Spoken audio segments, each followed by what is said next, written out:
Welcome everybody to Hawkstone Park, one of the most famous tracks in world motocross here at Shropshire for round 5 of the Michelin MX Nationals powered by Milwaukee. The track is gnarly, it's tough. You are going to see loads of top action here today, so sit back and enjoy the action. It's uninterrupted live coverage all day, free to view on mxn-tv. Enjoy.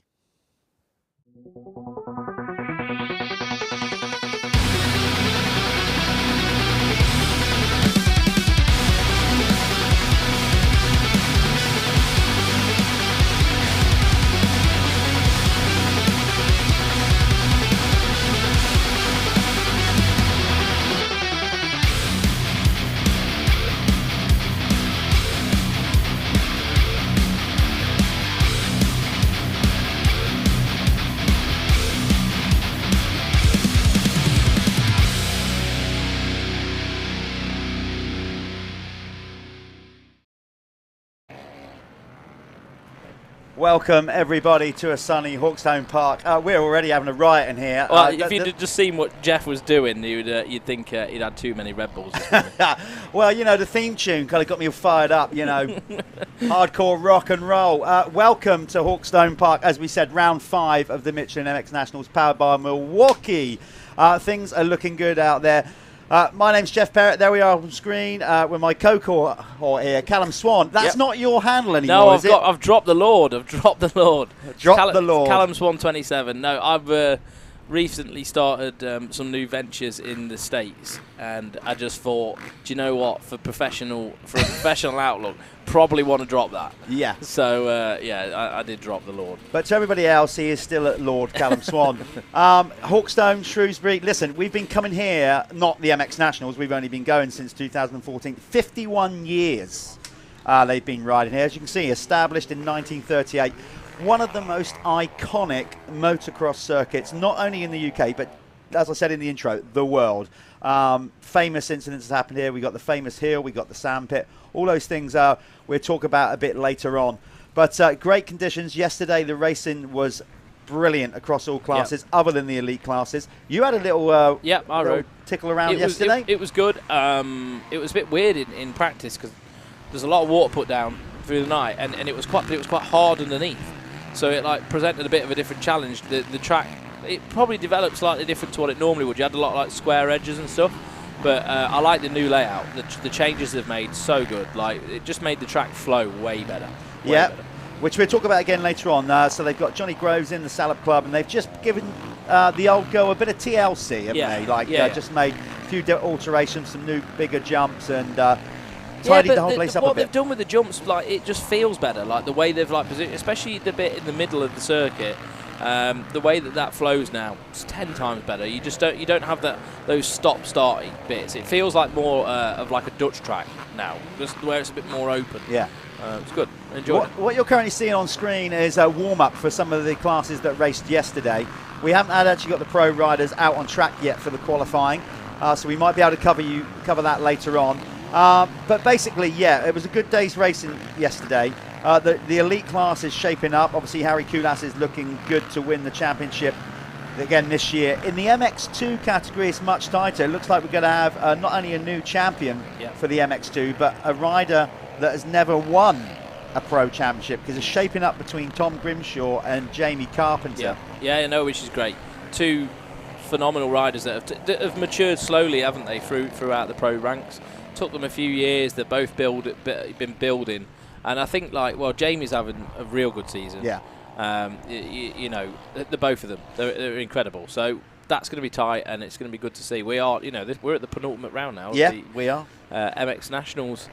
So series. Let's, with that in mind, I caught up with Tom Grimshaw yesterday and his young teammate Alfie Jones. So let's show you that little VT of how Tom is thinking about the championship ahead with this penultimate round and how he's feeling. So we go to that right now. Right, this week's team profile, we are here with the Chambers Racing team. And I'm pleased to say I'm stood with Tom Grimshaw. The reason I'm so pleased is because, Tom, after seeing you from that height, about there, you're now double my height, you are leading your first ever pro championship, the Michelin MX Nationals powered by Milwaukee. So we got 2 to go. You've just been out for your free practice session. How are you feeling, mate? You know, we're getting closer to this championship being decided. Look at you piling on the pressure, isn't it? He's trying to figure it out. No, I'm fine. Generally, and the practice went well. I enjoyed the track, and they've done a few changes, which is, I think it's going to be good for racing and perfect weather for this weekend. So, pressure-wise, it's just another race. It's just another race. So we'll reassess it at the final round, but we've got to take this weekend, and then we'll go away, regroup, and then we'll come back for the last one. So just one weekend at a time. It's just another race for me. I suppose, yeah, you know, it is. And you've won championships before, but you won championships at a youth level. So are you just trying to fall back on that? You know, you seem pretty calm about it. We spoke in the week, you're still putting the hours in. You're still working. This is the other thing to highlight. You're not a full-time pro. You do, to explain to everybody what you do, you know, in the week to earn a crust, to earn a living. Yeah, so during the week I'm a personal trainer, so I have a set amount of clients I've got to go and see during the week, and obviously they want their sessions in, so I go riding, and then in the evening I've got to quickly dive off and go and train them. So balancing the both lives is difficult, but to be honest, I wouldn't really have any other way. I really do enjoy it because the personal training makes me forget about all this. It's like I can go focus on that, and then when it comes down to this, it's all 100%. So that's what I do during the week. But yeah, as you said about the championship thing, I've won things in the past, but I think I'm so relaxed because I know I've done the work, if you know what I mean. And if we fall short, there's no excuse of I didn't put the work in. So I'm going to give it my very best and do the best I can and try and wrap this thing up. But if I fall short, those things happen. But I ultimately I'm happy with all the amount of work I've put in. A solid response there. There's a man talking sense. One man that maybe doesn't talk so much sense. I'm joking. Always have good banter with Tom's dad, Dave. What's Dave like at the minute? Is he getting more nervous than you? Well, I can see him now. He's all right. He's in his element. He's talking to people, just talking rubbish. But he's all right. He's like I've said in the past. He's this good season has just up the what do you say? The ante. Yeah, just up the ante a little bit. Where he's more motivated to help me during the week with the bikes, and we go riding. We put the laps in, and I think the overall mood is just much higher than usual. But we're all right. We're relaxed, and we know what to do. There you go. All's good in the Grimshaw household. Tom, best of luck today. Tomorrow. We're recording this for. Good luck, mate. I'm going to bring in the younger member of the Chambers racing team, last year's MXY2 champion, and he won it in some style. He's also joined us in the booth earlier on this year at Ling, and I have to say, did an amazing job. He's a man after my job when he quits racing. Alfie Jones. Alfie, first year with the big boys. We're at round 5. Is it everything you expected to be, or has it been tougher? No, it's definitely everything I expected. Moving into the class is never going to be easy. But I've just been taking it step by step every weekend, just trying to build on my last weekend, and just trying to improve. If I race and put in a good race, and I know where I can be, and then it's just building towards that step again and just trying to move up the ladder. How's it been, obviously, working with Tim? Tim went away from the sport from a little bit, but he gets behind talent, British riders, young riders. He's not afraid to really invest in them. So how's it been, you know, coming into this team? Because previously you were kind of doing your own thing, really, weren't you? Like, you had a bit of support, but you wasn't on a team. So it's twofold. You've gone into pros with, obviously, the first time really being on a professional team. How's that shaping up? It's been brilliant. The whole atmosphere is just, we're like one big family under this awning, and yeah, Tim's helping me. He's pushing me to be a better rider and a better version of myself every single weekend, which is great. And being around great riders like Tom, just being able to ride with him, be in his environment, and seeing how the guys just above me do everything. And yeah, it's really good for me. It's helped me build as a rider a lot. Just remind everybody at home your current age, where you're at, and obviously your aspirations then for the next, let's say 3 years. So I'm 17. And in the next 3 years, I'd like to see myself knocking on the door of the British Championship, try and claim a title, and moving into the EMX 250 ranks. There's a man who's got some focus. He's, like I said, last year's MXY2 champion. Alfie, keep up the good work, man. He's a unit as well. He's a strong old boy. Good luck, mate. Good luck tomorrow. So that's basically an outrun of the Chambers team. Tim, the team manager, is currently not here, but it is his birthday this weekend, hence the balloons and all the time to celebrate. So when he gets here, the team are going to celebrate with him. So that's a little profile on the Chambers racing team. initiative to move, so I make it harder. Think about it slowly. Cool man looks smooth. The world time has come to.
Okay, here we are, round 5 at Hawkstone, and our industry profile for this week is Syntol Lubricants Oils. It's great to have these guys involved with the series. They are a brand new oil company, but they've got shed loads of experience. That's the key thing here.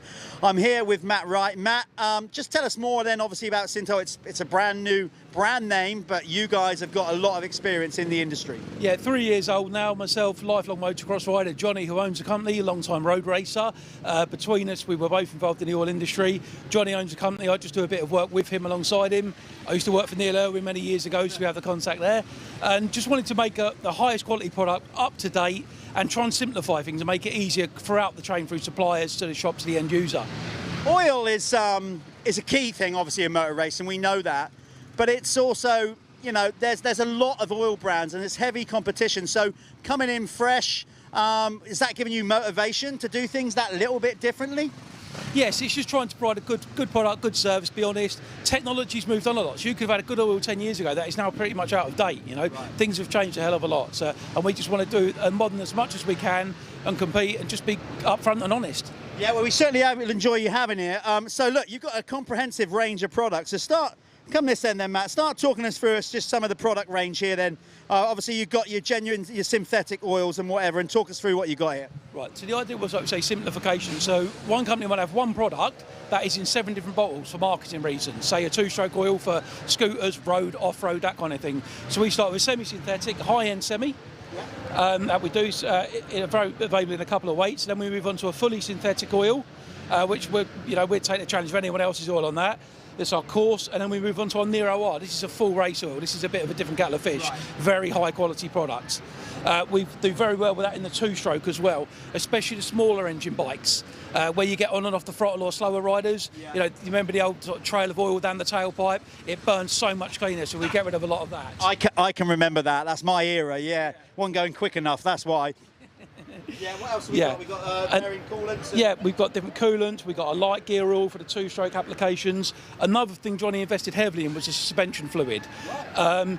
You do notice a bit on a motocross bike, but on a road bike especially, you either start a race with a good bike for a few laps and you have a bad bike, or vice versa. So there was a lot of development going into them. So as they get hotter, obviously the oil will change viscosity. So what you want to do is keep the oil as stable as you can. And that was where a lot of development and cost went into that. Yeah, and then we move on to, obviously, we've got all our canned products as well. We do a bike cleaner out to finish the range off. Yes, it's just trying to keep top of the game. I mean, you've come in, you know, which I guess you have to in the market quite aggressively. You know, you're here at the MX Nationals, great brand presence, but you've also pretty much, let's be honest, only 3 years in, the guys you've stepped up and supported a major team in the paddock in Phoenix Tools, Even Strokes. So tell us how that came about and how that's going. It come about, Barry's quite a nice guy. We were speaking to Neil Irwin as well. We'd supported a few club riders, some other bits. We were looking at some bigger teams. We had a chat with Barry, just a real nice, genuine guy, and that's the kind of people that we want to deal with, you know. All the riders are good, very approachable, professional-looking team. Fair enough. And this guy works tirelessly. He's always gets here. This time you didn't get here so early, but he normally gets here real early, puts the dome, everything's good. So are you enjoying being part of the Michelin MX Nationals? Yeah, it's a fantastic series. I've been here since the first round. Yeah, so. The other thing I like about Matt is he always offers me a drink and coffee. You know, when I say a drink, I don't mean a drink. Well, sometimes he does. Yeah, it's too early. It's silly. Keep up the good work. That's Matt from Syntol. And quite frankly, without these guys, you know, we're not going racing at the MX Nationals. Syntol lubricants, a big part of it, sponsoring the 85 Open category. So big up Syntol. Go and check them out online and give them a go. Top quality stuff.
Right, I've got to get this right because I always mess this up in commentary. I think he's done it just to annoy me. We are here with the FCWGH Racing Team. And I got that right.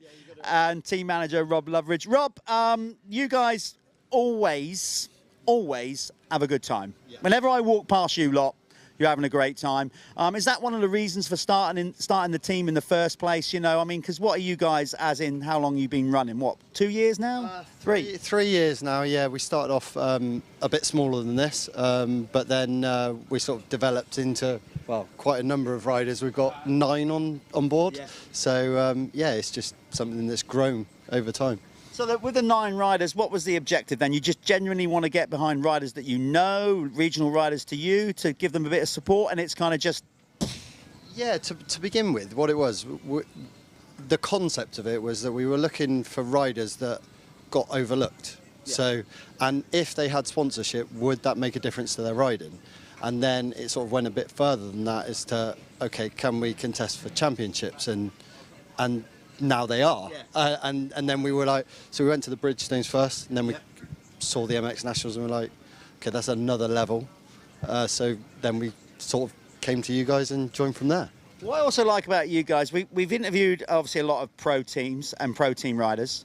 We've got now a handful of youth riders, youth teams. Yeah. But you guys kind of sit somewhere in the middle because you got some youth riders, but you also get behind like clubmen and amateurs, which to be fair, there's not many clubmen and amateur teams. So you're kind of unique in that way. So obviously that's a bit of a coup for you guys to have that number of riders across all classes. Yeah, yeah. That again, going back to the concept of it, was the riders at a club level, can they make it at national level if they've got the opportunity of some of the riders with the bigger sponsors? And then what happened from there was we then started to get bigger sponsors, but we kept the same level of rider. And we're just a grassroots team that trying to make it happen. So I love that. I mean, there is a good vibe around here. I walked over just in time actually because the barbecue's on the go. So when we finish doing this item, I might try and sneak a sneaky burger in.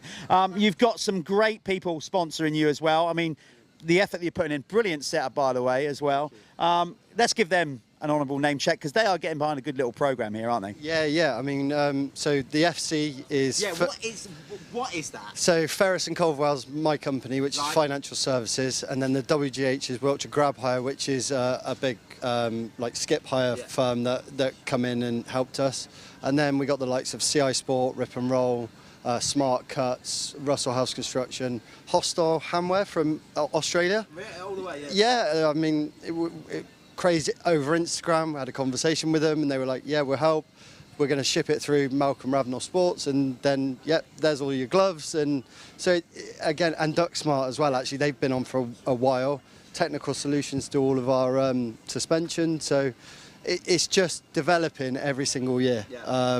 And it's incredible to think where we were at the beginning, which was just my company, and now all of these guys that are prominent in the sport are looking at us and going, okay, we're not the fastest team in the world, but do you know what? That is your clubman rider. Yeah. That is the backbone of, as you say, the backbone of the sport, you know.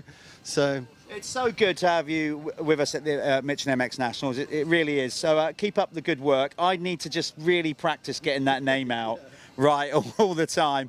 Go and enjoy your food. I can't believe none of your team riders here have heckled you throughout this interview. Now is the time if you're going to shout out some abuse. No? Yeah, they're not. They're not. It's good vibes down here. Again, all the best for the rest of this weekend and the final round. So there you go. Great stuff.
another team profile we're going to do. We've got a lot of youth teams now making a lot more effort basically to go racing and acting very much like a professional team. One such team is LBC Motorsports. I'm here with Luke Connolly, team manager. Luke, you're much taller than me, so I'm going to have to lean over and go up. Incredible amount of effort going in for you guys, you know, and with all due respect, you know, you're starting out and you're getting behind a lot of riders on varying brands. Tell us the kind of program and what you're doing. Yeah, so the biggest thing for us was trying to create that grassroots foundation.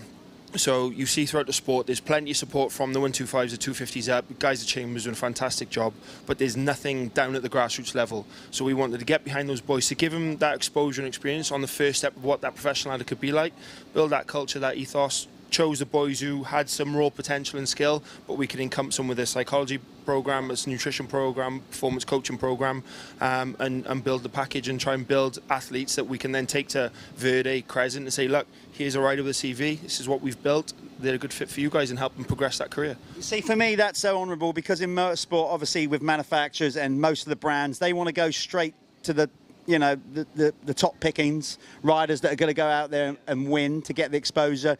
You're not necessarily doing that. You know, exactly like you said, you're looking at riders that have got potential but just need that little extra, you know, bit of support to get them there. So far, I mean, you're building and building all the time. How do you feel it's going right now? Are you on track with your program? Yeah, so we set last year was very much a case of, we spoke with Neil and Paul and said, look, this is something we're coming through, and they were like, great, we can get behind this.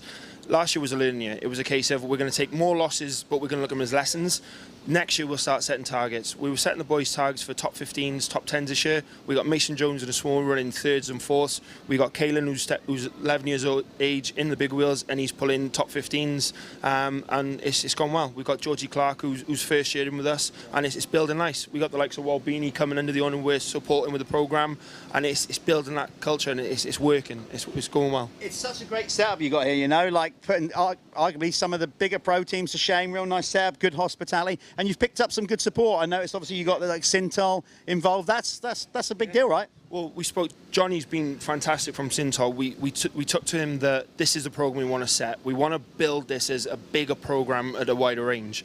And credit to the guys at Syntol. The backing has been invaluable this year. We got ETS who've come on board and have contributed all the race fuels. Syntol covered all the oils. We got Motoverde who've put a fantastic program together. Obviously, the likes of trying to support with the JMR Foundation. But yeah, it's just been the right people in the right areas helping us to succeed in what we're trying to do. Well, we certainly wish you the best of luck with it all. Luke, good luck for the remaining 2 rounds and going forward into next year. Get behind these guys, follow on social media, doing a great job with the grassroots, as Luke said. Wonderful.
Right, one thing about the MX Nationals that makes it so special is basically it's a 2-day event, and we all really enjoy being out at the races. It's not just about the racing, big part of it, of course, but it's like one big travelling circus. We all go out, we travel to all these places around the UK and have a good time. Kind of like an exciting caravanners club, really. You know, a little bit more rock and roll. So here we are in the pits at Hawkstone. You can see here some of the teams set up, GRT. We've got obviously some of the traders down there.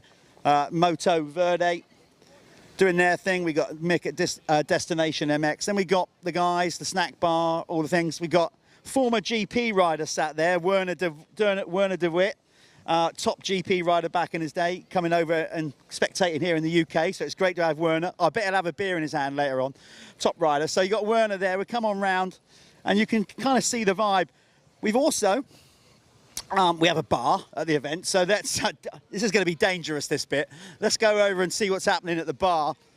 A lot of these guys, pit crews and whatever, been working hard all day.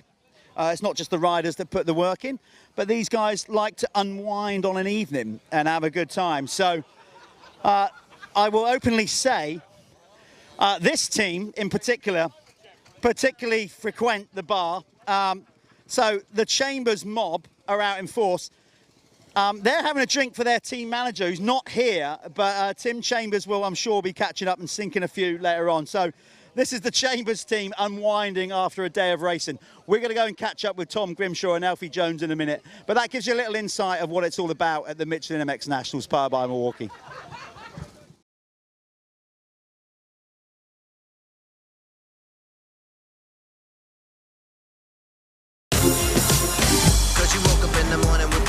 To move, so I make it harder. Think about it, so we can do it cool and look smooth. The world time has come to.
Well, we've mentioned time and time again how many teams we have supporting the Michelin MX Nationals, powered by Milwaukee, and we've got a lot of youth teams, as we said, growing all the time.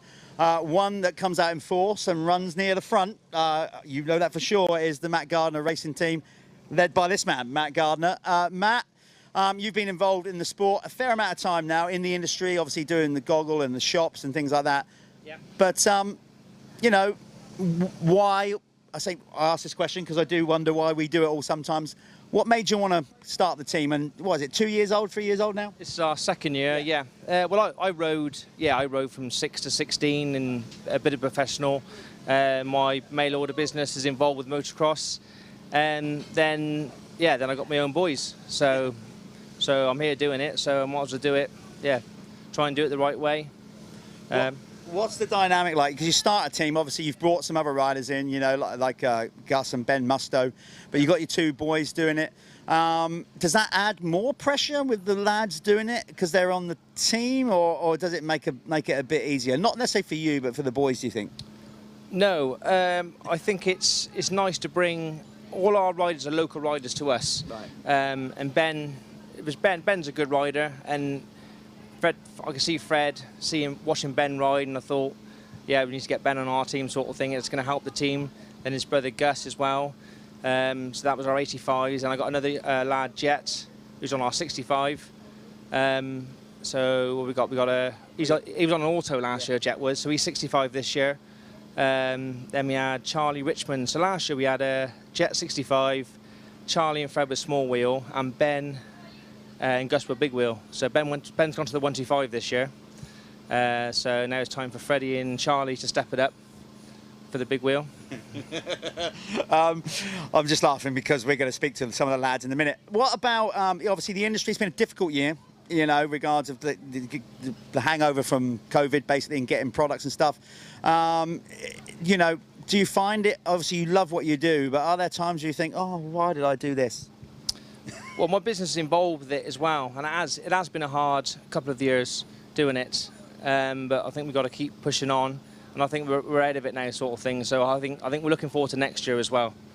You got a great team setup. You guys are always distinctive. You know, you got the bright orange bikes, the red kit, and some good support. So anybody that you want to thank while you got the opportunity?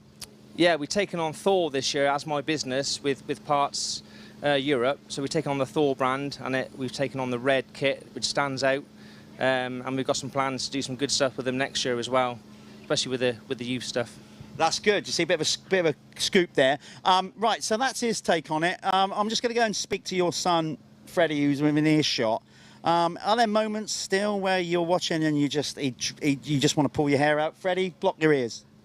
Yeah, I think they're kids, aren't they? It's just, yeah, it just frustrates me because I was a rider as well, and I know what mistakes I made, and I was just, yeah. So it is, but they are growing and learning, and it's, yeah, it's good to watch. Let's go and get his take on it. Freddie, you just heard, sorry to put you on the spot, you just heard what Dad said. What's Dad like as a team manager? You know, go careful, you don't want to lose your spot on the team here. I think it's quite good because, like, when say he does like some graphics or something, he'd usually come to me and say, "What do you think of this?" and stuff like that. Oh. And yeah, and if So Dad's down with the kids. He puts it like, because he's a bit out of date. He trusts you to do all the cool designs. Is that right? Well, he is good at doing all the designs, but it's good. Like, he just comes over and just says, "What do you think of this for like next year?" and stuff like that. It's good that he's got you involved. Obviously, you got your younger brother Jet riding as well, and you got your mates watching here and trying to put you off. So how's your season going so far, Freddie? You know, you've had some good rides. Obviously, today you had a little incident and whatever. So just marks out of 1 to 10. If you were judging yourself and marking yourself, what would you give yourself to this point? I don't want to say anything and then tomorrow do something bad. He's but learning quickly. But I've definitely come on since the start of the season, where I was right 6th or 7th or 8th. Now, so first race today in qualifying, I had a second, and I've started to get the pace where I can run with Josh and Billy and everyone, and my fitness is getting a lot better. So, yeah. Good stuff. He is one to watch. You'll be watching him today in the Syntol Open 85 class. Good luck tomorrow, which is what you guys will be watching today. Let's have a handshake, or do we do fist bumps? I don't know. What do we do? Let's do that. I'm trying to be cool, and I'm not. Good luck for the rest of the season. That's Freddie Gardner, Dad Matt we spoke to. And yeah, this has been a profile on the Matt Gardner racing team, supported by KTM and Thor. Nice one.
this is no doubt one of the weirdest team profiles I've ever had to do, because this is Team Green Kawasaki UK and I'm the team manager for this team. So effectively, I'm kind of going to have to interview myself. Yeah, so far so good. We've had a great run over 11 years with Team Green. We've won championships every year up until last year on a national level. So that's kind of been cool. That's not me boasting, that's fact. So I'm going to stop talking about that. I'm going to talk about the present. Not to put any pressure on you, Jack Taylor, one of our riders here. I shouldn't have said that we've won a championship every year, because that's dumping pressure on you, isn't it? Jack, it's been, obviously, from my standpoint, great for you coming on the team. Let's just talk about, obviously, previously you raced a 125. So then the opportunity come along to ride for Team Green, which, of course, has got a lot of history and heritage. I know it's the team manager interviewing, so it's really weird. But how's it gone so far? I mean, feel free to diss me if you want. I don't mind. Yeah, as soon as I got on the bike, I gelled with it straight away, and I just thought, I don't think I would have ever gone to Kawasaki if this opportunity didn't come along, but I'm so happy it's come along because the bike is unbelievable. So how you find it? Obviously, like, yeah, you've come from a 125, regardless of the brand. Has it made obviously, like, you're happy with the bike, but have you had to change your technique or your training? Like, in other words, beef up a bit more, or has anything changed from having to ride a 125 to a 250 that's really noticeable? Yeah, I've put a lot of weight training into my program this year because the bikes are a lot, I don't know, they feel a lot, I know they're not bigger, but they feel a lot beefier and a lot harder to ride. So I've tried to get a bit bigger, doing some weight training, but yeah, I'm enjoying the ride. Well, see, Mum feeds everybody in the pits over here in Team Green, so it's a good team to be on from that standpoint as well. We've got the barbecue on the go over there. Jack, you've been so, really consistent this year. I mean, that was a strong point for you. So I know you want to be winning and leading championships, but for a first year in the 250 class, you know, you're right in the mix, and you seem to be, like, getting podiums most weekends. So you've got to be pleased with how it's going. Yeah, it's been good so far, just trying to tick off as good as I can, and hopefully before the end of the season we'll get the win. We're getting closer and closer every week. You are. Starts have been good though. You're getting this thing out of the gate pretty good. So hopefully 2 good starts tomorrow. Obviously that's the view you'll see today.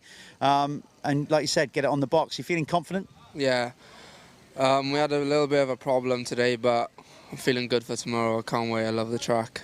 Good stuff. That's Jack Taylor from Team Green. I'll probably off air now, just, you know, catch up because I haven't seen him all day. I've been working, but a good performance. And that is a little profile on Team Green Kawasaki UK, which I have to say has been an honour and a privilege to be the team manager of for these last 11 years. Good luck tomorrow, mate. Go and get your food in you. You need to beef up more. That's some team manager advice.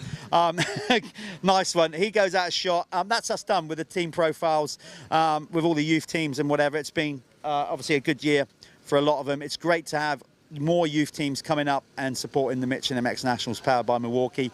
Would love to see even more teams and more people signing up to race this championship next year. So developing youth talent.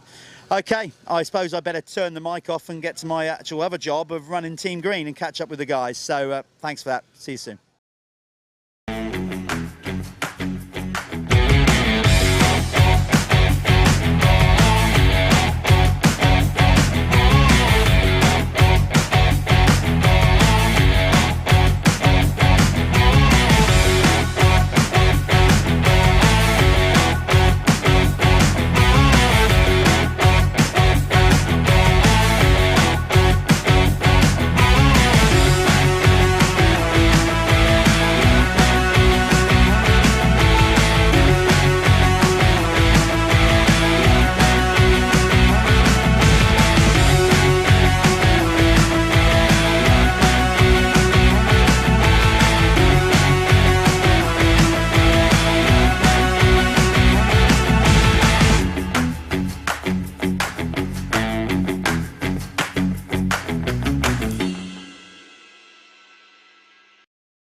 Right, we're down here at the Apico factory racing team. This is on the Saturday after the free practice session.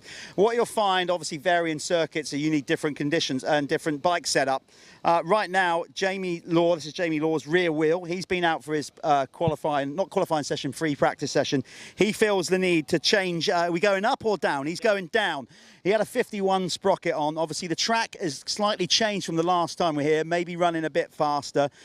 So, obviously, a 51 makes it a bit more revvy. Looks like Jamie wants to get a little bit more grunt out of that 252 stroke. So, he's going down to a 50. So, there's all these little small things that make a big difference. You'll also see here, sorry to put this man off his job, this Pirelli Scorpion tyre.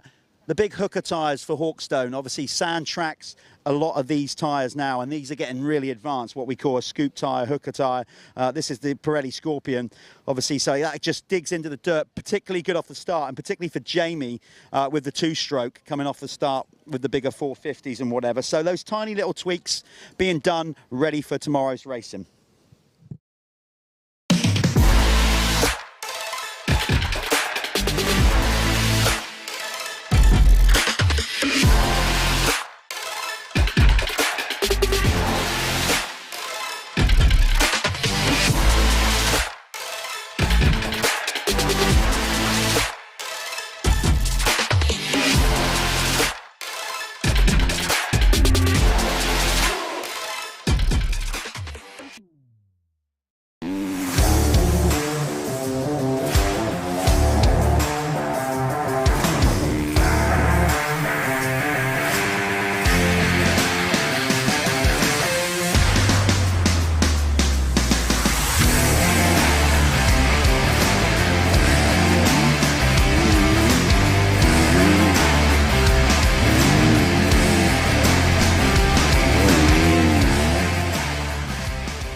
Well, welcome back, everybody. I hope you've enjoyed those little features we've been covering there with a lot of the youth racers and other teams in like amateur classes, Clubman.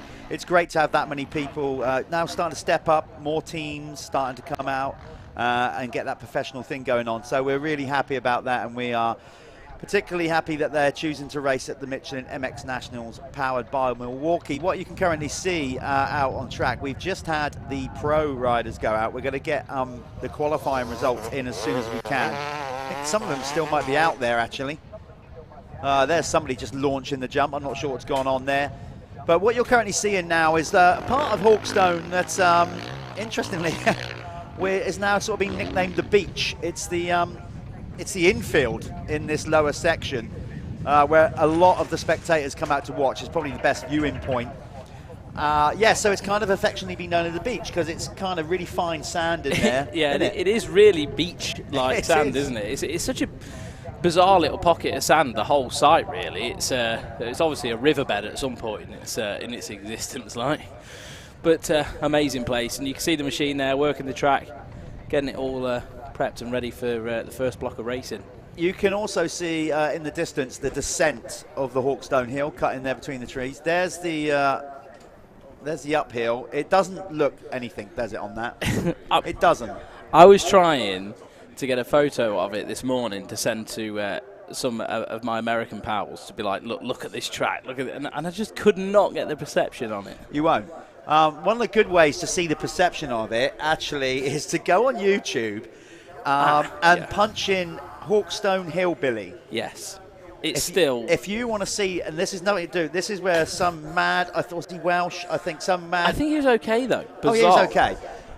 Some lunatic on a BMX bike decided to come down the hill and not touch the brakes and hit the jump at the bottom. Just go, that's all I'm saying. Just go on YouTube when you get a moment and punch in Hawkstone Hillbilly. It's classic. It was so good that Davey Coombs even ran it on Racer X. That was how good it is. It's disgusting. That will give you an idea of how steep the hill is, and the descent is pretty, like I said, it's a famous part of the circuit, and it's great that we're going back up there.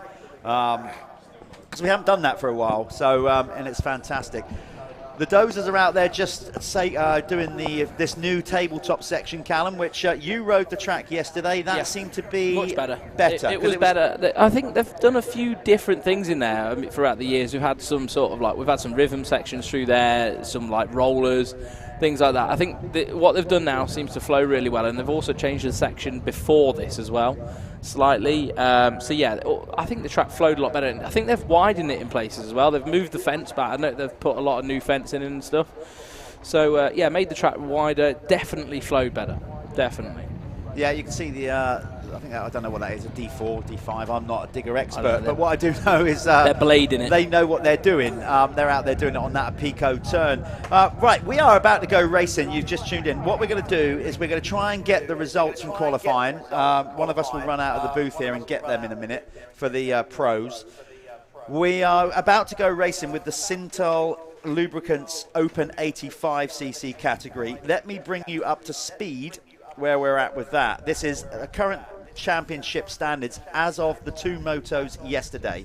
So this is bang up to speed. I'll just give you a quick run through of the actual racing yesterday. In the small wheel category, Blake Ward-Clark went 1-1 for 50 points. Sonny Rooney, he had basically came in second after yesterday with a second and a fourth with 40 points. And then Elfie Heron was third yesterday. Now, Hayden Stout, who was championship leader, he had a bad opening moto. Elfie Getters Green had bad luck yesterday as well. He crashed on the finish line and his bike rode over. So the current championship standings then, this is a good one, this small wheel category. We have effectively got 6 races to go in the championship, 2 today. Blake Ward-Clark is now into the lead with a gap of 8 points over Elfie Getters Green. So that's really tight. Yeah, super tight. Hayden Stapp is only another 12 points back. Those 3 are honestly pretty evenly matched. So anything can happen. Yeah, with 6 to go and on a tough circuit today. The track will be rougher, although we're grading out the jumps. We're only doing the jumps for the 85s. The rest of the track will stay. I wish they did that yesterday for me. Well, what's it? Is this for TV? Is it what's going on here? What you got to do, you're going to have to start showing the dollar to the track crew. I tell you, you have to bribe in your way. So that's where we're at in the small wheel. Big wheel, because remember we put the 2 classes together. That's why it's the Syntol Open 85. In the big wheel category, Billy Askew has been dominant rider all year, but I don't think he can quite get the championship done today. It'd be a lot of bad luck from some of the other major riders. I don't think that'll happen. But yesterday, it didn't go all his way, actually. He went up, well, it did, well, I shouldn't say that, of course, because I'm remembering it as a red flag incident yesterday where he was way down in the race. So actually it did go. With the restart, I think he got much better. He did. And it paid in his favour. It went his way because he ended up winning both motos again. He wasn't on track to do that until when the red flag came out. But anyway, Billy Askew took both moto wins yesterday. Josh Vell had a third and a second. He was a bit disgruntled after the first race, but put in a better second one. Charlie Richmond had an up and down day yesterday to bring it home, basically third currently in the standings for this event. And Freddie Gardner kind of sits in fourth for Drew Stock, making some good starts and running near the front. So, I'm just going to go on to the Pro MX one-time practice, but you do your little bit first. I'm going to do that. I'm just going to do the championship. So Billy Askew in the big wheel Syntol Open 85. He currently has a lead of 63 points, so pretty healthy. I don't think if he comes out of here 100 points ahead, he's the champ. Yes. I don't think that's going to happen though. Josh Vell. It would take a lot to go wrong, I think, because Josh is strong, as well. There's a few strong guys up the front of that. So Josh Vell is currently in second, 63 points back. Jake Walker is currently in third, another 47 points back. So realistically, it's only Josh Vell that could maybe stop the Billy Askew train rolling. Charlie Richmond is in 4th, Ollie Bubb in 5th. That's your top 5. Right, Callum, we've got the results in from qualifying. Yeah, so Pro MX1, MX2 timed qualifying. Sean Simpson was the fastest man in the MX1 class, followed by Josh Gilbert, John Adamson. Pretty close up the front there, sort of high 59s. Yeah, this class is brought to you by Leatt as well. So this is the Leatt Pro MX1 class. Yeah, so John Adamson, they're all around that 2-minute mark, so the few just tipping under it. Josh Gilbert, Sean Simpson. Bit of a surprise for the Pro MX2, supported by Apico Factory Racing. Jordan Telvecchi. Yeah, Telvecchi. MXGP rider. He's raced EMX before. I've seen him in the European scene. So he topped the qualifying, followed by Dylan Walsh and then Jamie Carpenter. Yeah, that's going to be good. He's a hard charge. Obviously, he's replaced Mio on the SC Sports Homes, powered by Stebbins Car Superstore Husqvarna team. There we go. Got it right first time. Seems like a good investment so far. It does. Okay, let's go racing. As you can see them lining up, this is the Syntol 85cc Open.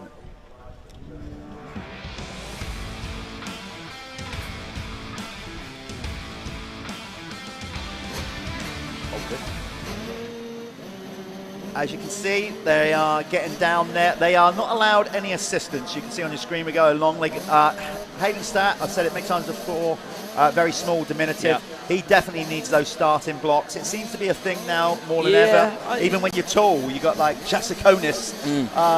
He was not even touching he was feet on the pegs. Well, what's all that about? I mean, he was so tall, he could sit on 2 bikes and still sit flat-footed. I've spoken to a few people about that, and there's pros and cons to doing it, because you've not got as much centre of mass down onto the bike. So, there are benefits, obviously, for balance. If you're starting with both feet on your foot pegs, there are pros, but there's definitely some cons as well. That's why you don't see everybody doing it. I think it's a very individual thing. Some riders will just have 1 start block. Some are going to have 2. The 85 guys, these boys, a lot of them are still growing. Yeah. They're at that awkward stage in life where they might be a few centimetres taller in a week. So Wish that had happened to me. I know, yeah. Me and you just got stumped, didn't we, at a certain height. These are the best 85 kids in the country, so this is going to be a cracking race, and obviously the first one today at Hawkstone Park. Yeah, yesterday was fantastic. We did have, like we said, a red flag incident in one race yesterday. In that race, Billy Askew and Charlie Richmond went down at the start. We're starting to cut through. But the track is going to be tougher for these kids today than it was yesterday, because the pros always make it a very different circuit. What a wonderful setting for round 5 of the Michelin MX Nationals. Look at that. This is Hawkstone. This is Hawkstone. Brought to you by the Salop Club and, of course, MXN-TV, presented by myself and Jeff Perrott. Yes, I'm ready. We're locked in. I'm fired up. I'm a bit more energised today, I have to say. So I'm ready for this. The weather makes a big difference. 5-second board is around. Who's going to pull the whole shot here? So the mesh starts are super grippy, and you see the bikes just hook up off of that, drop into the sand, and then this is the new Hawkstone first corner. It's Charlie Richmond, I think, with the whole shot, or Freddie Gardner. It's Charlie Richmond. It looks I like saw Freddie buried mid-pack. There's Askew on the orange kit, railing around the Vale outside. Up there as well. Yeah. We're on for a good race. Ryan Waggett I saw in the mix as well. You can always spot Ryan because he's in that flow kit. Easy to spot all the time. There he is in second, but that is indeed Charlie Richmond in the lead. Askew on the GRT Impact KTM already up to second. Vale trying to hunt him down over this new tabletop. Just taking the edge off it a little bit. That was 2 jumps down that straight before. And it used to be, and then they did like a roller section, and then I prefer what they've done now, and then into the famous rollers through the woods. Yeah, that again, back in the day, used to be massive big whoops, but now, and they were ridiculous. Yeah, but we didn't. Oh, 7. I think that was, there's 2 7s out there, so I think that was Jensen 7. Because we got a 7 in the big wheels and a 7 in the small wheels, but that looked like it to me. That was Jensen 7. Was that Billy Askew with some style? Yeah, making an early move on Charlie Richmond. You should have seen the body English over that tabletop. So cool when you see the 85 riders riding like pros. Yeah. With that relaxed style. It's super cool to see. But Billy Askew's, he's been on form this year. Oh yeah, he's going to go. And he is a rider. We just mentioned how quick they grow. Certainly over the last 2 months, he has really rocketed up. Yeah. He is ready, I think, to get on that 125, or will he even go on a 250? I don't know. I imagine he's probably been training on a 125. Would you say? It seems to be the thing that they start doing quite early on now. You can see here this fixed camera angle. We got 3 options with the hill. The one to the left is the hill for the top, all the adult big riders. We send the 85 riders round the bottom just because it gets pretty steep up there, and some of them might struggle a little bit. And of course, to get access to first. So it's only the 85 class that don't go up the famous Hawkstone hill for this event. That's a new section as well. Not new, but they flattened that corner out. Pulled it out. It's a bit more open now. Again, like I think they've just done everything just to increase the flow of the circuit. This new section's nice. Again, open the track out a little bit. They've just got rid of that awkward first corner, how we used to like rejoin the circuit, and I think it's like lifted the speed of the whole track up by a few mile an hour, which on sand it actually helps the circuit because you don't get those big acceleration holes. And I think what the Salop Club have done to alter the track, it's worked. It's done what they wanted it to do. There's Josh Vale making a move, or is he? No. Great racing. That is that corner there hasn't changed much in years, and that corner, I hate that corner. Good. With it can just delete itself. Do one. Like, whoa! Get over. That's Josh Bell saying, look, I'm not messing about with you anymore, Charlie. Just get out of my way. Charlie's heart is going to be in his mouth after that one. That was cool, but that'll be one that he's going to have to grab off the off the stream. Charlie won't like watching it back so much, but Josh certainly will. Charlie got a full view of his rear wheel. Yeah, he did. So got to ride it down there. That was number 55. Who we got? Now we got 2 55s out there again. It always makes it a little bit more difficult for us. That was Ben McConville, 55. Yeah. He's riding as a wild card. So Ryan Waggett is the official MX Nationals number 55. McConville is wild carding here this weekend. Weather is amazing. It's just a good time right now. We come into sort of midsummer with motocross. Obviously, the trouble with that sometimes is keeping the tracks in check, watering, etc., and all that. I think the guys here know what they're doing. Though they've got access to water. They've actually irrigated the hill now. I think that's got all hosing up there. Yeah. They can walk the hill. It's super cool. So here we are. The Syntol Lubricants 85 class. We will get the timing up on here as well for you guys to see it. If you're at home and you're actually watching this though live on YouTube or on MXN-TV, you can get the Speed Hive app up and you can follow the riders, you can follow gaps and things like that, and keep track on whoever you want to watch. I'm not making excuses. There we are. I'm genuinely not making excuses, but you'll have more chance of getting Speed Hive up at home than we have here. Yes. Hawkstone, amazing, iconic world motocross circuit, internet and Zero phone internet. signal, Rubbish. Yeah. We need Elon Musk to hurry up with the Starlink thing, don't we? That's got to happen quicker, sooner rather than later. So Billy Askew leading the way at the minute. His fastest lap is a 2:01. That is super fast. Just to yeah, get your head they're not that. using the hill, actually. They're not using the hill. Well That's done. why. There we are. I was just looking at the pro. I'm laughing, and I'll tell you why I'm laughing, because I did exactly the same thing yesterday. I thought, my God, Billy Askew's 1 second off the experts. Yeah, so I was looking at the Leatt MX1 Pro times and going, okay, right, well, maybe we could move Billy straight up into there, and he'll be fine. So they're not using the hill, and that's why the time difference. So Billy Askew, he's just gone quicker, actually, a 2-minute .733. And then Josh Vale 2:03, so quite a bit slower actually. Billy Askew is on the move, he's ripping.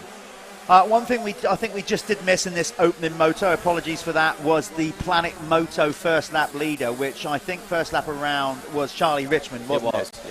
Yeah. So basically we got the Planet Moto first lap leader award. What that is the first rider over the finish line on the opening lap will pick up 1 point. to go towards a Spanish motocross holiday courtesy of Planet Moto. The rider at the end of the series championship with the most points gets a trip down to Spain in the autumn and the winter, and basically everything sorted out for them. Looked after, yeah? Yeah, taken to all the tracks. Looked after like a pro. Yeah, and that's what it's about. So great prize from Planet Moto. We've also got the Dirty Hard Charger Award. What that is basically the rider. We don't do that on the day because we go away and analyse all the lap charts. It's the rider in these three categories, the youth, adult and elite pro. The rider who overtook the most riders will get the Dirty Hard Charger Award. So something to sweeten a terrible day. Yeah, basically. Somebody. Yeah. It's fair. I'd like to I don't think he'd do this, but if any of our riders that can potentially win a championship today, which we think we've worked out as Harry Koulas, Charlie Heyman, Ty Westcott and Harry Bradley. Yeah, and perhaps one or two others, but they're more of the shoe-ins. If they get it wrapped up before the final round, I'd like to see some of them deliberately hold back at the next round just to go for the Dirty Hard Charger. Just Dirty Hard Charger it, yeah. Just start backwards. Remember when that used to happen? Like at a club meeting, if you got a pro turn up, and it was like, yeah, you got to start backwards, mate. I remember being at AMCA race when I was a kid, and someone did that. It was quite good. I don't think any of them will do that, but anyway, they've got to do it. They've got to do it. We get them to do it. Billy Askew has gone quicker again, so he's hotting up the pace, and you can see the gap that he's now opened up on this fixed camera shot up in the trees seconds. there. Yeah, he's gone. And that's been the story of the season when he does get to the front early, basically. He is very good at leading a race and controlling from the front. He's going faster and faster. I've just been watching his laps. Obviously the track's probably coming around as well. Yes. There's probably certain areas where it's developing so he can actually hold more speed. But yeah, he's got quicker every lap, every single lap so far throughout this race. So just going to keep an eye on that. He's just dropped half a second off his previous time. So see what this is saying. These guys have got a 15-minute plus 1 lap moto. By the way, if you want the running order, coming up next is going to be the Youth 125 and 250, brought to you by 7MX, as in the brand, the iconic brand started by James Bubba Stewart. Then we will be going into, after that we've got the Clubman, we've got the Moto-Connection Clubman MX2. Then we got your class. Literally, you rode in it yesterday, but you're also the title sponsor I did ride in it, yeah. The Clubman MX1. That's brought to you by Worx. Worx Sports Insurance. How it's spelt, you'd think it could be Worx, isn't it? But that's just me, not enough coffee. Getting that wrong. Then we go into the expert class, amateur, which are brought to you by Motoverde, UK's premier salt-free bike cleaner. Then we're into the expert class presented by RFX. And then the pros. We have got literally, we've got 2 classes but 3 championships going on. What you've got is you've got the Apico MX2 Elite class, 250s. Then you've got the Leatt MX1 Elite class. And then basically you've got, they're in the combined race, which is the Lyfelinez Fastest 40, where we basically put all their points together. Yeah. Arguably, always the 450 will come on top. But what we've done that for is to see, actually, in the grand scheme of things, where a 250 will finish if you put them all together. Conrad at Cusses, was it? Very close. Very close. We still haven't had a 250 win yet. Will it happen in the sand around Hawkstone Park? I don't think it could. No, who knows? Telvaki might be able to change our minds on that one, but we'll have to wait and see for that Lyfelinez Fastest 40 class. Lyfelinez is a new drink available on the market, a hydration drink. Go check them out. Yeah, sports nutrition, and the hydro drinks, and they've come into it, brand new brand by Dave Hamlet. He's got plenty of experience in that market, so go and check them out. Yeah, same as Syntol lubricants as well. Yeah. Please go and check these guys out. These sponsor these races that you're seeing on this live stream completely free. If it wasn't for those guys, then me and Jeff wouldn't be sat here. We wouldn't have a job. Yeah. So there we are. That is true. And lots of people sponsoring the series as well, obviously. So we're going to give everyone name checks throughout the day. But that's the thing, we've got all day here. We've got uninterrupted live coverage through to the last moto of the day, which will be the second Lyfelinez Fastest 40 race, incorporating the Leatt MX1 and the Apico MX2. Back to the 85s. As we said, there's that good old corner that's just stayed flat like that, and it just sorts its own lines out. It doesn't sort itself out at all. There's just no good place to go. I was standing there watching the experts yesterday, and I'm there like, how are they doing this and what am I doing wrong? And I stood there and was like, right, okay, I know what I'm doing wrong. I'm just not silly enough to hang off the back of the bike at stupid speeds. No, it's a very technical corner. Like it doesn't play justice on the TV. Doesn't. It's so technical. It looked flat there, but it's got a slight off camber. It does have a slight off camber, and it chews out, and you get holes, and basically throughout there, the bike's just so unsettled. Yeah. And if you're not confident enough to go in that high speed, if you're at high speed, I think the bike can sort of almost bounce through it. But I haven't got the confidence to ride in that at that pace, and I end up like falling in the holes.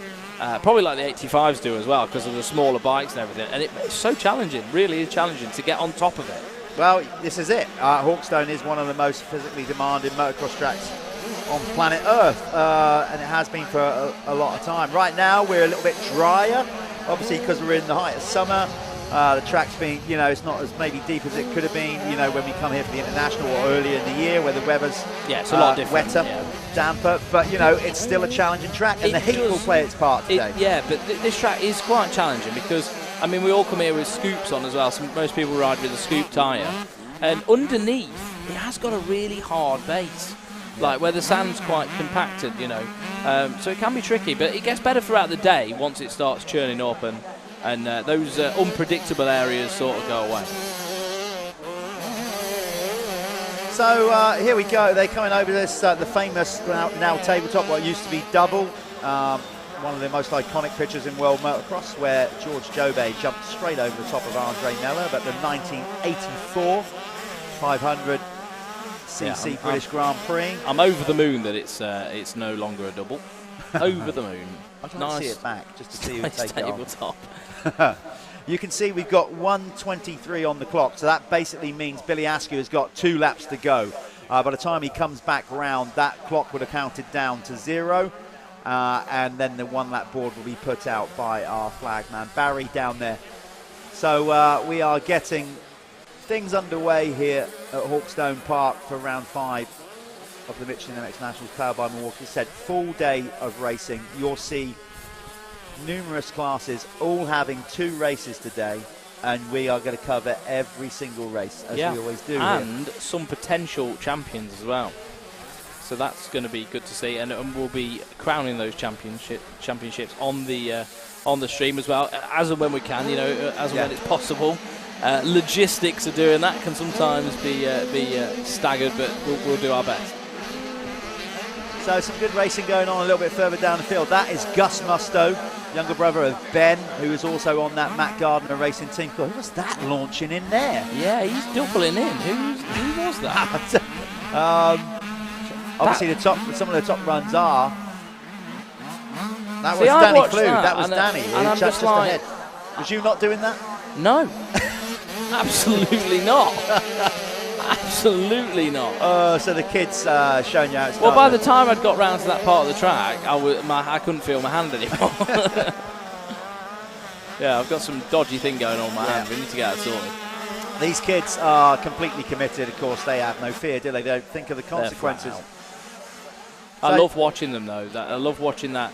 When they can ride like that, and it's like there's no care in the world. What's the worst that can happen? You can have a day off school. Like, it's just like, send it, isn't it? It's good to see. Yeah, it's a very different approach from these kids. Oh, so different. It's actually, you probably think, the thought of being laid up and not going to school is actually fine. Quite an appeal. Yeah, that's it. So, as we can see, like I said, they swing a right at the bottom of the big old famous Hawkstone Hill. Yeah, majority of them would be fine to go there. It's just, the odd one. It's not fair to them, is it? It's not fair to put people in that situation. Yeah. So because the lead is a lot steeper than it looks. We said, didn't we, before the iders went out there, how tight the small wheel championship in. Big wheel, Billy Askew, it's going to take a mistake from Billy realistically for him not to be crowned champion again this year. But in the small wheel, Blake Ward Clark took over the lead yesterday ahead of Alfie Geddes Green, Hayden Statt, who was leading. So look at that. I mean, they are 7th, 8th and 9th in the race. All your top 3 small wheel riders. So, and there's hardly any points difference between them, really. You know, in the grand scheme of things, we've got coming into today's racing, Blake Ward-Clark, number 1, had a 8-point lead over Alfie Geddes Green. Well, Alfie's in front of him now in the race, so he's already pulling back 2 points on him, minimum. So that will get it down to 6. And then Hayden Statt was only another 12 points behind Alfie Geddes Green with still 6 races to go. He's close up the front of the small wheels there. You've got Hayden Statt there, and the gap back to Alfie Geddes Green is just 1.7 seconds. Yeah, so let's see on this last lap. I don't know if obviously we got our producer director here in the booth with us. Let's see if we can try and pick up rider number 48 on the track, if we can, on this last lap. It might be a bit of an arse to find him, but we're going to try and now find number 48, Alfie Geddes Green, out there on the track somewhere. He's now put Ben McConville between him and Blake Ward-Clark. So yeah. Hayden Statt, here's the race leader. He's going to get the 1 lap to go board. Oh, it's the checkers. Sorry, he was already on the last lap. My bad. So we're definitely not going to. Timing is slightly lagged. That's why. Oh, well. We always learn something every day, don't we? We do. So that's a race win for Billy Askew. Yeah, on the GRT Impact machine. Vale's going to come in second on the SJP Moto machine, but Askew stretching out his lead even more. Then that looks like, is that Richmond over the line without a front plate? It was. So Vale's crossed the line, Jake Walker's crossed the line. Yeah, what you're seeing on screen at home, that's a slightly, timing is slightly lagged here. And again, we can only apologise for this signal. And we've got to use, obviously, Wi-Fi and 5G and whatever, and it's not that great here to link it to the screen to what you see at home. We actually have to have a satellite at the top of the hill. There's Ryan Waggett coming in, yes, so he's going to get the 4th. Billy Askew's waiting down at the winner's circle. Who's going to go? Do you want to go? I'll go and interview Billy. Okay. Let's go and get that done. We're just going to go to adverts now, and then you'll see Jeff in the winner's circle with Billy Askew.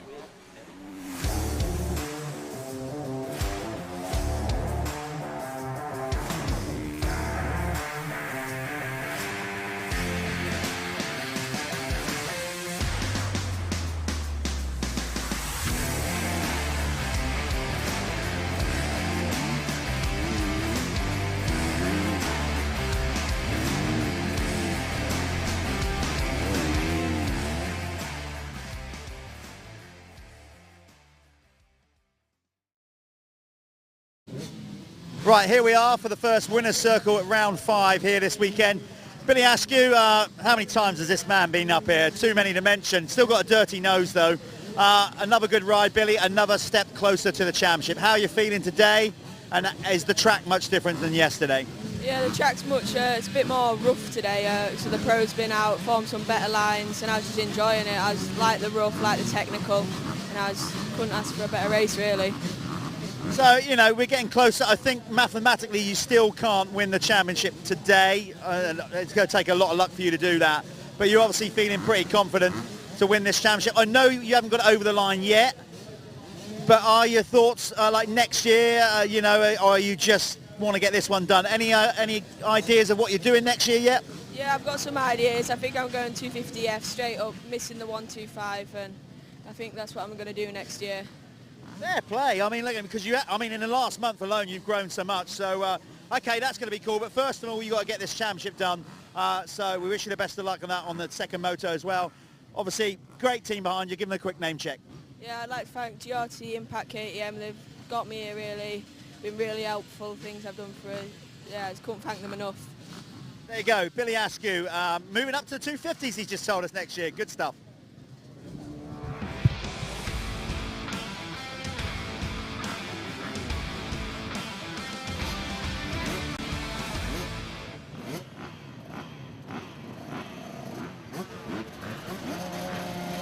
So here we are, this is the 7 MXY 125 and 250s. They're just getting themselves down to the line now, and you can see we use these mesh starting grids at the MX Nationals, exactly the same as what they use in the GPs. So yeah, give these guys a bit of a transition. You know, the youth class, this is the future of our sport, and if they want to go off and do MXGP or European Championships, we want to make it, we want to make it the same and give them the same sort of platform. So there we are. There's Charlie Heyman, 4.22. He is, he's on form to take this one. Charlie could be one of our champions that are crowned today, and he is in the MXY 125 class. So these guys just getting ready. So some of them need starting blocks, same as the 85s. They, not gifted in the leg department, some of them, like myself. So let me just get the championship overalls for the youth. So yeah, Charlie Heyman is quite a ways in the lead. Yesterday scoring a maximum of 50 points as well. Ben Musto was there yesterday as well. He was second on the day. And Walbini as well, having a pretty strong day. Championship-wise, Heyman is leading the way, followed by Ben Musto and then Tyler Hooley there. So that's the 125s. We do have 250s in this as well. So here we are, 250s. Tyler Westcott, he is leading the way. We've got Baylis Uting up there as well, and Jack Taylor. So that's the 250s. MXY 125 and 250 is combined to make one class. The 125, obviously 125 2 strokes, and the 250s are 250 4 strokes. So these guys are going to get the 5-second board any minute, and we will be going into the third race of the weekend, first race of today at Hawkstone Park.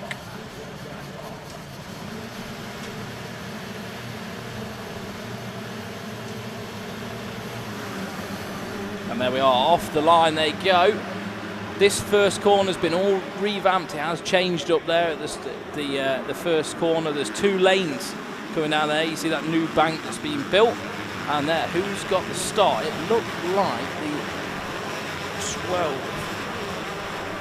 It looked like Finley Evans actually got a good start.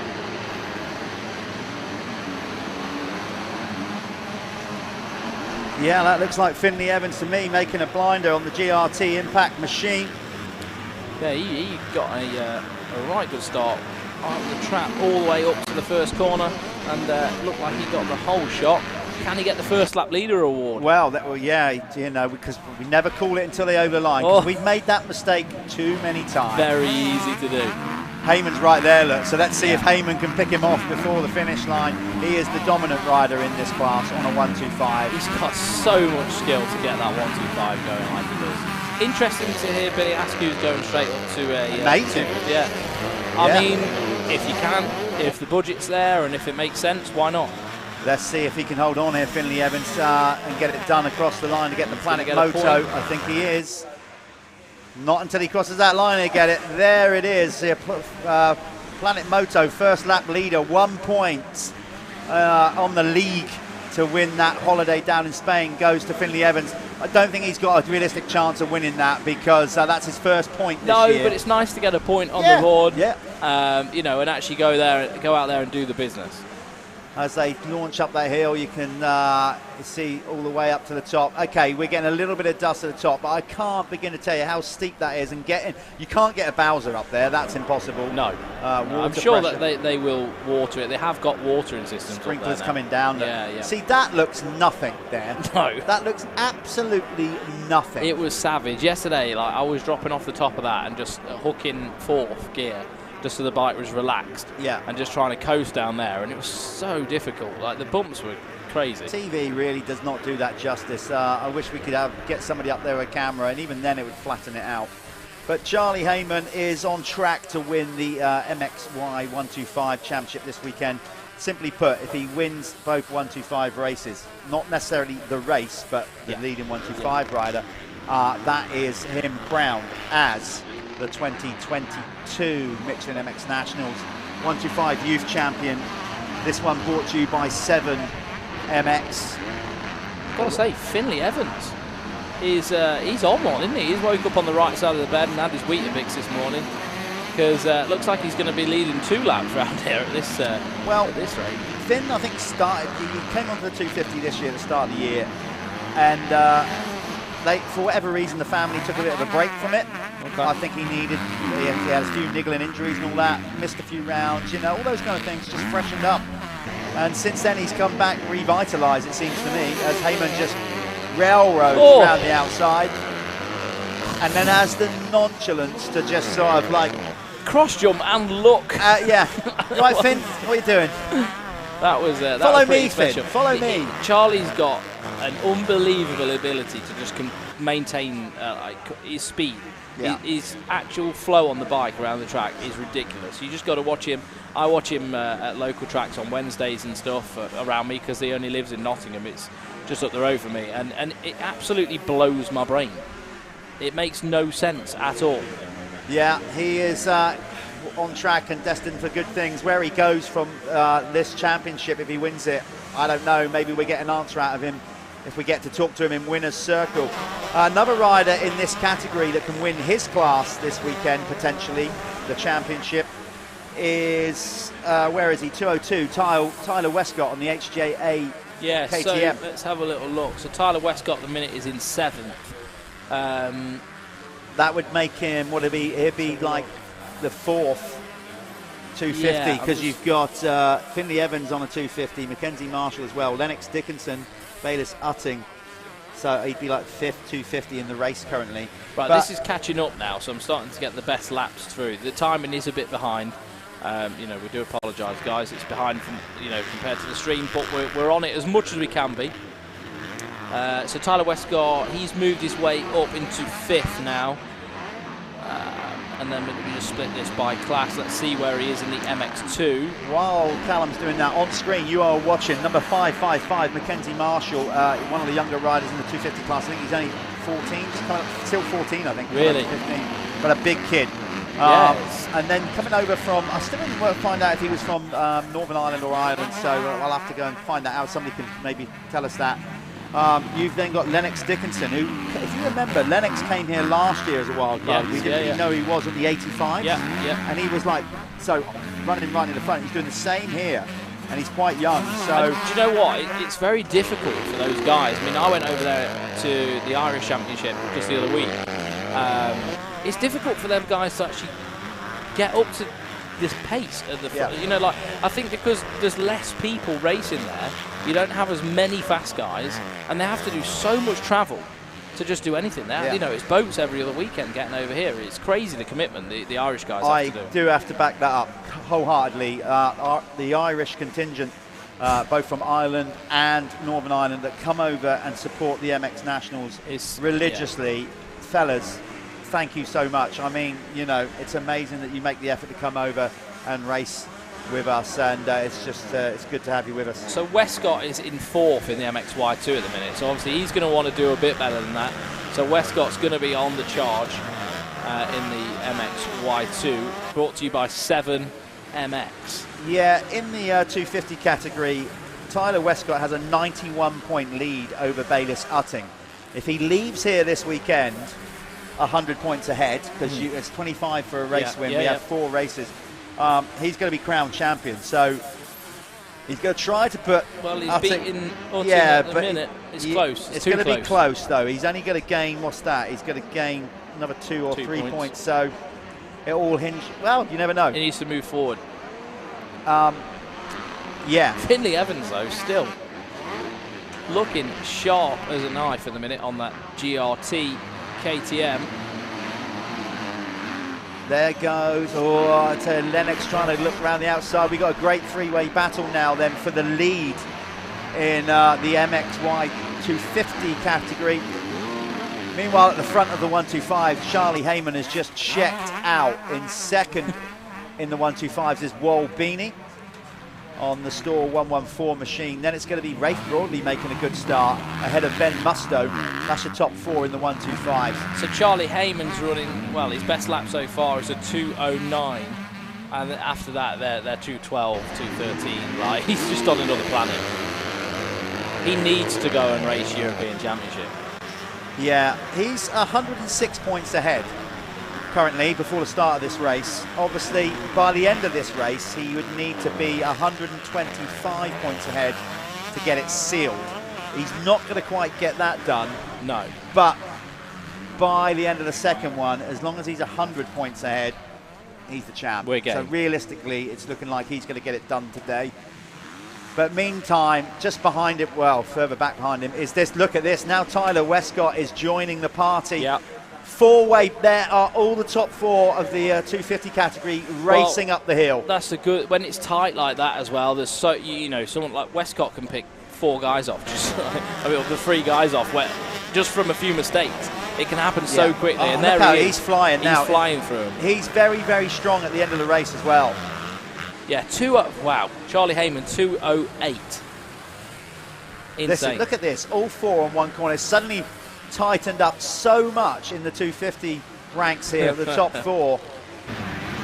Really close. You'll see Westcott with that red number plate as well, and that indicates championship leader. If you've got more points than anyone else, you can slap yourself a red number board on the bike, and that just indicates to everyone else that you are leading the championship. So you'll see that on Westcott's bike as he starts to come into shot. Let's stick with this because this is a brilliant battle. Lennox Dickinson is nowhere in the championship. He is wild carding. This is his first round of the Michelin MX Nationals this weekend. But he'll want to go out and like top it, win the overall performance. Yeah, look at it. Just because he can't win be anywhere in the championship doesn't mean he can't win on the day. He can still make some ripples though, can't he? Definitely can, and he's doing that. Finley Evans is under pressure on the GRT impact machine right now. Mackenzie Marshall's back there on the Yamaha, and expect Tyler Westcott to drive through at the end of this race. He's very strong. Walbini is now catching him up on the 125 as well. I'd like to know a little bit more about Lennox Dickinson as well. So if we can get some information on him, that'd be great for us to. I would say on the broadcast. I'd say text us, message us, but we won't see it. No, I've got no signal at all. That's very true. Yeah. So if any of you out there know him, send someone over, give us some info. But there is Westcott. There's our championship leader in the black kit there, working the back of Mackenzie Marshall, and he's putting himself in a good position now, Jeff. As we know, he's another one in contention for a title, and he needs to put as many points on the board as he possibly can do. There's Rafe Broadley running more towards the front. Rafe hasn't necessarily had the greatest of years so far, still getting acclimatised with the 125s, but he's had an issue with his hands and arms, like similar to what you've had. Yeah. What, numbness? Yeah, so I think they're just trying to work out what that is and overcome it. Yeah. I mean, I have an issue myself. I don't quite know what it is. I think it's something to do with my ulnar nerve. It's quite difficult to fix, I think. It's just one of those things that I'm probably going to have to live with it at my age, but I imagine it'd be quite frustrating, for Rafe. He's found it difficult, but those problems seem to have gone away this weekend. He's having one of his better weekends at the Michelin MX Nationals, number 72. 3rd at the moment in the MXY1 class, so he's doing pretty well. Yeah, he's riding the AC United Gas. Yeah, so it's looking good out there. Finley Evans has handled the pressure really well here, I have to say. He's a little bit down on bike time compared to some of the others because he's missed a little chunk of the season. But it looks like he's riding himself into fitness, and he is withstanding the pressure really well. Yeah, I think he has been passed, though. He has by Lennox, but either way, he's showing some good fighting spirit there at number 12. Yeah, Lennox has gone through, so Lennox Dickinson, I believe, is leading the MXY2 now.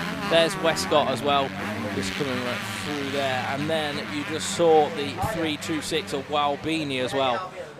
He is second in the MXY1 category right now.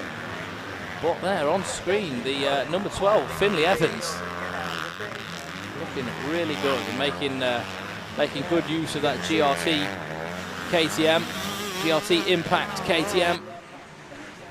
He looks tricked, doesn't he, in all that Alpine style gear? They've got a good setup going on there. Oh yeah, good support from the guys at CI Sport with the Alpine Star kit. As you said, yeah, I think it's 2023 stuff he's got on there, isn't it? I think they put a good bike together, as a good good bike together as well. I mean, like you've seen Jamie Carpenter, he's just got on with the team like a house on fire. They don't cut corners, do they? Everything gets done to the best of their ability. They really do put a good package together.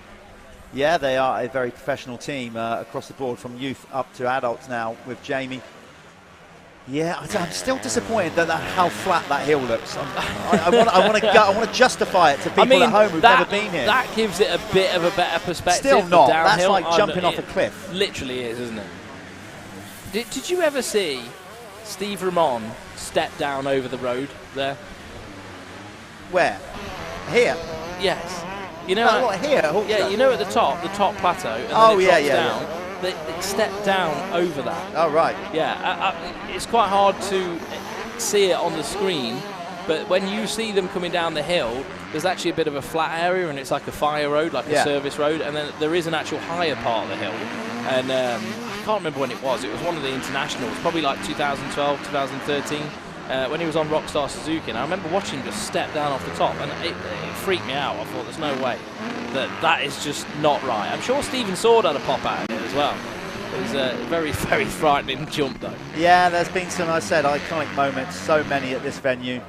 I think the circuit allows for that, though, doesn't it? Because, you know, there's so many like, almost extreme parts on the track. What you could, if you can imagine it, you could probably do it. Well, leading in now to this famous sandpit.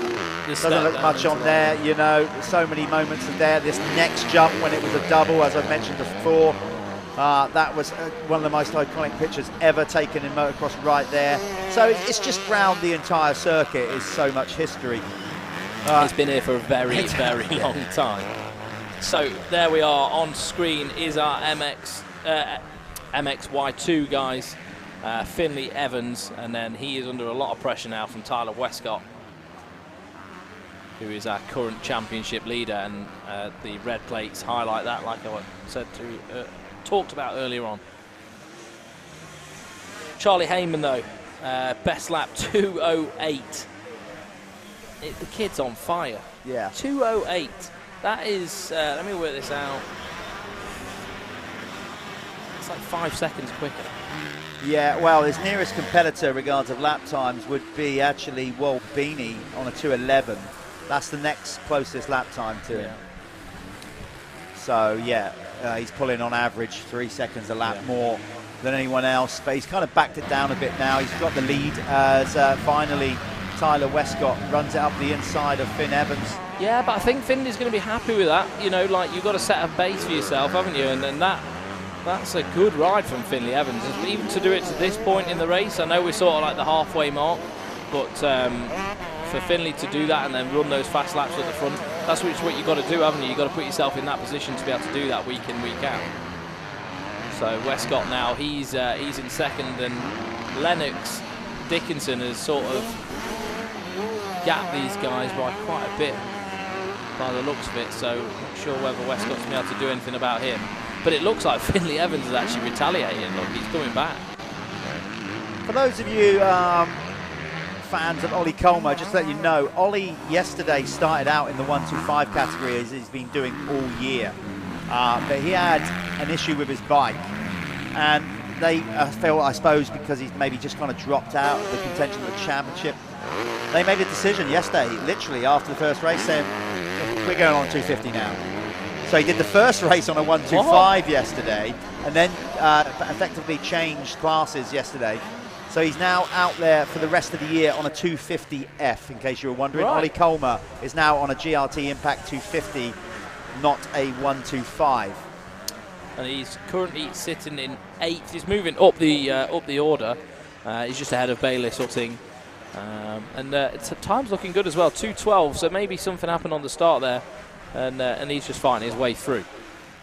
Yeah, that's the results by class. Let's go. Oh no, we're back to that now. Sorry, yeah, my bad.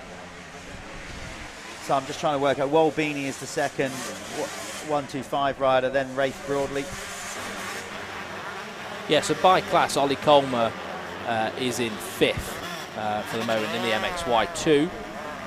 125's current running orders: Charlie Heyman, Wal Beanie, Rafe Broadley, Erez Melman, then it's Ben Musto for 5th, James Barker in 6th. Charlie Griffiths is currently in 7th, ahead of Caden Rains. Then it's Wesley McGavin, 9th. Harrison Greenoff propping up the top 10 in the 125s. Yeah, the top 10 in the MXY2. Let me just split this again. So Lennox Dickinson leads the way, followed by Finley Evans. Tyler Westcott, it's Tyler Westcott now in 2nd, and Finley Evans pushed back to 3rd. We've got Mackenzie Marshall 4th, Ollie Colmer in 5th, Bayliss Utting in 6th, 7th we've got Harvey Cashmore, 8th Jack Taylor, 9th Arai Elcock, and then just rounding out the top 10 there is Corey Collins. We're doing some maths, are we, Jeff? That's why I've gone quiet, because I'm terrible at it. Mathematiques. I need to concentrate fully. We got is that a red flag incident? Well, the checkers is not out, and Barry's holding the red flag. So, yeah, looks like we have a red flag. That will be a result, because there wasn't much. Basically, the rules are pretty much you've got to run over half distance. If you're over half distance when a red flag comes out, usually that means the result will stand. Yes, for sure. We were well over halfway, so that result will stand, but it will count back 1 lap. So we'll try and get the official results for you on there. Some riders that may have made a move on that last lap, it won't stand. Yeah, we'll maybe wait and see for the result to become official, and then between motos we're going. Let's go and see if we can grab Charlie Heyman. If you want to go and do that. We're going to go to a quick ad, and hopefully we'll be back talking to Charlie in a moment. Cause you woke up in the morning with initiative to move, so I make a heart. Hold back, think about it, cool and look smart. The world time has come to.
Right, this is Clubman MX2 brought to you by Moto-Connection. Nice. Hey? Did you like that? Yeah, I did. Drop in. Do you know what? Richie Roberts, who's racing this class, right, number 111, you just saw him as we were panning across there. He's actually got a severely damaged finger to the extent that he can't straighten it. It's almost touching his palm, like it's folded all the way into his palm. Because yeah, it's bad, it's real bad. But he's still out there, he's trooping, and I think he got some good results yesterday. He was top 5, even though he can't pull his clutch in. So might be why he's going quicker. Well, maybe keeping more momentum. Maybe. Right, we're just trying to find some info on that previous red flag. We're not sure. We didn't grab Charlie Heyman there because we couldn't find him. So we're trying to find out if he was involved in any way, shape or form in that red flag. As soon as we get that information for you guys viewing at home, wherever you are in the world, we'll let you know. Before we get this class off the line, just want to give a huge shout out to the guys at RFX, Oakley, Bell, Fly, Beer. Milwaukee. Quite frankly, without them, the live stream wouldn't happen in particular. Yeah. Not only do they back the series, they basically making the live stream happen. So those brands, incredible work. Thank you for enabling us to do this, giving us a platform to elevate British motocross. Yeah, and that's the biggest thing for us all, isn't it? We need to, you know, get the sport into the mainstream a little bit. And, you know, a lot of people know what motocross is. It's just, it's not accessible to watch it. And we're doing this for free. So we're making it accessible. We're bringing it to you. You can watch us on YouTube. You watch us on Facebook. So wherever you're watching us from, hello. And this is Clubman MX2. They've got the 5-second board, and off they go. Nice, solid, straight gate drop. That's nice to see. This famous, every part of Hawkstone is famous. Why do I keep saying it's famous? End of. You know, the big up as they go through the up through the trees, the tunnel. Oh God, I'm reliving childhood memories as I'm doing this. Well, that's it. When I drive in here, you just get those vibes, don't you? You know, yeah. It sort of brings back good memories. Amazing. Right, it looks like Toby Lightbound with another whole shot to me. He's been on fire of late with the starts. He had a couple at Cusses, I think. Yeah. He certainly had a couple of Planet Moto First Lap Leader awards. Well, he's going to get another one now, hopefully. Well, he's got. he's got. You see how I dropped in a hopefully then. Nice. As they go round that Apico bannered corner. Look at that RM250 out there, look. You love a bit of yellow, don't you? Oh, mate, that's a bit special. I've seen him riding all weekend, and I've not been able to take my eyes off him, Jeff. It is a great two-stroke. Oh, yeah, no, he's out mate, there. He does a good job on that. I don't know who it is, but he's definitely doing a good job. Right, let's just refresh the timing here. We'll get up to speed with that for you guys. As we lead them round on the first lap, but it's looking like it's going to be Toby Lightbound over the line first for the Planet Moto First Lap Leader Award. Hopefully we'll give him his moment of glory. There he is, and it is Toby over the line, Planet Moto First Lap Leader.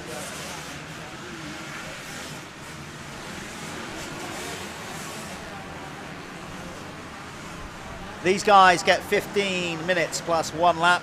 Oh, we got someone down. Right on the finish line if you're going to get TV time. Do it properly, on your head.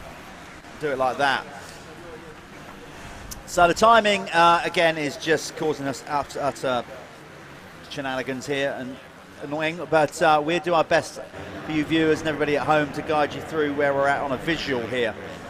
I can tell you that Toby Lightbound did indeed get the whole shot and is leading the way. As soon as we get the timing catching up, we need to get that hamster running faster.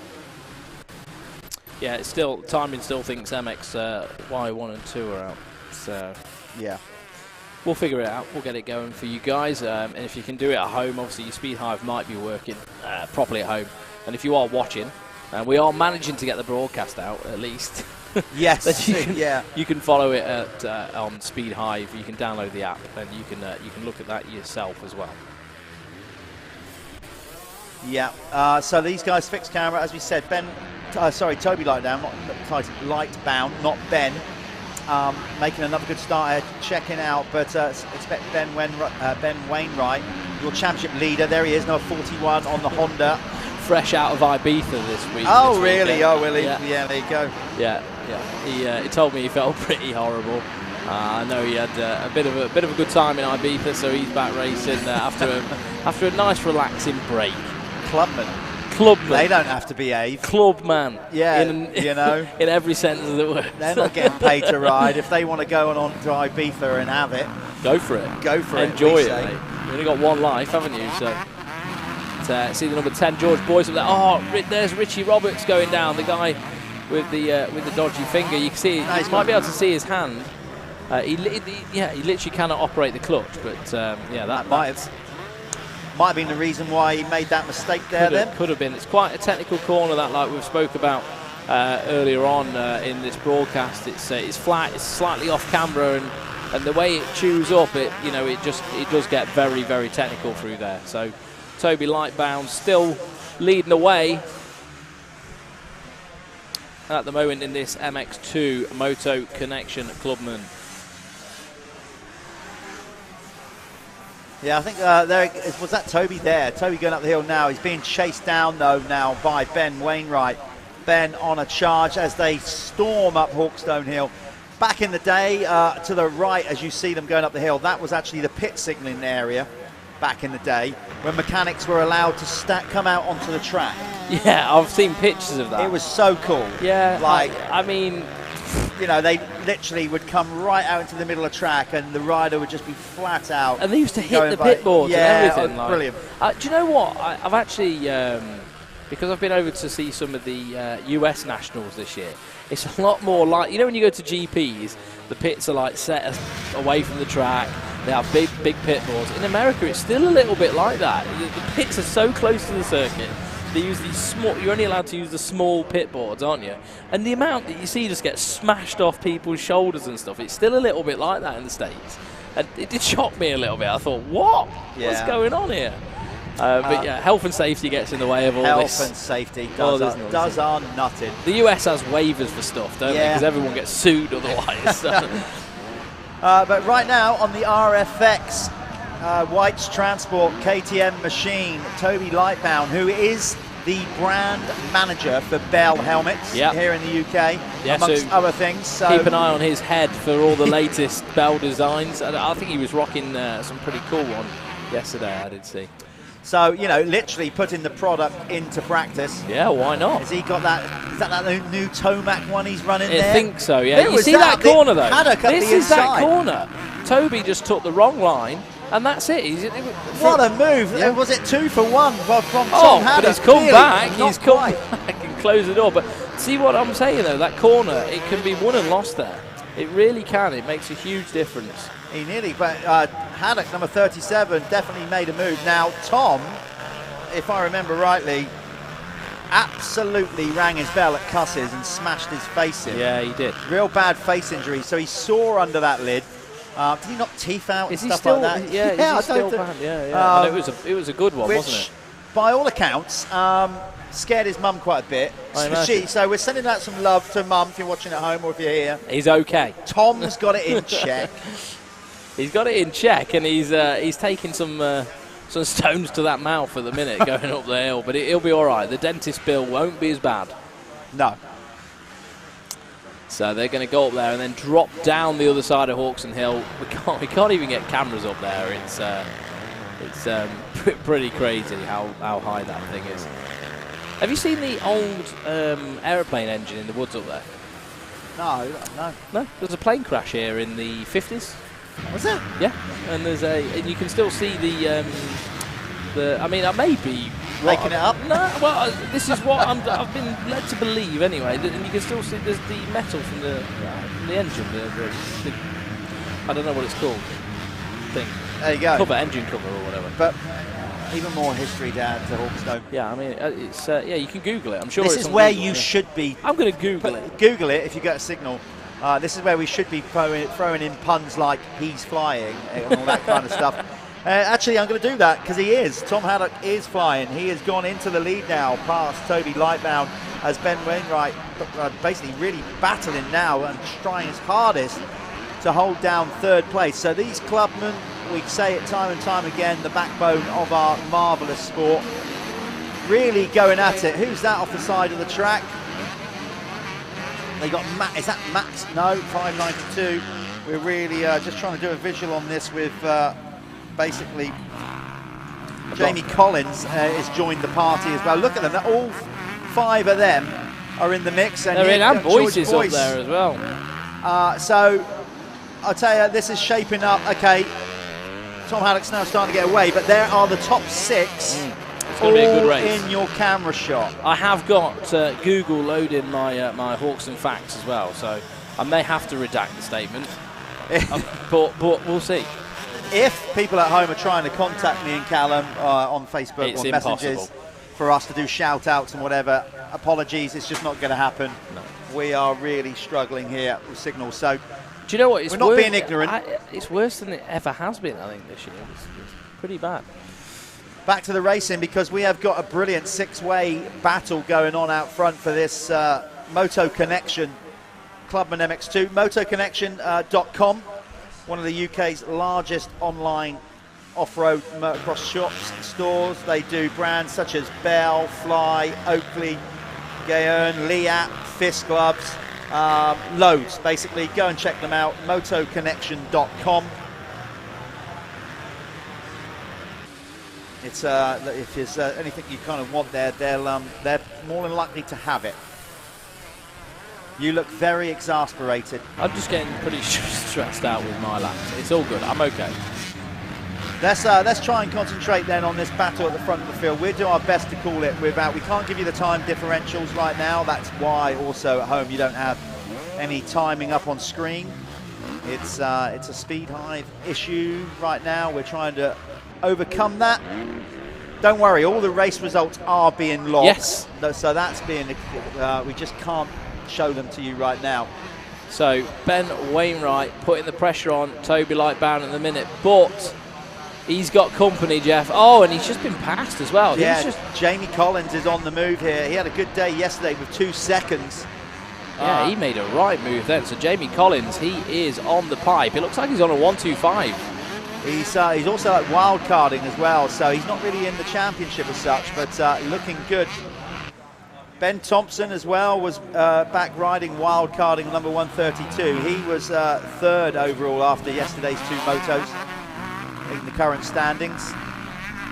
Ben Wainwright took both moto wins yesterday. Yeah, I think Ibiza's caught up with him a little bit today. Yeah. I heard someone else laugh then. Yeah. It's you know, Saturday was cool, but it's that the full Ibiza hangover experience is starting to the blues. Up. I'm sure he'd much prefer to be sat on what's it called, Tiki Beach or something. I don't know. Mitchell Collins is there as well. He's also having a good ride. So the 2 Collins is there in the top 5. Top 5 are now kind of broken away from the rest of the pack. There was Hayden Stevens, I think, going to. Was that Max Fletcher? Max Fletcher had a indifferent day yesterday. Didn't kind of go his way. He had a not too bad opening moto, but then he had a terrible second moto. Didn't score any points. In the championship, you got Ben Wainwright with a 67-point lead over George Boyce. Toby Lightbound is 3rd in the championship, another 17 points back. Then it's Fletcher in 4th. Lost quite a few points yesterday.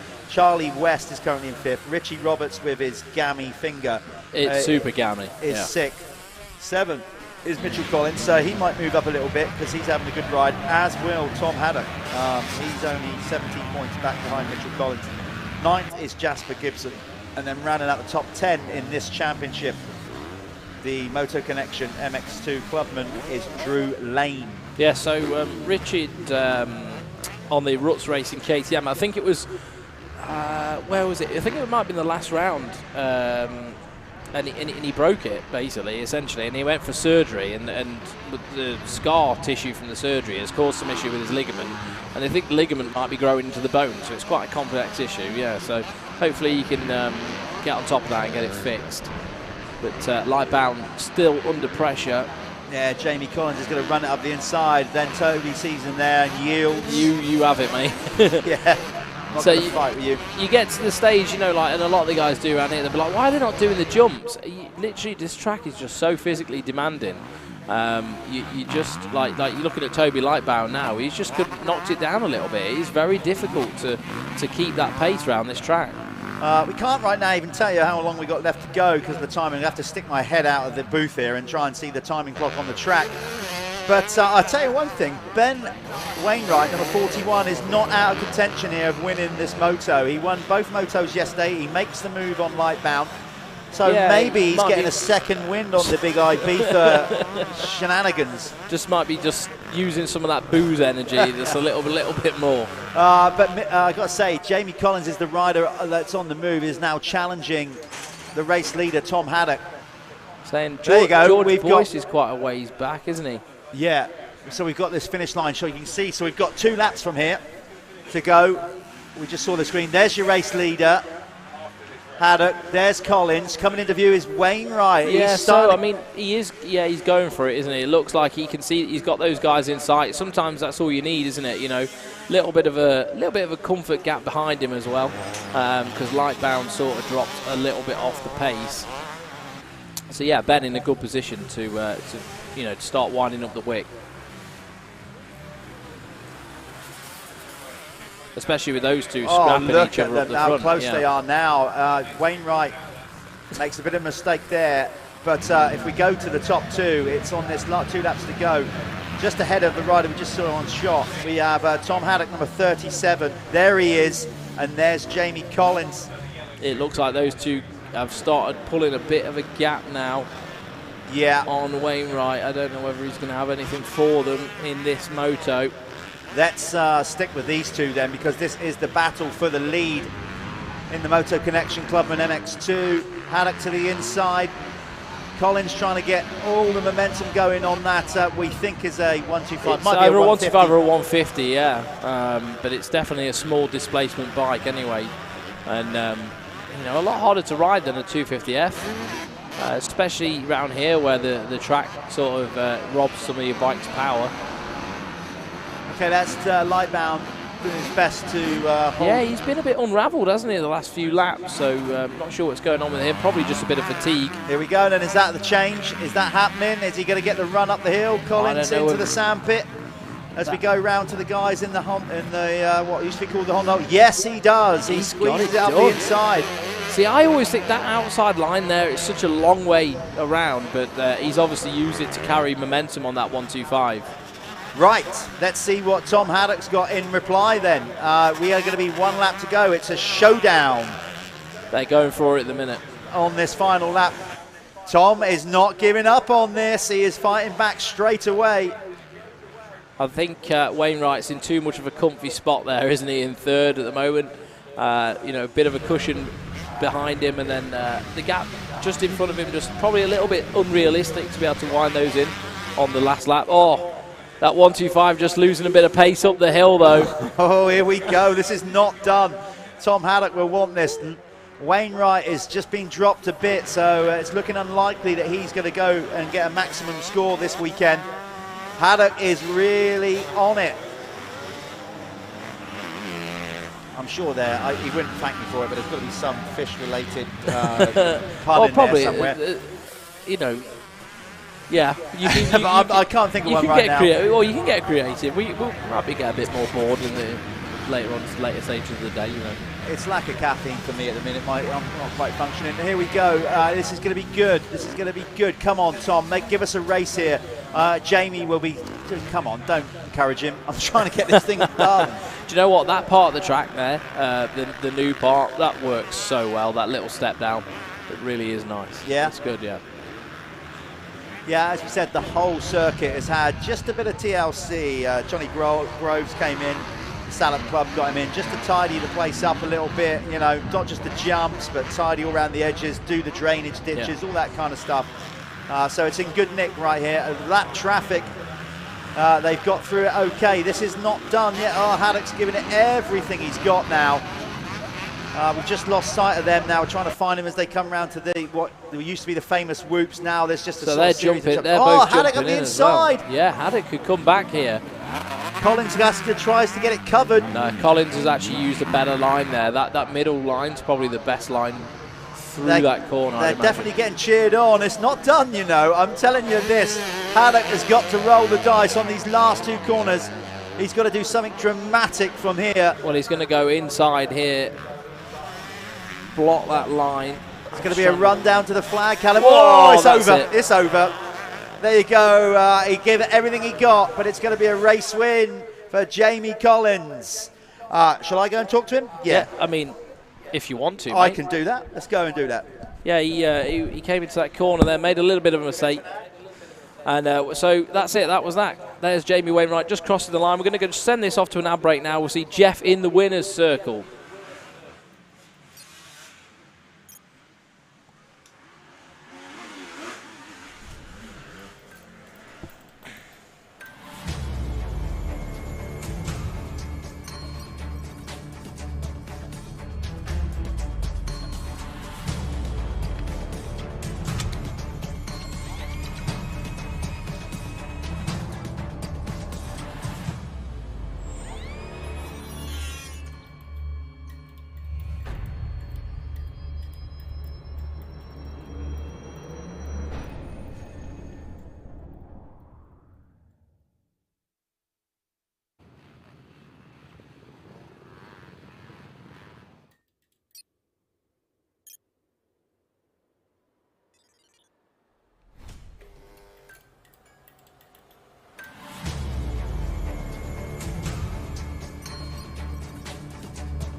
I tell you what, there's a great vibe down here in the winner's circle. Tom Haddock and the race winner here, Jamie Collins, just embraced. It was a real nice vibe. Jamie, great ride. We're not sure. What's this, a 125? Yeah, 125. So 125 out there with some of the obviously 250s making it work. You got your crew here. You got your entourage that you can't see. Remind me, that's just your first race win in the MX National. How does it feel then, mate? Yeah, it's pretty good. Like yesterday and that, Wainwright, he was like pull a massive lead first few laps, then I'd catch him right at the end. And I just couldn't get him at all. In that one, he didn't get as good of a start, and then yeah, just got him really. And then Haddock and that were there, and then yeah, he was hassling me last lap as well. So yeah, it feels good to be honest. Yeah, good win. Is Hawkstone one of your favourite circuits? I mean, how many times have you even ridden here? Been here a few times in that with like Bridgestone and that, but I'm not the biggest fan of it. It's just hard, isn't it? Just like third lap in, pumped up. You're just like holding on. Well, look, you rode through it. You guys have said you got all your mates here cheering you on behind the screens. Anybody you want to thank? Obviously, you've got sponsors and whatever, so let's get that done. Sam Ungley at 723 Race Bikes. Obviously, my dad and that. Diffs Media, my brother, he does an all right edit every now and again. So yeah, just like to thank those people, really. Good stuff. Well, look, go and get a drink. Well done, that man. Jamie Collins taking his first MX Nationals race win here. Good stuff.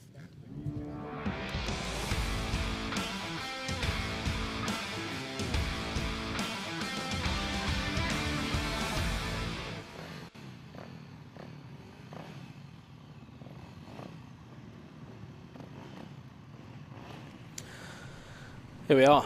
This is the Worx Sports Insurance Clubman MX1. This is this is the class that I raced in yesterday. This is also the class that my company, Worx Sports Insurance, sponsors. So I get my own little plug now, don't I? So yeah, we are Worx Sports Insurance. If you need anything, give us a shout. We're online. We've got a website. Just fill in your contact information out on there. I always say, you know, we're doing motocross. Us guys, we're out having fun. It's our families that are at home. They're the guys supporting us. So just make sure that you've got a financial plan in place for if anything did go wrong, then they're not going to be affected by you know, you just going out on the weekend and having a good time and spending all the money. Basically, that's what I always say. But here we are. We're ready to go for race 3. For these guys, this is the first race for them, though, of the on the live stream. It is Sunday. We're at Hawkstone Park. This is Clubman MX1. And they're about to get the starters' orders. They're going to go 30 seconds, and they'll get a 5-second board. So they're just going to get themselves ready there. We're all using these mesh grids as well.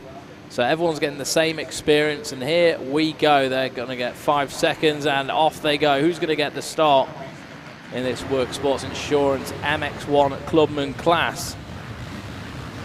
And obviously, they're all going to be fighting for that first lap leader award as well. Get some nice points on the board for their Spanish motocross holiday. Looks like a Kawasaki out front. Just going to get my information up from yesterday. So looked like Adam Reeve, and I think that was Adam that got the start then as well. 7:31, Adam Reeves.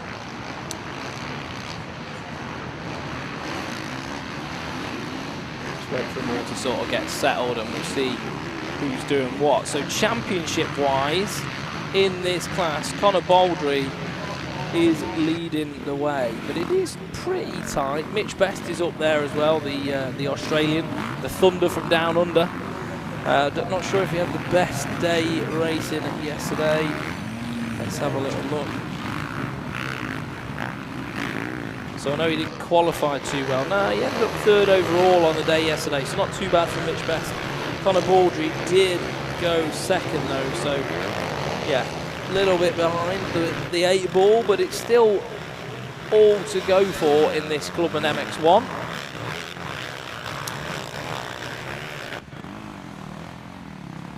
You're back, Jeff. He's back. Back in the room. Back in the room. I was just catching up with basically our race director, Paul Irwin, and also series director, Paul and Dad Neil. Started this championship back in 2014, but Paul now also acts as race director, so keeps an eye on the racing. Very quickly, just to let you know, we'll talk about it later on as well when we come back round to the youth 125 and 250 category. So the red flag incident, yes, it was a red flag. It wasn't Charlie Heyman that crashed, but okay. Charlie Heyman's bike stopped, though. Right. But he still takes the race win, and here's why. Because when you get a red flag incident, if you haven't reached the halfway stage or whenever a red flag happens... Goes back a lap. Exactly. The result goes back a lap. So Charlie's bike stopped. On the lap. I don't know what happened to the bike, but it stopped, expired, whatever, on the lap when the red flag came out. But it wasn't him that caused the red flag. So he didn't cause the red flag, so Charlie Heyman still took the race win. That was... So he is still on track to win this championship in the next moto later on today. So I just want to clarify that. If you're not sure of the rules of motocross, red flag incident, it's not when the red flag goes out to get a clear, you know, with the points and everything. It always goes back to the last full lap. Yes, correct. There you go. That's me, Mr. Handbook. Anything else you want to know, don't ask me, because I haven't read a rule book in years. So let's have a look at this then. Leading the way right now, I'm not too sure because we've been talking amongst ourselves. That is the number 2 though of Connor Baldry on the KTM there on screen. We did have obviously Adam Reeve with a cracking day yesterday. He ended up on 50 points. Not sure where he is now. He might have checked out the front. There's Mitch Best. You know, I said earlier, the Thunder from down under. They come all the way from Australia to come and race the Michelin MX Nationals. So that is great. I think the leader is ahead of these guys, though, that we're seeing on screen. That's the 115, who's a wild card, Darren Manning, I think. So he's under a bit of pressure from the number 4. Billy Saunders at the moment. Just going to try and see if I can get the live timing back working.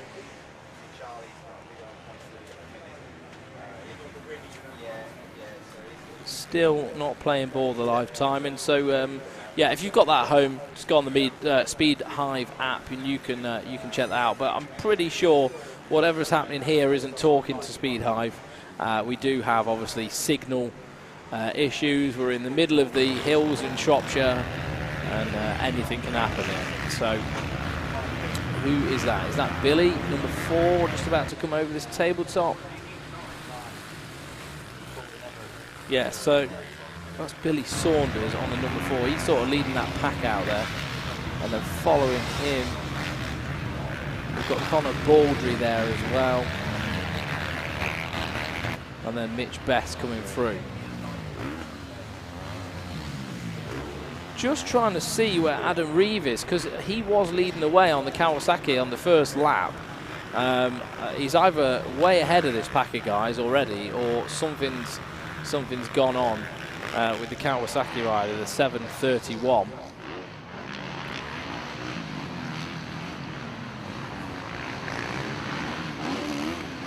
But it does look like Billy Saunders.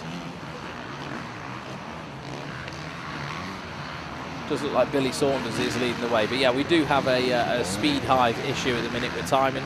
So please bear with us. We do have the timing. It is being logged, obviously, at the circuit. It's just not being uploaded online in time for everybody to see it. So timing, you know, we're at Hawkstone. This is why.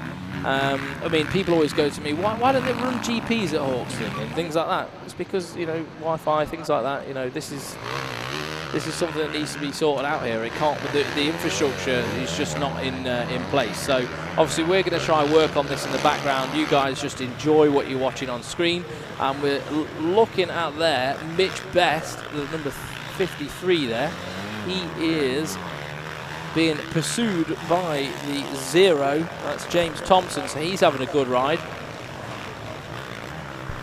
Yeah, as Callum said, well, listen, we'll do the best we can on the visuals. You have to bear in mind we are sat in a little commentary booth in a TV truck. We can't be out there on track, so we're only going what you guys see at home, and we're going a bit blind at the minute. We've got a bigger screen now, though. We've got a bigger screen, but we haven't got timing. So we have, you know, we're just doing it what you guys are seeing at home. We've just tried somebody else's phone to go on to Speed Hive here, and it seems like it's playing up with them as well. So maybe you're getting the same problem at home. Who knows? Right now, we've got to deal with it. So we do the best we can, people. The main thing is you're getting to see motocross action live, free of charge on MXN-TV. You know, this round 5. Hopefully, round 6, we're going to be announcing all our plans for that soon. I'll start drip feeding you where we're going to be going. We're scheduled to go to Oxford Moto Park, so we're going to be letting you more details about that. Yeah, so I think Neil's got a few plans, isn't there? Lots of plans. Talk about Neil popping in here. So there's a few plans, a few different tracks, a few potential tracks. It's just it's a matter of getting the yes, isn't it? Getting the nod from somebody. To get those, to get the machines in and get them built. Yeah, that was a nice move. That was Paul Atkinson, I think. Yeah, going past going 0. Past James Thompson. So there we are, those two. Is that Atkinson? Yeah, it is. Yeah, so that's Paul Atkinson and James Thompson battling. So James Thompson, actually, yeah, he's having a decent ride. I think he's been pretty good all weekend, though, Thompson. He is on the 0. He's sitting in 6th overall for the moment. So he's he's having a good ride, because when you consider looking at his championship stats, he's all the way back in 15th. So obviously he's got the sand dialed in.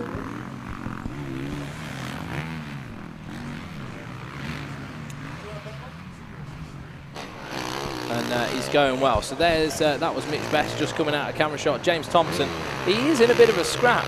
So who's he got there? That is the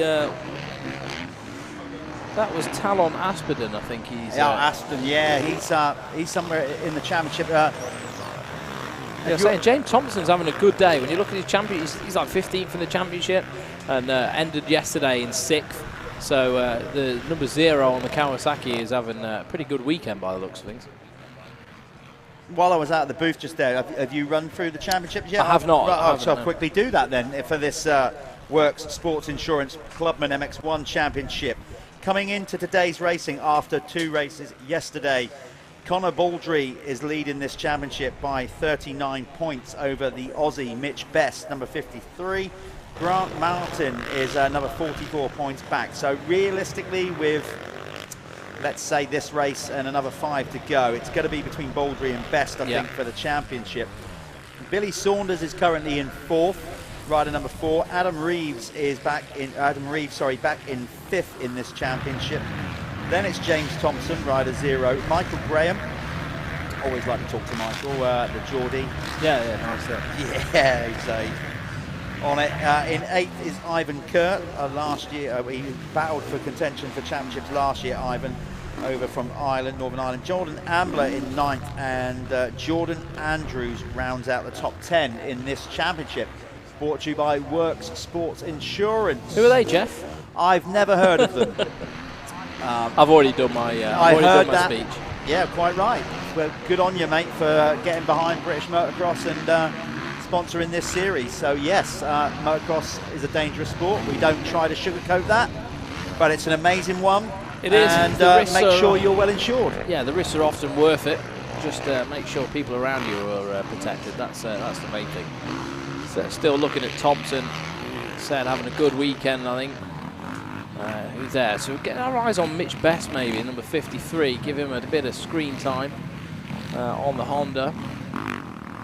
Obviously, we're still fighting so hard with the timing issue. It's just one of those things. But there he is. There's Mitch Best. Come all the way from Australia to race the Michelin MX Nationals. The thing I still like about that, the cool story about that, is because he saw it. Yeah. Saw the stream. Yeah, he's probably fed up driving all the way across Australia to go to their nationals as well. I've got a friend out there who has to do that, and he says it's 2-3 days driving just to get to a race. It's not pretty. There's Conor Baldry tearing up the hill. He's the championship leader. So we're trying to just pick up the leaders now. They should be the first. We're switching over to the descent in a minute.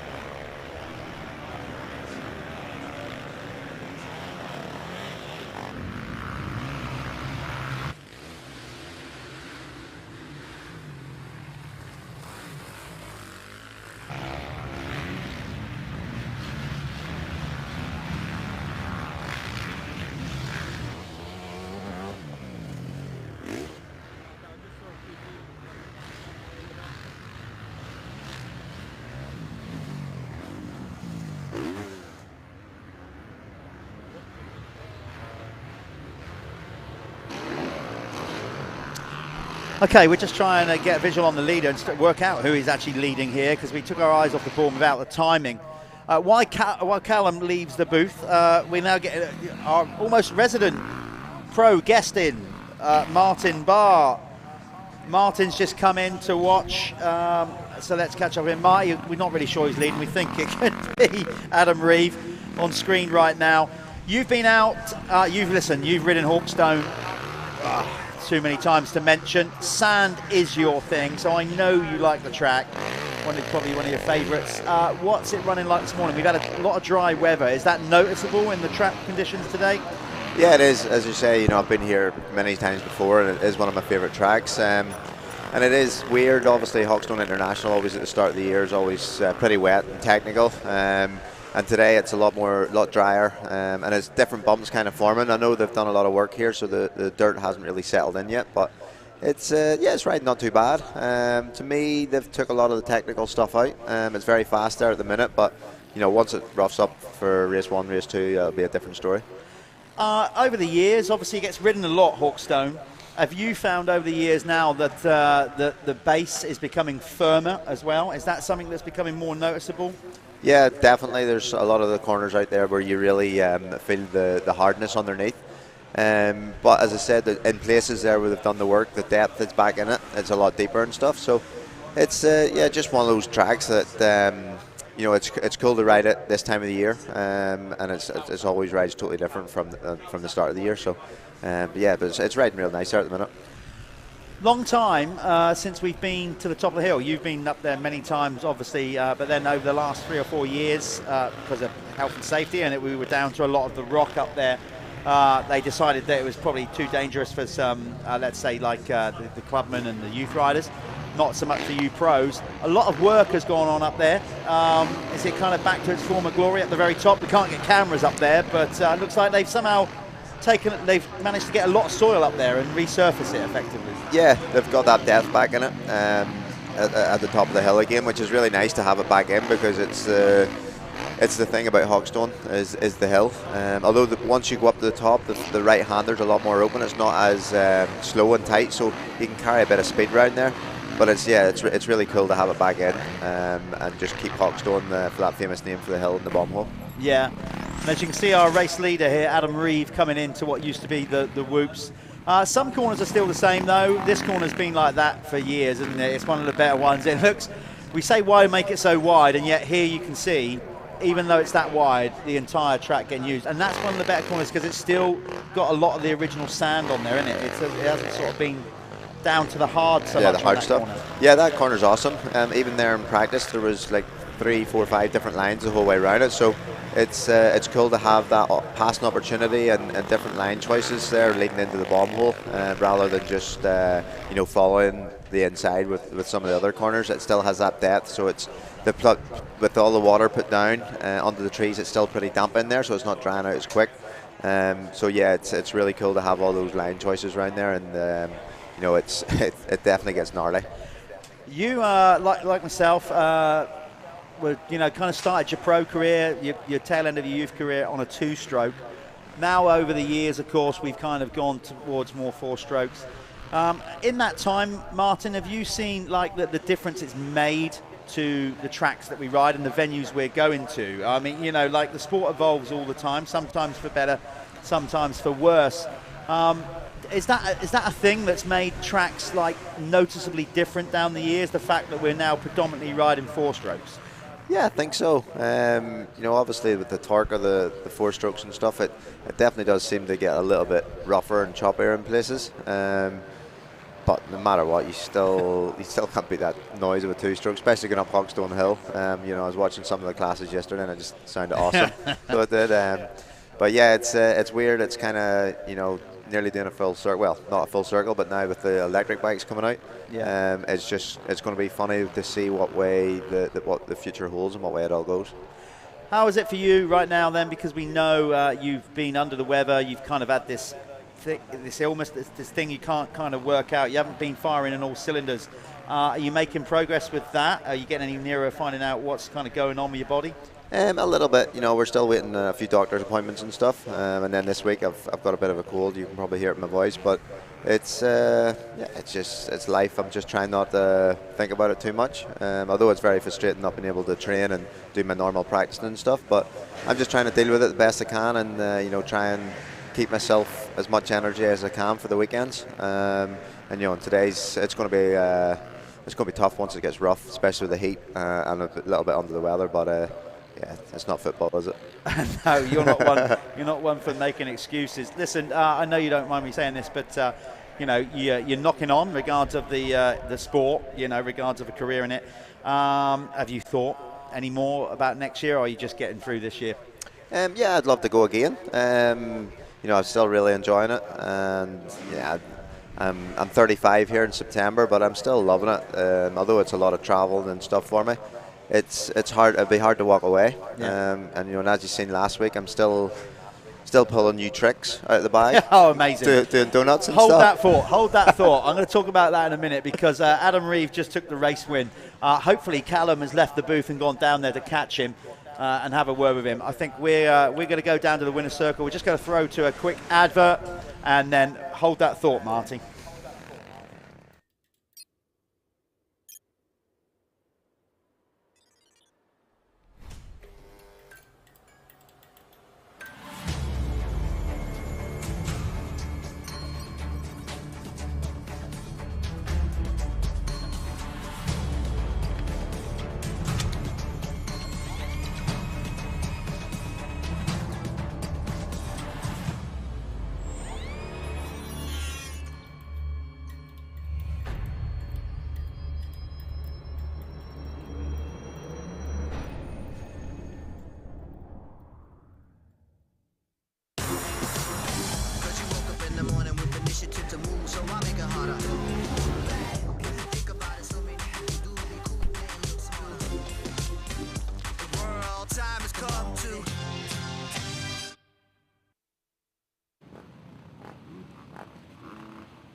Very thirsty Adam Reeves. How was that, mate?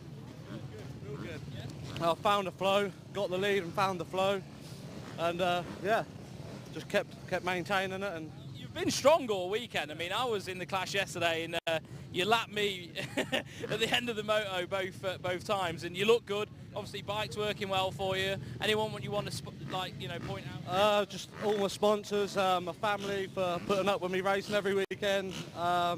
Yeah, my dad, my mum, everyone who helps. So. Well, it's obviously working, mate. Yeah. Get some water down you, and we'll see you for the next race. Yeah. Well done.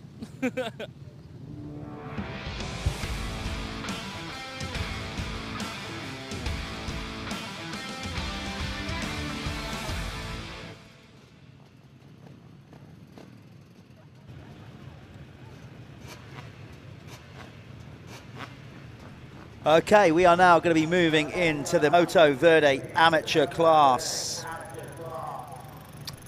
We are just, I'm getting all the timing up together here, like from yesterday's results. There, here we go, finally found it.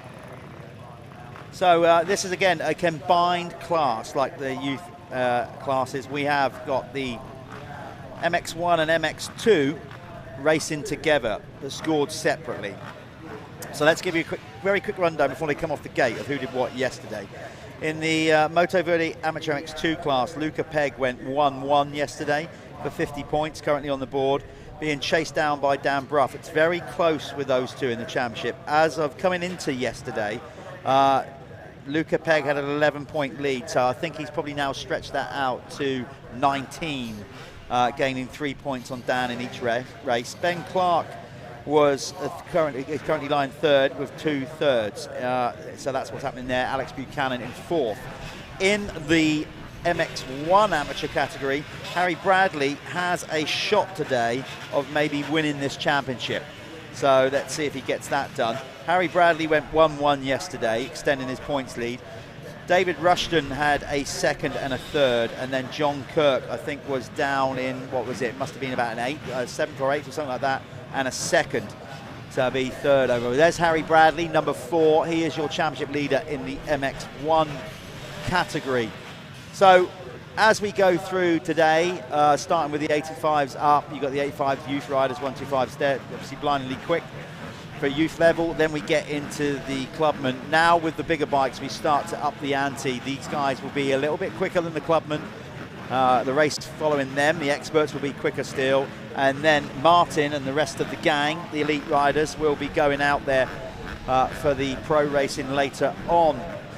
Martin, I know you take it very serious. You go out there, you watch all these guys because you're never too old to learn, and you might find a sneaky little line. Are you going to bother to walk to the top of the hill today to find a line? Nah, not today. No, too hot for that. Yeah. Okay, here we go. Gate drop with the Motoverde Amateur MX1, MX2. Who's going to pull that whole shot? 450s and 250s all mixed together. It's Harry Bradley. Is he going to hold on to it, though, and get the Planet Moto First Lap Leader Award? He is in the mix for that, by the way. He's certainly in the top 5. He's had quite a few of them this year. Billy Askew is currently leading that league table to win the Planet Moto Spanish Motocross Holiday at the end of the year. So whoever is over the line, finish line first, the most times this year, will be going down to Spain, courtesy of the guys at Planet Moto. Highly branded Apico corner there, which are one of our major sponsors for the MX2, and of course you ride for them, Martin, the Apico factory racing team.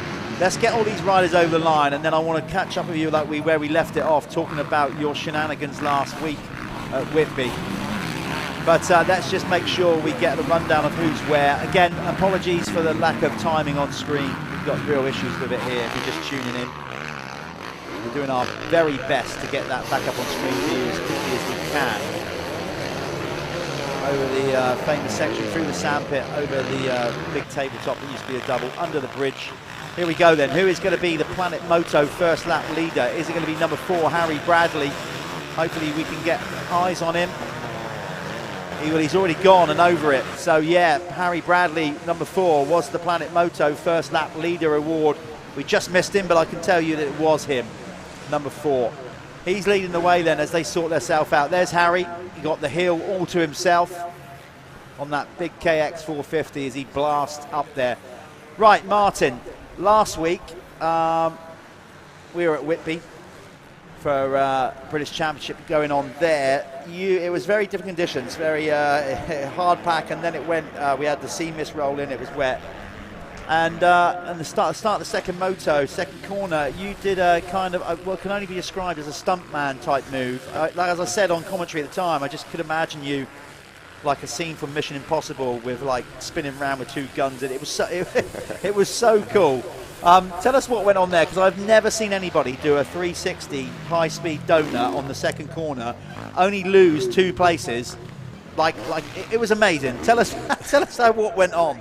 Yeah, well, basically, as you said, the weather was it wasn't great, and with the hard pack conditions. And once we went onto that second corner, that was us joining back onto the racetrack. So all the dirt that we could turn off was all out to the outside, and I went up the inside, and there was just no traction whatsoever. And once I felt the rear starting to go, I was like, oh no! I just started jabbing my foot, and kind of the enduro riding that I do just came into play, and I just kind of stamped my foot in the ground and dumped the clutch and got it back round again. But it wasn't until I rode off and I was like, what just happened? How did I stay on? And then once I watched it back and listened to your commentary and stuff, I was just laughing away at myself, because I've never seen anybody do it, and I don't want to have to do it again.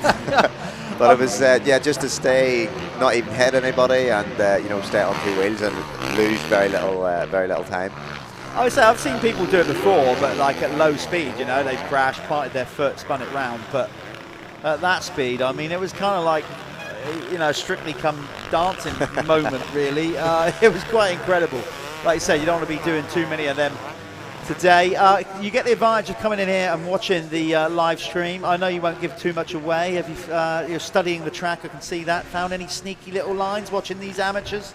Yeah, you can see a few lines. It's just about trying to open up some of the corners there, I think. You can see that guy where he went out wide and started squaring it back up in. It's the first couple of laps, once we get out on track, lucky enough we get a sighting lap, so it's it'll be really good to see what I'm seeing now and seeing it out on the bike, and try and hopefully I can catch a few little lines here and there, because it's going to be tough today. The pace is going to be heavy. It's going to be a good start's required in the first couple of laps, staying clean and trying to push as much as we can at the start of the race to break clear. But yeah, I'm looking forward to it. As you said before, Hawkstone's one of my favourite tracks, so it's hopefully I'll have a good day, although it's motocross and anything can happen, but we will definitely be giving it a good shot. Ask me this, Martin, when it comes to bike setup, do you have a base setting logged, a kind of rough thing coming into Hawkstone that, as a team or you as a rider, do you take notes and put down suspension settings, and so you've got a base to go to, or do you just play it by ear each time you come in? Yeah, well, luckily I've had Scott Garner from Planet Suspension do my suspension for 10 to 12 years now, so we have an awesome base setting, and it's one of them that I don't really need to worry about it. We come to a track, it's maybe a click here and a click there, but it's nothing serious whatsoever. I was kind of fortunate, my dad, he's obviously an ex-road racer, and once we came into motocross, he always taught me not to get too caught up in suspension where you're constantly chasing it, because the track's always changing. It's just about the rider being able to adapt and ride around that as the track goes on. Obviously you have your base set, but it's just being able to adapt to the track and ride around it, because you're never going to get that perfect set for a motocross track when it's constantly changing. So yeah, I've been lucky enough that way, and I have a real good base set in there with Scott, and hopefully it'll all be good today. Yeah, well, you know what you're doing. You've been around here enough times. Let's get back to where you now can see, thankfully, we have, for the moment at least, I'm not going to be too happy about it yet. Let's hold our horses. But hopefully we have got the timing back and working, and it will stay like that for the rest of the day. So you can now see on your screen Harry Bradley. Not only did he get the whole shot and the Planet Moto first lap leader, he is still leading the way in the amateur MX1 class. In the MX2 category, Luca Pegg has now worked his way into second in the race, but he is the leading 250 rider. Then you've got John Kirk on a 450 in second, third in the race, but second in MX1. And then Dan Bruff is on there he is, coming down the hill, number 33 on that Ruts Racing machine. He is currently in fourth in the race, but second in the MX2. Now, you're wondering why do we do that? Well, because we've just got so many classes. you know, to try and get it done here. So Clubman, we had so many people want to ride, so we separated the classes. But here, the amateur classes, we put the two capacities together. You know, they're all equal standard rider in that sense. Some want to ride a 250, some want to ride a 450. So we get them all in together, but score them separately. Dan Bruff will need to get the hammer down because Luca Pegg is getting away a little bit, not only in this race, but in the championship. Coming in, it was 11 points today. Or it was coming in, yeah, let me just double check that actually. I'll make sure I've got that right. I'm sure it was 11 points.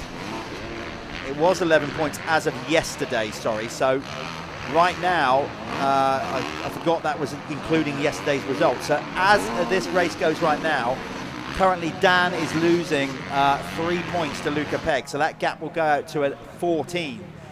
Harry Bradley is in control, not only of the race, but the championship. He has a very realistic chance at the end of the day of being crowned the Motoverde MX1 amateur champion. We've got the gold plates ready. We apparently have got champagne ready. Champagne, not even Prosecco. Apparently it's the real deal. Yeah, so yeah, I know you'll be knocking some of that back. Go, we've got to get the rest of the broadcast done. Go steady. But yeah, you can see the track starting to rough up, no doubt about that, and it will get tougher as we go on throughout the day, particularly when the pro motos go out there. So Martin, just recap, you'll probably know more than me, save me looking through a bunch of paperwork. Where are you currently in the championship? Fourth. Okay. Fourth at the minute. Fourth or fifth. I think it's between me and John Adamson at the minute. Yeah. But obviously Tommy's not here today, so we could potentially jump up a little bit. But yeah, I'm looking forward to it. John's riding very well at the minute as well. So it's going to be a tough day, but it's not over till it's over. No, we said about you've had this this kind of mystery illness, which has obviously hampered your season. And you just openly said you want to be out there for at least another year, so you'll be 36 next year, still keep going, keeping the old bones moving, whatever. Without giving too much away, are you having ongoing conversations? Are you anywhere nearer working out what your future's going to be with the next year? Well, we've had a few conversations, myself and Dylan, with my current team, Apico Husqvarna, so we'll see how things go. Obviously, it's not good out there at the minute trying to get sponsors on board. It's very difficult and stuff, so we'll see where we're at. He knows I'm keen to ride again and race, so we'll see where we're at. And just take it from there. Obviously, it's all down to results as well. We all the teams. I've run my own team, so I know how it works. Yeah. You know, you need the results to back that up. So I've just been slowly getting better the last few rounds, but it's been very frustrating having what I have at the minute and not just being able to get to the bottom of it. But as I say, it's life. We just have to deal with it and you know, try and get on with things as best we can. I've mentioned it to you before, I'll probably say it again, an unbelievable contingent of Northern Irish riders and Irish riders that come over. You know, we in constant talks. It's been a difficult year, as you said, like finding venues and all these kind of things at the minute, just because where the world's at, not just the sport. You know, obviously you get some good tracks in Scotland as well. Hopefully we'll be getting to either Northern Ireland or Scotland soon. If you had any preference of any tracks in either Northern Ireland or Scotland or Ireland, where would you like to see the series go to? You know, I think obviously we've just been unfortunate with Desert Martin. The pandemic, you know, you were booked in there a couple of years and it never got to happen. Unfortunately, there's no racing at Desert Martin at the minute, but hopefully if things change, you know, it'd be nice. I think from all the English riders, Welsh, Scottish, that haven't had a chance to ride Desert Martin. They were all busting to get over and try it because, you know, they've talked to us guys, they've seen the videos and how good a track it is. You know, so it'd be cool to get over there and get me on bed for the night before a race. Yeah. But obviously there's a lot of good tracks up in Scotland as well. So yeah, it's healthy that way. It's just making it all happen, and just with the way the world is, it's never easy. No, it's not, but I can tell you and the viewers at home, it's something that certainly the crew here at the Michelin MX Nationals are constantly looking at, and we've just been scuppered really with the way the world's been the last couple of years. We will get there. either to Desert Mine, Northern Ireland or Scotland sometime soon, I'm sure of that. Okay, this is tightening up now then. This is a race for the race win of the race, not for championship. Because basically Harry Bradley is on a 450, Luca Pegg's on a 250, and he just, there, Martin, he's like, don't need the ag, I don't need to race you. I'm winning my class. You go on. You're going faster than me. As long as he stays ahead of John Kirk, he's happy. That was obvious. He gave that one up. He's just reading his race there, knowing that looking at the bigger picture with his championship chances of getting that all wrapped up. He doesn't need to get in a battle with an MX2 guy. So he just basically looked over, moved over, and let him on by. With regards of Luca, that's good for him because he's put, although they're not in the class, so he's not gaining points.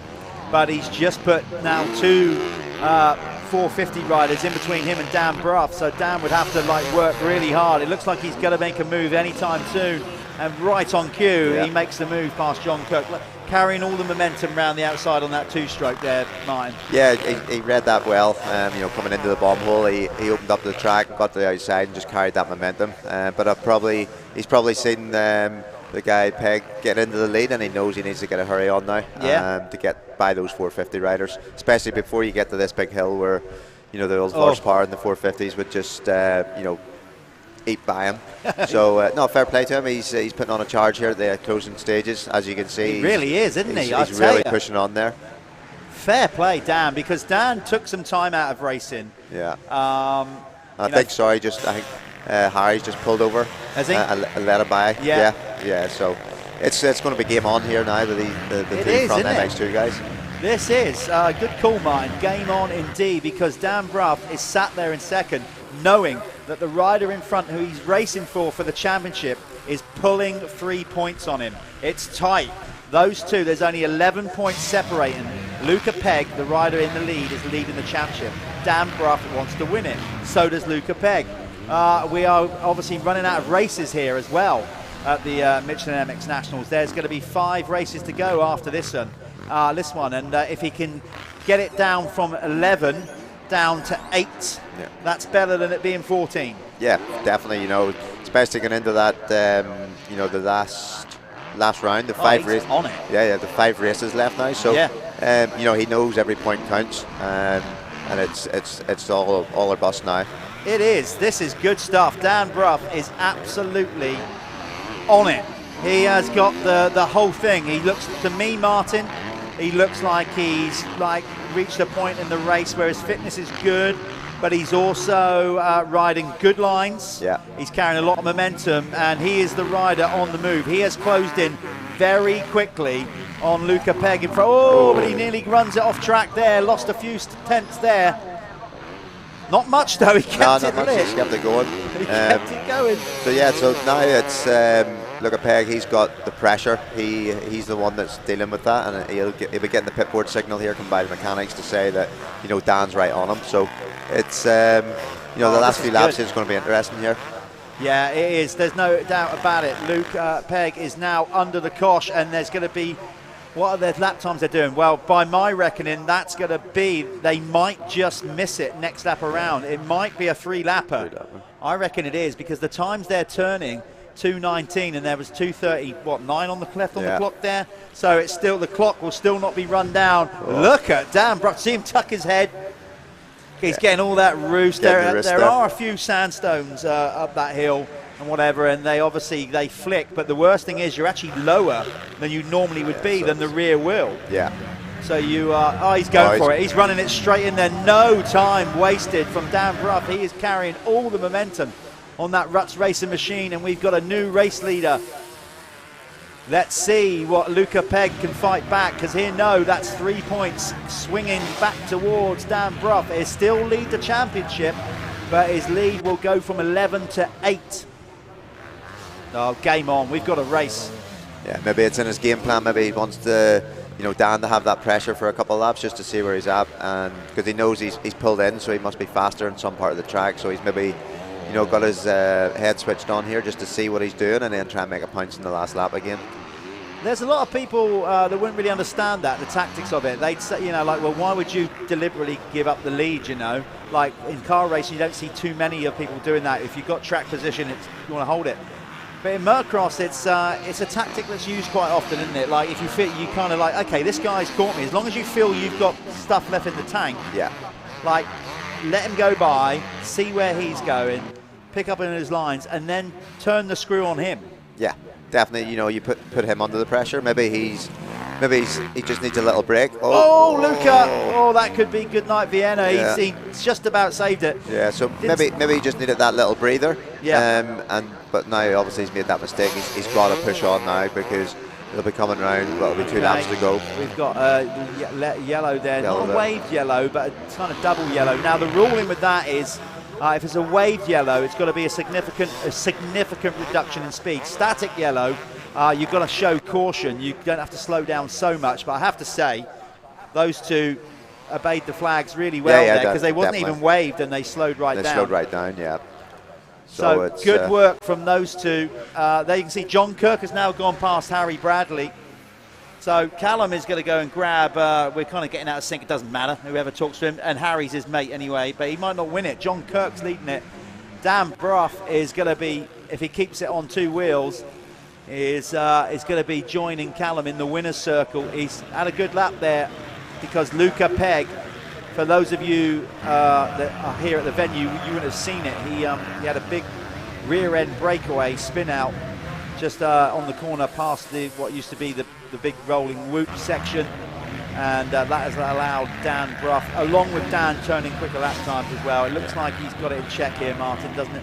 Yeah, as long as he, obviously they'll be coming up the lappers and stuff now as well. So as long as he reads that and keeps that momentum going, I think he should have it pretty much showed up, because the last 4 or 5 laps of that race he's really stepped it up, and his lap times have been good and consistent, and that was good enough. I think it's once he's seen Luca Pegg going into the lead, he really put the hammer down to get by those 2 450 guys to run it into Luca and snatch that win away. So it's all to play for. A lap and a half to go here.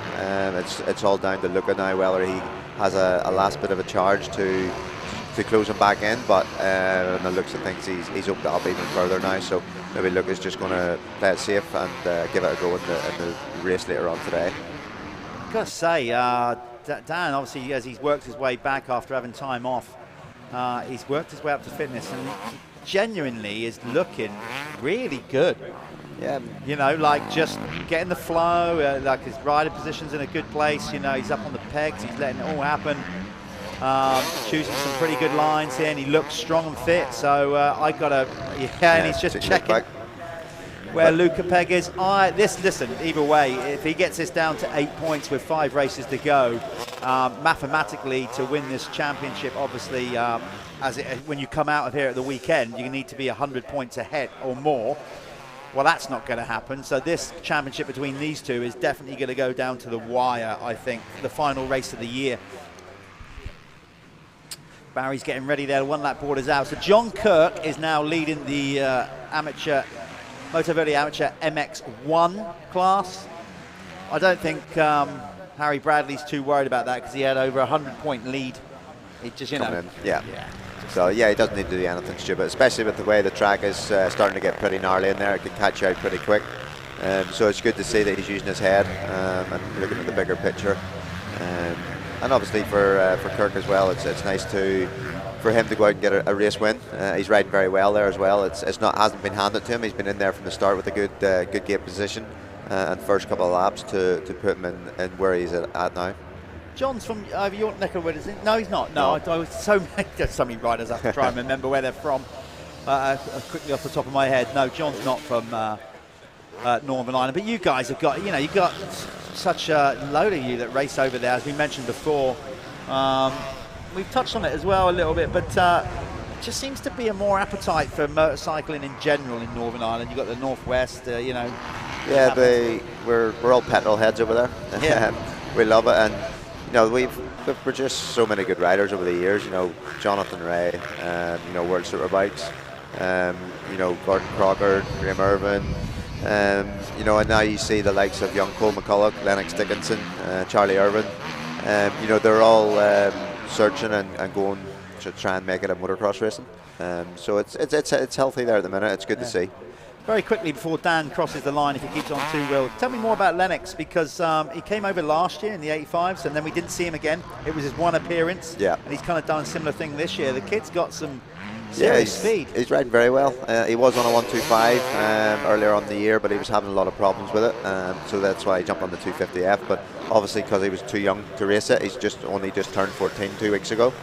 So to be running at that pace, you know, and as I was saying to him, he hasn't raced all year, so he doesn't have the race pace. But to be what he's doing there this weekend is very, very impressive. It is. There is a well-earned race win, and he'll be happy with that, getting 3 points back after losing 6 yesterday to Luca Pegg. He's now got 3 back. So let's go to a ad break, and then when we're done, Callum is taking this one, and we'll be talking to the race winner, Dan Bruff. Martin, thanks for joining us. He's going to go and get ready for his pro race. We're going to throw to an advert and come back anytime soon with Callum.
So I'm with Dan Bruff on the Pinewood Energy Services Ruts Racing. What is it, Husqvarna? Husky, mate, yeah, we're on a Husky. So how was that, mate? You look absolutely exhausted. I am. I don't know why at the start of the races I really struggled to get going. It's because you're old, mate. Because I'm getting older. And as soon as I get to the second half, I seem to thrive a bit. I've got in a flow then, and I seem to just, yeah, it just comes easy at the second half. I'm just struggling at the start. So, yeah, it's good out there. It's really good, actually. Yeah. I like it. Is there any way you can sort of work on some sort of warm-up? So is there something you're going to try and work on to you know, get around that? I just don't ride enough. I think it's just time on the bike and having the balls to go that aggressive at the start of the race. I think, you know, some of the younger lads, you can see they pull away at the start and then you just reel them back in slowly, and yeah, I'm just not willing to take them risks anymore. He's too busy on the roofs of houses fitting solar panels. If anyone needs solar panels, Dan's your man. Pinewood Energy Services. Well done, mate. Hopefully you can get back up here in the next race, get yourself hydrated and ready for the next one. No worries.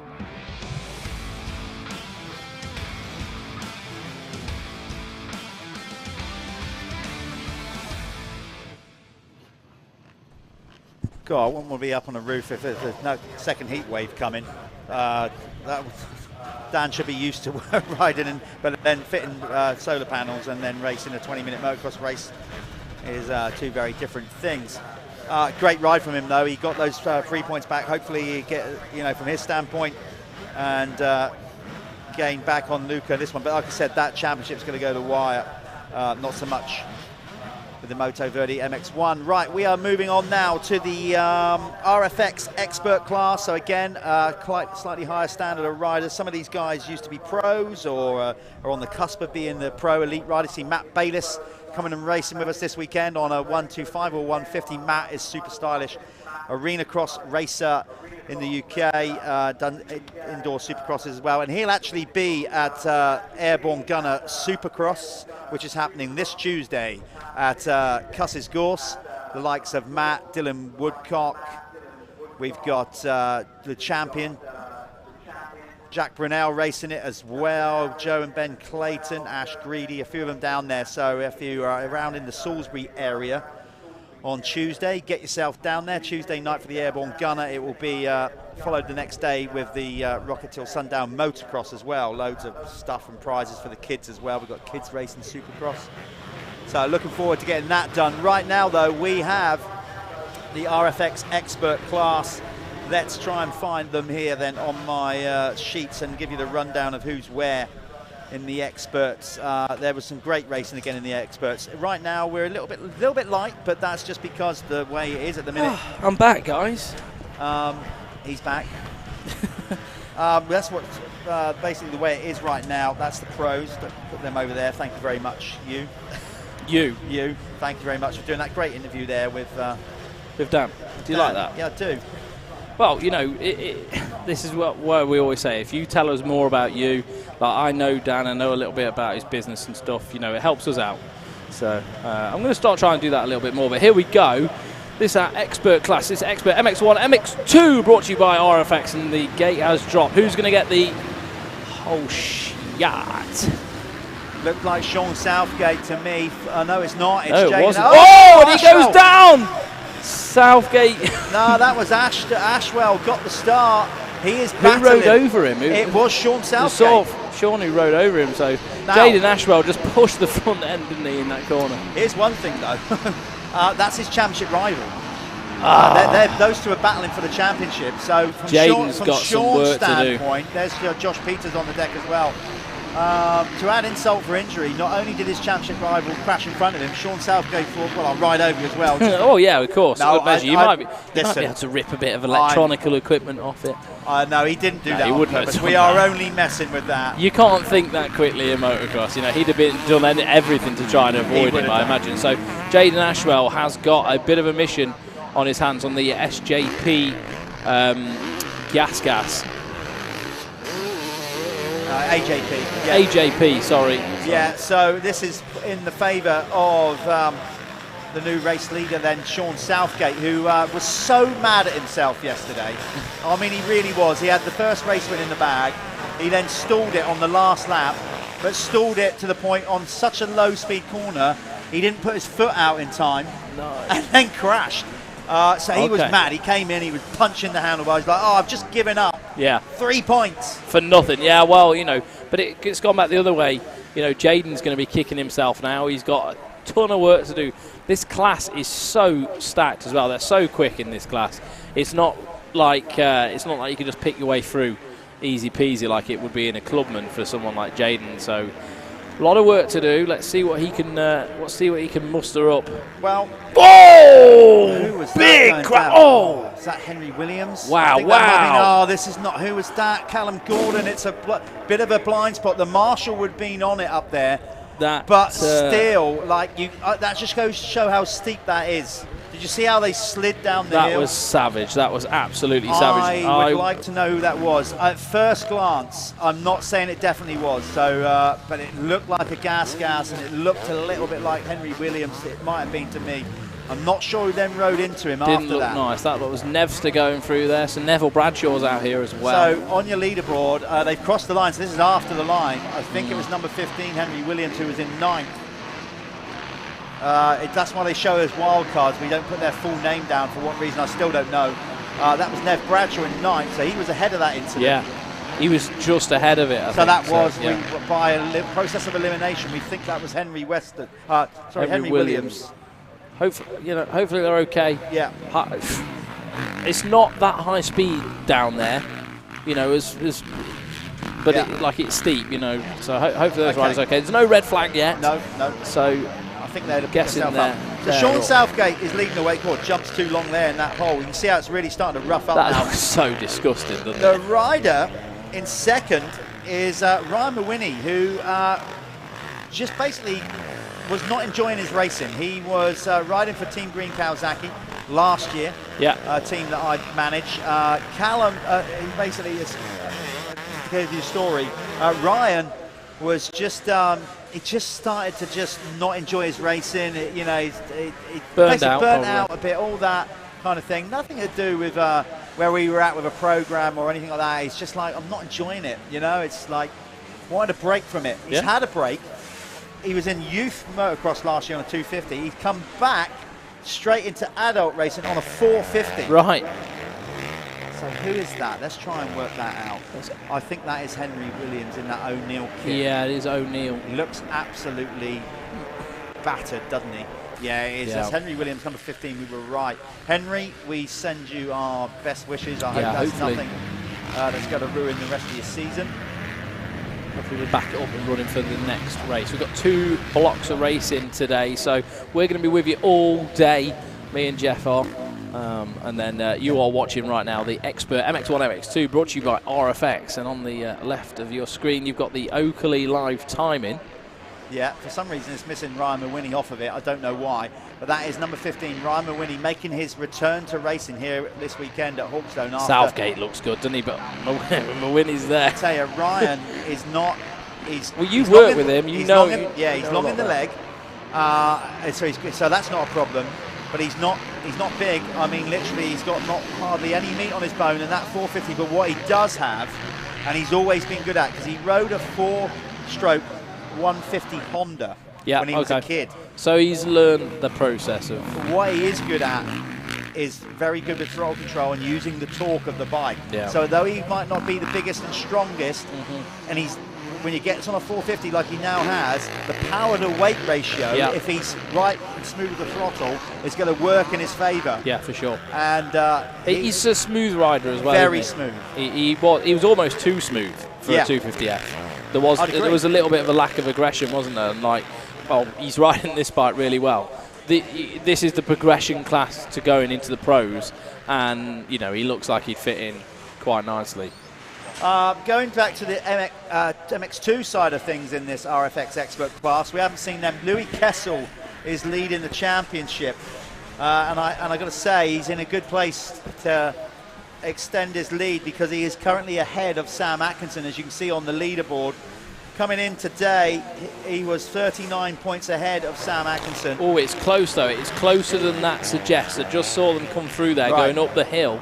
Pretty close. Sam looks like he's found a bit of pace now. So keep an eye on that battle. Here they should be dropping down in a minute. There's Kessel, and then there's Mellows, is it? And then Atkinson behind them. Yeah. Yeah, okay, so in the MX2 side of things, Louis Kessel's got a 39-point lead over Sam Atkinson and Josh Coleman. They were tied on points going into this one. Yeah. Sorry, all Jeff Bates are coming in. No, that's, in a minute, we're going to bring in a former GP rider to talk about the pro riders. But right now, so coming into it, like Sam Atkinson was 39 points behind Louis Kessel, but so was Josh Coleman coming into today's racing. So that was good. Jack Lindsay is in fourth. Jimmy Marston for fifth. He had a good day yesterday. He took a race win in the second moto. So there's Kessel, your championship leader in MX2 in this RFX Expert class. We're going to keep an eye on him for a little while. He's getting chased down, I think that's by Nev Bradshaw. Is it Bradshaw? It's Bradshaw. Yeah, okay. On the dirt wheels, Fantic. Nev, he's on a different bike every other week, Nev, isn't he? Honestly, I'm not kidding. Nev's got more bikes than I've got underwear. And there's Sam Atkinson. I've only got 7 pairs. What, one for every day of the week? Just get a cycle. But he's still got more. Ed needs to cough up with some new Keck stuff for you. He does. Look at this race. This is banging. Is that Bayliss? That is Matt Bayliss as well joining the party. And look round the outside. Matt Bayliss is on a 125, I think, or a 150. This is awesome. Louis Kessel, I'll tell you what he is good at. He never seems to get flustered or look behind him. There's a lot going on behind him at the minute. There's a lot of panic. Those two are wild cards behind him, so they essentially he's not don't worried matter, about them. Yeah. At this stage, he won't be. He'll want to win an overall and all that, but all he cares about right now is winning the championship. But Atkinson's got to be getting super frustrated. Imagine being Sam, you're just like, come on, guys. Come on, let me through. Yeah. Jake Preston with the fastest lap. Okay. Go on, Jake.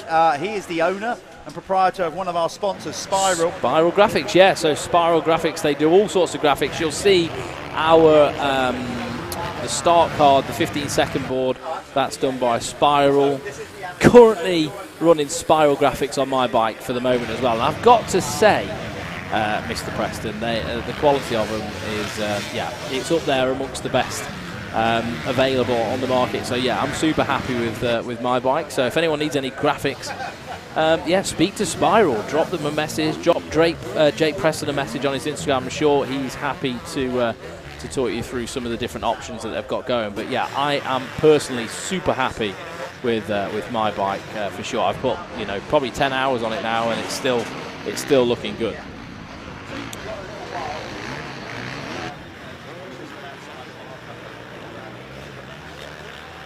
So as you can see on screen there, Kessel is being hounded by Bradshaw and Bayliss still. This is going to be ongoing, I think, for quite a few laps.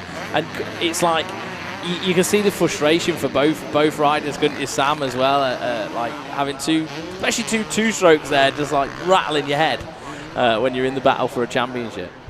I'm just trying to make a check there on where the second place rider in the MX1 series was. He got the whole shot and then crashed. Yeah, basically Jaden Ashwell on the AJP gas. So he's losing a bunch of points now to Sean Southgate. 21st. He's obviously fighting back through the pack. It's not helping that Southgate has gone quicker still. Then Mawhinney retaliates, so he's keeping that gap. Brian Mawhinney at the front. Oh, right, okay, so it looks like Atkinson's had Bradshaw now. So he's picked Bradshaw off. Next up will be Matt Bayliss. So that's chopping and changing. The timing's updating correctly, which is nice to see. 9 minutes to go, plus a lap. And the expert MX1, MX2, race 3 at Hawkstone Park. And there is Jake Preston. Yeah, he was flying earlier on. As I said, the owner prior to Spiral Graphics. I've given him a good rip, mate. Absolutely I've given him a good rip. I'm running the graphics on my bike at the minute. I didn't notice that. I would also like to give a shout out to the rider there in third, Nathan Green, because he's just having a nice, solid ride, and he's kind of like not getting any TV time, but because we've got this great battle going on with the MX2, but Nathan having a good ride in the MX1 category, currently there in third on the Yamaha. So you can see 8:41 plus 2 to go, or 1 to go in these. 1 to pros get +2. There's Jaden Ashwell, is it? Well, that is Jaden. He's so easy to spot. He's like a praying mantis on a bike. Isn't he? He's just like a carbon replica of a Minis Jasikonis, isn't he? Yeah. Big long legs on him, but he's a fantastic rider all the way from South Africa. No, he's not. Is he South Africa? No, Zimbabwe. Zimbabwe, yeah. Jaden is another rider that will be racing the Airborne Gunner Supercross on Tuesday. I'm looking forward to see it because he loves that kind of thing. So looking forward to seeing him down there at Cusses. Do they do that sort of thing out there in Africa? They do. I tell you what. Well, I raced there back in '96. I know that's a long time ago, but I got to say, it's not a country you associate with motocross. But some of the tracks they got over there, the land they got to use, I remember riding a track called Harare South, while literally about 100 yards away from me, tearing around a bowl turn, was 2 giraffes. Really? Yeah, it's not it's not your standard. That is insane. Yeah. Brilliant, amazing. That's cool.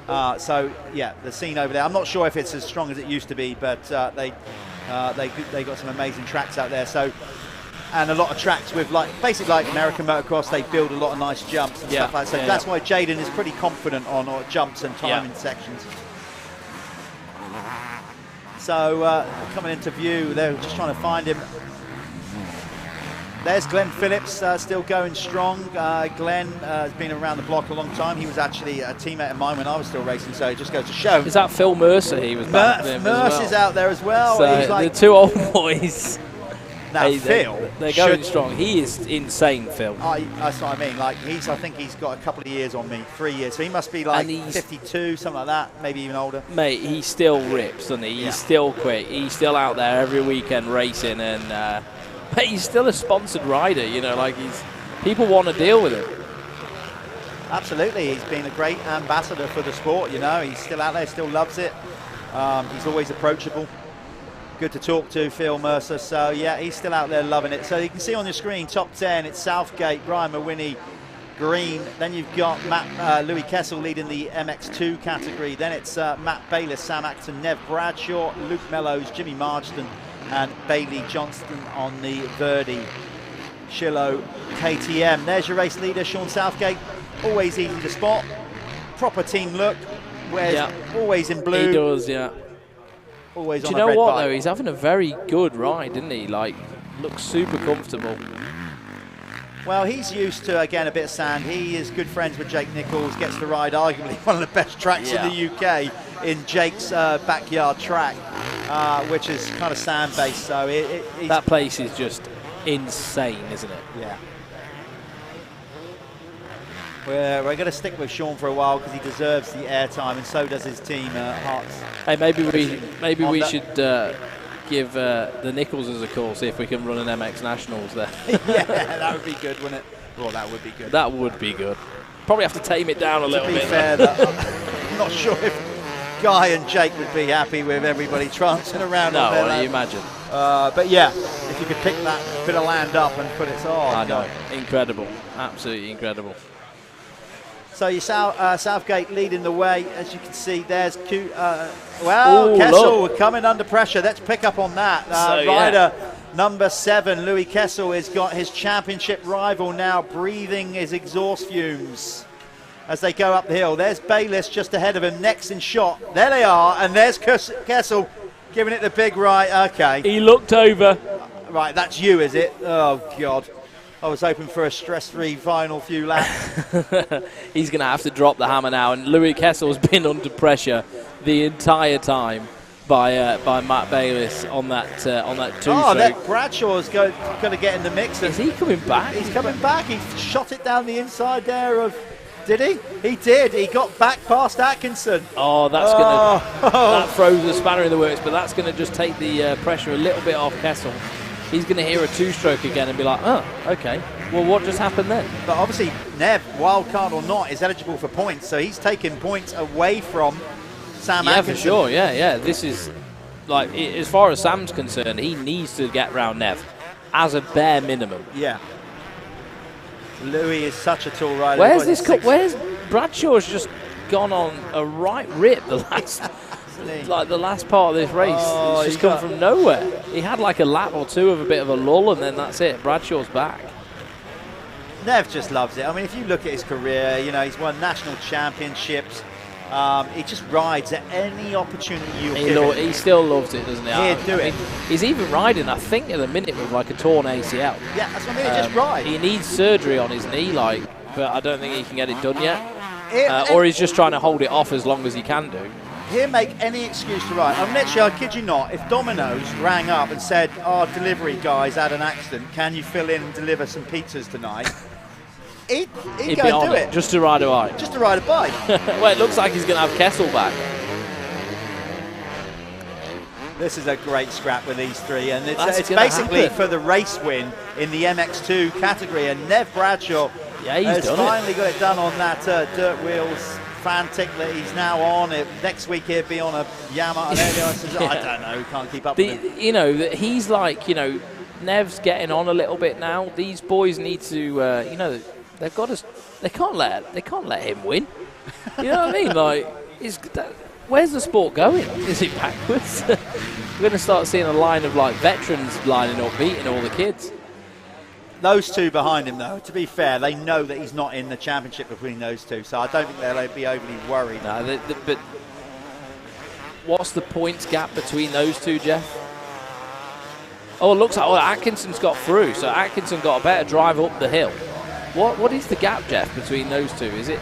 There's not much in it. They're the championship points after yesterday's racing, not currently as it stands on track. So he's got a good lead, Louis Kessel, 39 points over Atkinson. So really, he's in the driving seat. But mathematically, it's not done. Yeah. You know, it's as simple as that. It's not. 25 points for a race win.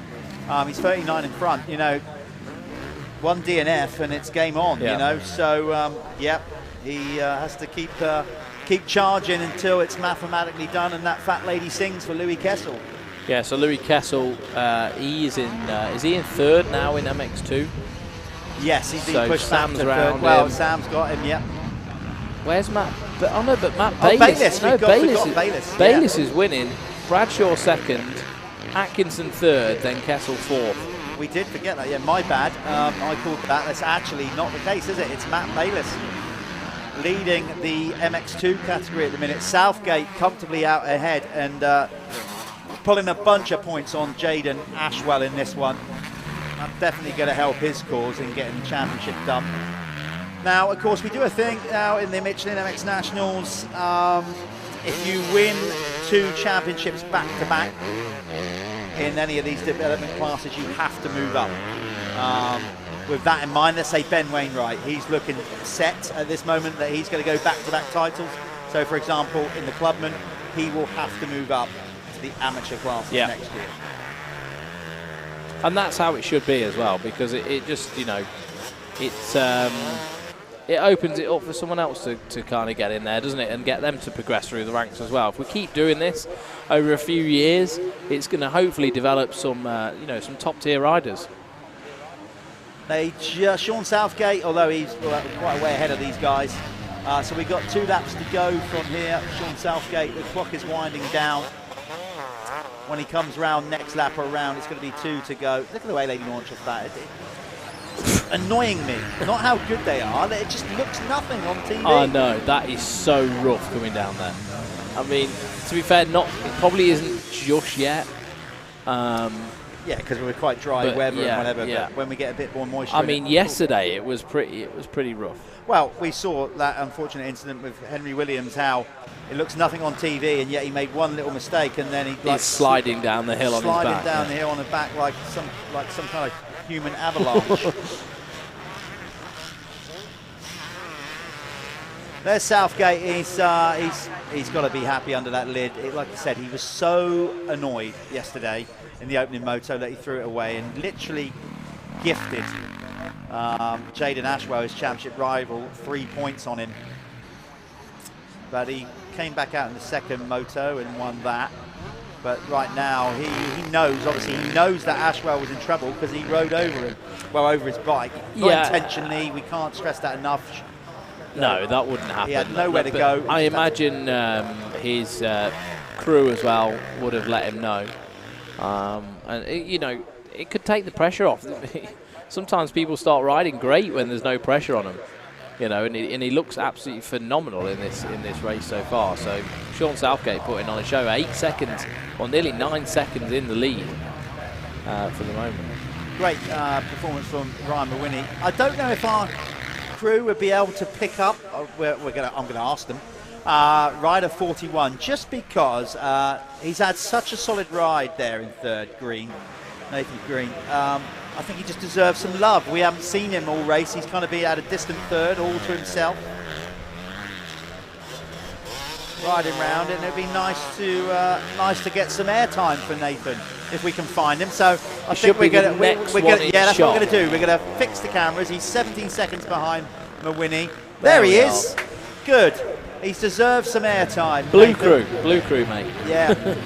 Absolutely. So Nathan is having a good championship as well. He's currently, well, I think he is. He might differ. He's 6th in the championship at the minute. Yeah, he's had a good weekend though, hasn't he? He has. Do you know what? He's had a really good weekend because Jordan McCaw is not here for whatever reason, I don't know. Neither is Josh Waterman out there. I don't think he is. No, Josh isn't here. I think his brother's here. I saw Jack. Jack was in my class. Sorry, it's no. Yeah, no, Josh isn't here, is he? No, I don't think so. So, in that standpoint, then Nathan might be moving up to 4th by the end of the weekend. Yeah. In the championship. Is there an AMTA championship on today? There might be. I think there might be. Yeah. There's Nathan. He's coming under pressure from Matt Bayliss, but that won't affect his. He'll still be the 3rd place MX1 rider. Obviously, it's just for battle for position on the track. If that's real confusing to you guys, if you're watching for the first time, it's because we have amateur riders, so they're all of the same skill set, but some riders prefer to ride an MX1 bike. Yeah. Some ride a 250, and they're often the case that the bigger bikes have more power and therefore better results, but we like to separate them within the race. It's less in the amateur stuff, isn't it? Like, you know, it's more like what you feel comfortable riding, like. There is the race win for Sean Southgate. I'm going to go and grab him as quickly as I can. We're going to go to an advert. After that, folks, stick around because we have the Lyfelinez Fastest 40 Championship. Elite riders incorporating the Leatt MX1 title championship riders and the Apico Factory Racing MX2 riders. And we will be bringing in a special guest, former GP rider. Find out soon when we come back to the action.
so I make it harder. Think about it, so many people do be cool, man, look smart. The world time has come to.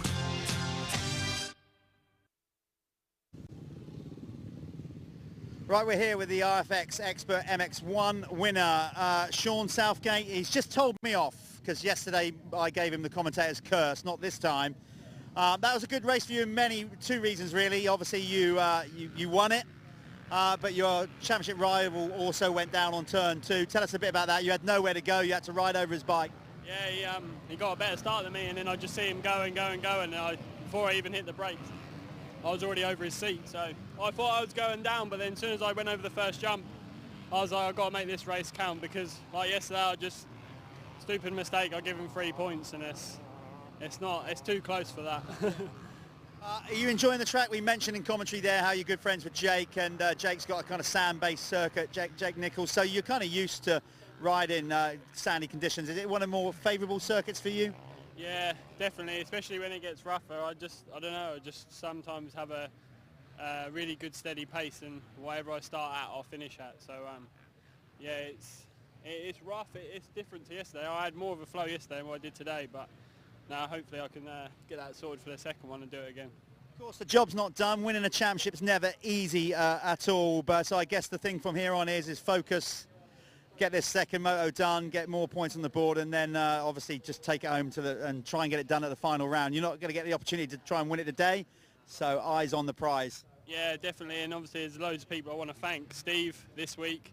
I was still putting my bike together at 6 o'clock Friday night, and then we had to drive here. Louis Toombs, I've got a swinging arm and a subframe off his bike. Everyone's come together to help me really, and I owe all them a big thanks. Well, mate, you're getting it done. So there you go, championship leader, race winner, Sean Southgate.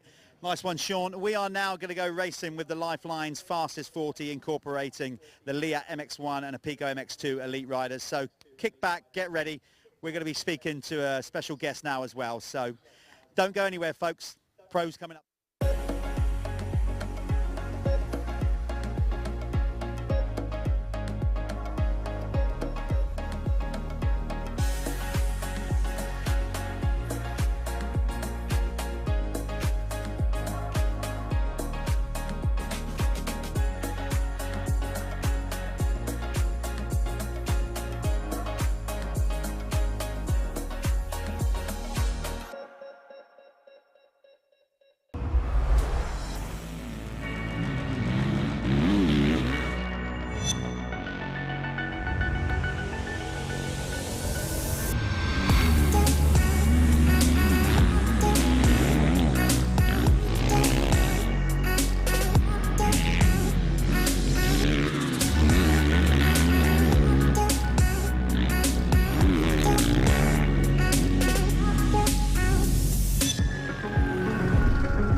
Okay, welcome back to Hawkstone Park, as it's written right there on the sign. This is Hawkstone Park. Now, if you were intrigued to say, or wondering who I said we'd have a guest into the booth, former GP rider, from an era that was golden, I just say that because I lived it. I lived through it, and so did he.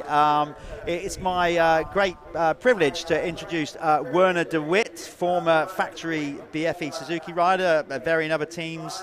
Top rider back in the day, Werner. We would just say welcome to the MX Nationals. It's great to have you here. We were just saying, I said my first ever time, it was 1981, but I live in the UK. Yeah. For you as a GP rider, what was the first time you visited Hawkstone Park? 89, I was here, yeah. On 125 Kawasaki. Yeah, and that was at the 125 GP. Yeah. How did it go? It went okay. The Kawasaki was not fast enough up the hill, so they passed me, but still I finished second race, sixth place. So up the hill were you losing time, but you went a little bit more like a kamikaze pilot coming down the hill. Yeah, you have to gain time somewhere. Listen, obviously you started racing and riding in Belgium. We know that obviously that lots of sand tracks over there. So you're good in the soft stuff. Is Hawkstone a track that you obviously enjoyed riding? I guess it is because it was sand. Yeah, when it's sand, I'm enjoying it. Yeah. I didn't enjoy Foxhill or the hardpack. It's not my thing. But this, and I want to come here, and they invited me to come here and see the race. So I'm happy to be here. Tell us what you're doing, because you're helping out some riders in the team. So tell us why you're actually here. I mean, I'd love to think you'd just come over to take in the MX Nationals, but you're here for a reason. Yeah, I'm with a kid from Israel, RS Melman, and he's riding the 125. And he did good this today. He was fourth in the first heat, so hopefully podium. Now, listen, I don't want you to get embarrassed with this, but I am going to do it anyway. Seriously, you were obviously really good in the sand, and I used to study you because we used to race together. I say race together, that's not really true. I was in the same race. Yeah. We didn't race together. Werner was way more further up the field in the 250 GPs when I was doing them. But one thing I always noticed, that obviously this is what you're passing down to the riders that you're coaching is, you were really good at finding sneaky little your line choice. Yeah, no, that was a thing for you. Yeah, but that's. But then not every rider out of Belgium does that. Obviously they know how to ride the sand and technique. But you're always good at just seemingly, particularly in qualifying, finding these little hooks, these little lines. So you got a load of experience to pass down. Yeah, I think so. And you have to think out of the box. It's not always the line that everybody takes. You have to cut a little bit here and cut there and on flat, and you get more speed and more traction, and it's sand riding. Exactly that, and the track develops throughout the time. We as racers raced on 252 strokes. The modern era is 4 strokes. What's your opinion on that? Do you think how the tracks now develop differently in your opinion? Yes, the bumps are more shorter, I think. Yeah. The 4-stroke, I like the 2-stroke. I raced all my life on the 2-stroke, so it's different. It's a very different sport, but the principles remain the same, Werner. You've got to be fit, you've got to be strong, and you've got to be focused. And take the whole shot. And the whole shot's very key, yeah. That makes a big difference to your race, indeed. Okay, we're getting them stacked and racked here for this first opening Lyfelinez fastest 40 moto. So what we've got here is MX1 and MX2 combined. What we've got, though, is separate championships as well. So we've got the Leatt MX1 Championship, which Harry Koulas is in complete control of. He could come out of here today with the championship in the can, done and dusted. He's got 45-point lead. So if he pulls 5 points by the end of the day on Josh Gilbert, he will be the champion for this year. It's a much tighter affair, though, in the MX2 Apico category, where Tom Grimshaw is leading his first ever pro championship, and Jamie Carpenter is hunting him down. So the Chambers rider against the GRT whole shot machine. We are going to have a new MX2 champion this year no matter what, so it's great. Here we go then, Werner. I'll come back to you in a minute and get your insight. Gate drop for the Lyfelinez fastest 40 Moto 1. Werner's already pointing at the screen saying he should have been up the inside. He should have done that. This is going to be good. Who's pulled the whole shot? Oh, we got a rider down. That looks like, I can't really see who was limping. There's Gav Stevenson going over a hump on the inside. Alfie Jones, I can see at the rear. We just missed the leader. Who's got? We don't do the. Oh, it's Kulas, right where he needs to be. If you're going to win a championship, take your whole shot. You just said it. Yeah. Call it, and there it goes. So he's got the early pace setting here. We don't have Tommy Searle with us this weekend. I think he's still carrying an illness that he picked up at a wedding of all things. Yeah. Do you reckon that's an illness, or do you think that might be a hangover? Yeah, I think so. It's going to be the second one, yeah. But I think some of the team have gone down with the same kind of sickness bug, so they're not here. And he was second in the championship, so really, it's up to Josh Gilbert, number 3, to try and stop the Harry Kulas train. Sean Simpson, though, who is not in the championship contention because he's missed a round or two, Werner. But Sean, let's talk about Sean quickly, or both of these two out front. Two very good established hand riders. Yeah, of course. He stayed a long time in Lommel or something. Sean, that's right, yeah. And what's your opinion of Kulas? You know, obviously it's the Estonians, those guys up and around the Baltics. They're hardened riders, aren't they? Yeah, they're tough. Yeah. They'll be out there pushing it all the way. A bit of dust kicking up there, but it is blindingly hot here. We've still got the sprinklers on the side of the circuit. The hill is very hard to get watered throughout the entire day and race. We obviously can't get a water bowser up there. That's the famous Hawkstone hill coming down. It is much drier today, I'm sure. Many occasions, Werner, both myself and you would have ridden down there where it had been rougher. And TV does not do that justice, does it? No. And now it's more dry, but when you come here and it's a little bit wet, and the bumps are deep. Yeah. Still sand, still hills. You didn't really have too many hilly tracks in Belgium. A lot of sand ones. No. It's all flat in Belgium. Simpson, to me, Werner, looks like he really wants to get an early move done. And do you know what? Kulas, I'm sure, listen, he knows he doesn't have to race Sean, so straight away that plays a different thing. But Harry, being Harry, will probably want to go the distance, win it. Yeah, of course. You know, just win it, regardless of Sean's not in it. So I do actually think we will see a bit of a real humdinger here in this one. John Adamson sits there in 3rd on the AC United Gas. He's been coming off on good form recently. 25 plus 2, Werner. These guys are fit. Back in our day, we had longer races, almost double the distance. So you had to pace it a bit more. These guys are incredibly fit, but do you think they'll still be kind of pacing it a bit? They'll be going hard early, then mid-race just backing it down a bit? What would you do in a modern era? We used to race 40 plus 2. Yeah, then you had to pace yourself, but 25 you could you go all in. Yeah. Okay, there you go. I would try. I wouldn't be necessarily fit enough. Yeah, but you know, I had a good time, Werner. Yeah. Me too. It's good to catch up with Werner. I haven't seen him for a long time, obviously from back at racing 250 GPs together. So there's the running order. Harry Kulas leading the way on the Cabs Greens Crescent Yamaha. Then Sean Simpson on the SS24 machine. John Adamson, AC United. Gas in 3rd. Then it's Brad Todd on the Gabriel KTM. Your leading 250 rider is Jorgen Matthias Telvecchi on the SC Sports Home, powered by Stebbins Car Superstore Husqvarna. They've brought Jordan in, Telvecchi in, to win races. He's joined the team just mid-season. This is his first race at the MX Nationals for the team. They've replaced Mio, basically was riding, because they wanted to win races. Right now, he's 5th in the race, but leading the 250. I saw him, he's doing European, eh? Yeah, another rider from, I believe, like Estonia. So, like I said, these guys are used to these conditions, harsh conditions. So, have we lost, while I was talking about that, have we lost Sean Simpson, or has Sean gone into the lead? Sorry, we're just looking at the leaderboard. So, is it still Kulas in the lead? Because all of a sudden, John Adamson is now behind Simpson.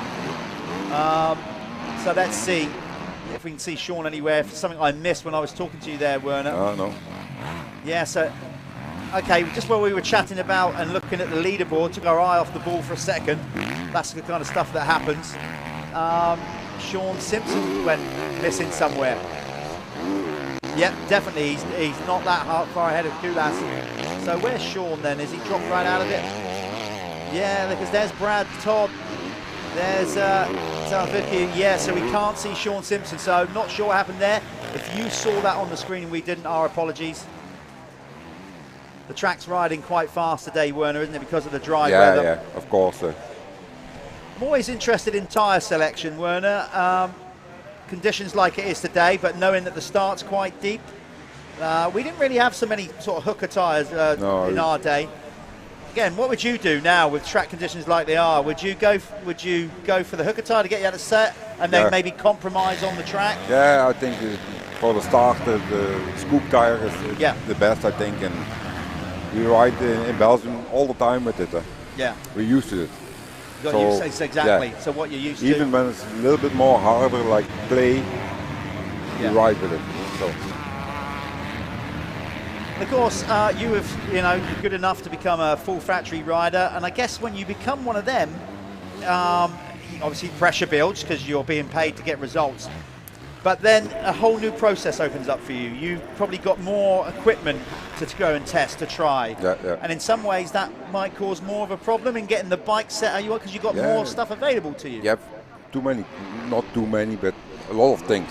And then you have to test like 10 different things. And when you test the 10th, then the first one you don't know anymore, so you have to do again. And so it's sometimes it's not so easy. So sometimes, although you're a factory rider, testing was in some cases quite stressful because you kind of lose your way with where you're going with it all because you've got so much available to you. And then from the Japanese, you have to decide in November what you want for the next year. So, and when you make a mistake, then there's no going back. No, it took some time then. Yeah. So when did you actually become a fully fledged factory rider? Because the Suzuki, you raced GPs like we said here in '89 on a Kawasaki, but you were more of a privateer then. Yeah. Then I was privateer, and then in '93 I get the support ride from Geboers. Yeah. And then '94 I was in the team with Albertine and Berwoods. Yeah. So that was, and then Albertine went to America, and I was the second rider then. Yeah. So. And you had a good run with BFE Suzuki. You were on the team for what? How many years? I think 7, 8 years. Yeah. Well, justified. You were there. You were in the mix. Certainly there, out going for GP wins.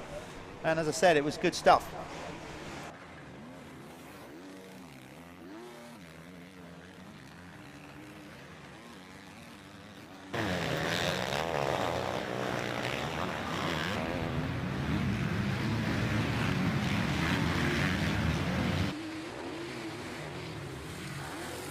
Okay, Callum, being out of the booth and being replaced by Werner, is making good use of himself because he's a roaming reporter. He's just come running in the booth, slightly out of breath, it would be has to be said, telling us that to keep an eye on John Adamson's rear wheel. He seems to think that might be starting to break up, which is never good. Sean Simpson kind of pulled out of the race or slowed right in, pointing towards his collarbone. I don't know whether he's feel like he's done something, talking about whatever he's done there. And also Josh Gilbert had a big crash early on, and it looks like he might have damaged his foot. Now, that's not good for Josh. It's good for Harry Kulas. It's not good for Josh because directly from here, Werner, he's off to do 3 rounds of the AMA. Oh. Yeah. I saw he was in the beginning of the year. Yeah. So they're off to do Bud's Creek. What else have they got? Unadilla and Ironman. So I hope for Josh's sake it's not that bad. Yeah, Tilveku is really closing in there, flying in fact on the 250. Look at that, he went for the gutsy move on Brad Todd. This is it, Werner, with us with the championship. We've got the fastest 40 where they're all in. Tilveku has missed some early rounds. He wants to go for the overall win. He's clearly leading MX2, so he doesn't need to race, Brad. But when you're a racer and you're feeling it, you're feeling it. Why would you sit behind him? He's on the 450 and you're on the 250. You want to pass him because show him. Get the chest out. The big peacock move. Yeah. You can see we've got the sprinklers on for the other section of circuit that the 85s will be going up soon. This is good racing. They spread out quite a lot. Dylan Walsh is now into 2nd place in the 250 category. There he is, giving that Revo Kawasaki everything it's got up the hill. But he has got some work to do. to catch Tilvecchio, who is basically, well, he's gapped him by quite a gap there, isn't he? That's 12 seconds he's nearly got on him. He's made the move, Werner. Yeah, I see. Clear track ahead of him now. So he'll be looking at it. Really is. This has been an unusual race. Normally they're tighter, but we've had some incidents on the opening laps that have really opened it up. What I would say now then, I might have to let somebody else do the mathematics on this. Harry Koulas had 5 points in the championship. He basically needed to beat Josh Gilbert, who was second in the championship, by 5 points. That'd be 50 available. No, because we've still got the next race to go, so it's not quite doable yet. But we'll see. I'll try and get somebody else to keep an eye on that. Can he win the championship in this first race? It's going to be touch and go. But he's certainly put himself in the position to win the championship at the second race. Dylan Walsh, Werner, do you know much about him? Have you seen Dylan ride much at all? No, not so much, no. Well, okay, so Dylan went off and did AMA Supercross at the start of the year. Okay. Yeah, did good. Yeah. It's more of his thing, you know. But he's one thing with Dylan Walsh. He's flat out. Yeah. You know what you're going to get with Dylan Walsh. Yeah, It's all in, all of the time, going for it. Yeah. So let's see if he can close in on them. As you said, Tilvecchio here. So we got 2 Estonians, 1-2. Leading a British Motocross Championship at Hawkstone Park, both in their class. We just need a Belgian guy. Huh? Yeah, we need a Belgian guy. I think what we need to do, we need to officially sign you up Oh. as an ambassador of MX Nationals, as our Belgium correspondent. Send you off in the winter and see if you can get some Belgian riders signed up to the series next year. It's a nice series. We don't have it in Belgium or in Holland. You have the Dutch Masters, but it's not the same. It's one day. This is nice. So you've been impressed with your first visit to it? I'm really impressed. Not just the racing, the whole atmosphere, the Yeah, paddock? everything. It's nice. It's a nice setup and everything. Also for the amateurs, they have to race on the same track as the pros. So that doesn't happen in Belgium too much anymore? No. Okay. So basically then, as a blueprint, you'd kind of like to see the guys in Belgium look at this kind of thing and of put all course. the amateurs. Okay. And then they come over for a weekend like this. Yeah. It's nice, huh? Yeah. To compete with the other English people and the Estonians. And To be fair, the venue helps, and the fact that sun's out as well. Let's see if you like it so much when we do the season opener in the driving rain, in the freezing cold. You might have a different opinion. But it's great to have you with us. I'll tell you what we're going to do now, we're going to have a little change of momentum. We are now, we've never done this before, but me and Werner have taken the lead in the first half of the race. We've now got another pro rider that's out of action at the minute. Is going to come in and sit in with Callum and take up the second part of the race. So I'm going to hand you over to Callum Swan, and he is going to introduce his guest to take us through the race as well.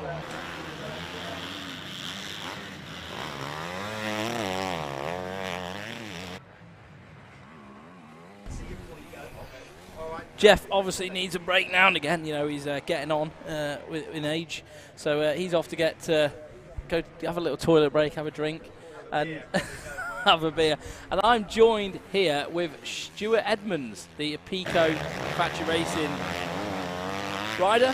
Here you are. How you doing, Callum? Nice to meet you again, huh? It's like we're back in Ireland again. I know, yeah, it was only the other week. That was Dan Thornhill, wasn't it? Yeah, it was. I've seen him on the hill.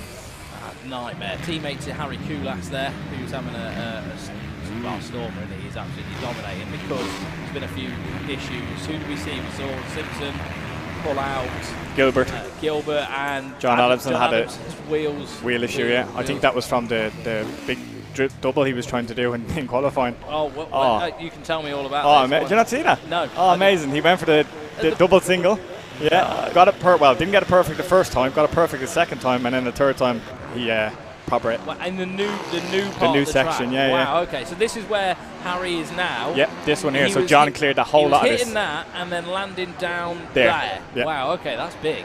So yeah, it was a big jump, but it was good to see. He got absolutely mint in the second really? second time. I was looking at that and I thought, nah, that's not You can't do that. There's not enough corner. Yeah, I did look at it yesterday, and I was like, oh, I wonder what anyone sizes this up. And then Jack Lindsay done it yesterday, so Really? but his Yeah. hand come off when he landed. So I think Jack was the first one to try it, and then John was the first one to clear it. That face actually stayed quite nice all Yeah, day. There wasn't any, did, yeah. any deep ruts in it, so they've obviously built it well. What's your sort of plans for coming back to racing? Yeah, so obviously my plan was to try to get back for today. Unfortunately, my wrist is still not strong enough. I've been out on the bike probably 4 or 5 times. Yeah. I've gotten some heavy motos in. I was out during the week, and DMP on Thursday was a little bit rougher, and it's still just not strong enough on the last moto. So obviously coming to Hawkstone, it's an amazing track. It gets really, really rough, and you want to be on your tip-top condition coming here. And if you get into any trouble, the last thing you want to be doing is having an issue with your grip and stuff. So I had to unfortunately sit it out, which is a bit of a bummer for me, but I can aim and working towards the next few weeks and try to get here for the Oxford. Yeah, is that your plan? Yeah, that's my plan. Okay. So that's the last round of MX. Yeah, unfortunately, so I'll have to make it for the last round, but yeah, at least if I come in strong, I can finish strong, you know? Yeah, fair enough. You can see they're watering the track, so they've irrigated all up the hill there. They've got a watering system in place. What do you reckon, Torxton, mate? Amazing. I love the changes. The changes look great. I'm obviously not riding, so I don't know what way they flow, whether the riders are agreeing or disagreeing. Personally, I rode yesterday. I felt like the track you can just carry a bit more speed everywhere, and it sort of made it feel a lot less stop-starty, you know, because you did have those sort of areas on the track which were a bit like, you know, like stop-starty, and they've definitely done a good job, I think, of opening the track. It definitely seems to flow a lot more, and but I've not really asked much of the riders what they think of it, but it's still cutting up like it always does, and separating the men from the boys, that's for sure. No, that's it. So Harry Koulas leads the way in MX1. Super smooth. So unreal. good. Mate, it's amazing how he just goes from like qualifying to. I'm just watching him. I'm watching him in the race, and I'm like, wow, that's cool. He's irritably good, isn't he? Yeah. And that's Dylan Walsh on screen now. I think he's second in MX2. Yeah. Jordan Telvecchi is leading the way. I think he impressed me this morning. I was actually watching him, very aggressive, like really smooth. Got some good laps in. I was like, oh, that's the first time I've seen him ride. I haven't seen him ride the GPs. I've seen him, I think, in EMX. Yeah. I think, and I remember him being good, but I can't remember him being like outstanding. But he definitely shone this morning. Obviously, he's ridden a lot in the Dutch sand and all that sort of stuff. I imagine he's sort of based out there. But he's putting on a show right now, leading MX2. Dylan Walsh trying to chase him down. Brad Todd up in there in third place. He's having a storm of a ride as well. Brad Todd's having a good ride. Who else we got? Liam Knight is having a good ride as well. The 2 Gabriel boys up there, and then Martin, your teammate. Yeah, he's in 6th. He's not far behind the boys. It's a nice little group there actually. You think 4th, 5th, and 6th. They're all kind of close together. There's Liam.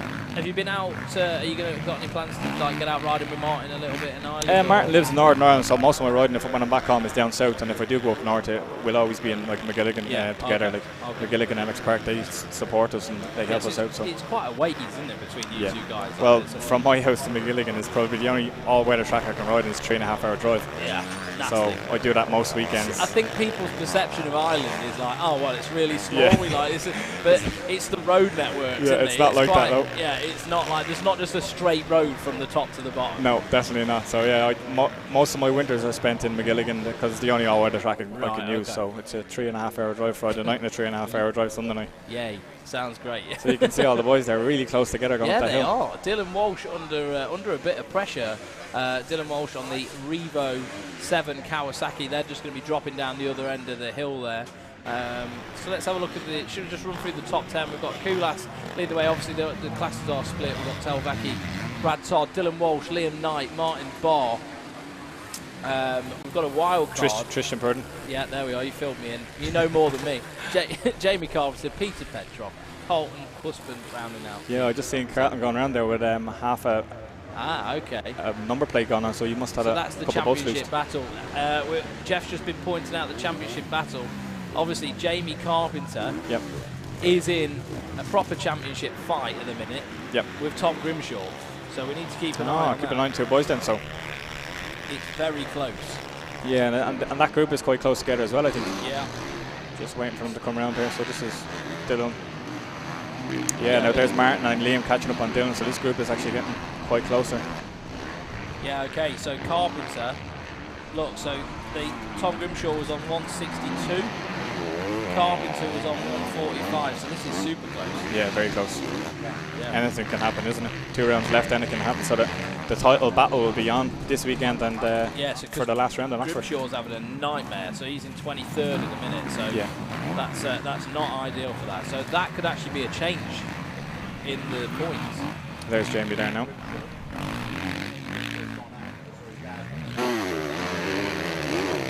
So quite possibly Grimshaw's actually out of the race as well. So that could be, so we could have a new championship leader, and that would be Jamie Carpenter. So I think Jamie's actually had quite a good year. Yeah, he has. In fairness to him, he's picked it up this year, that's for sure.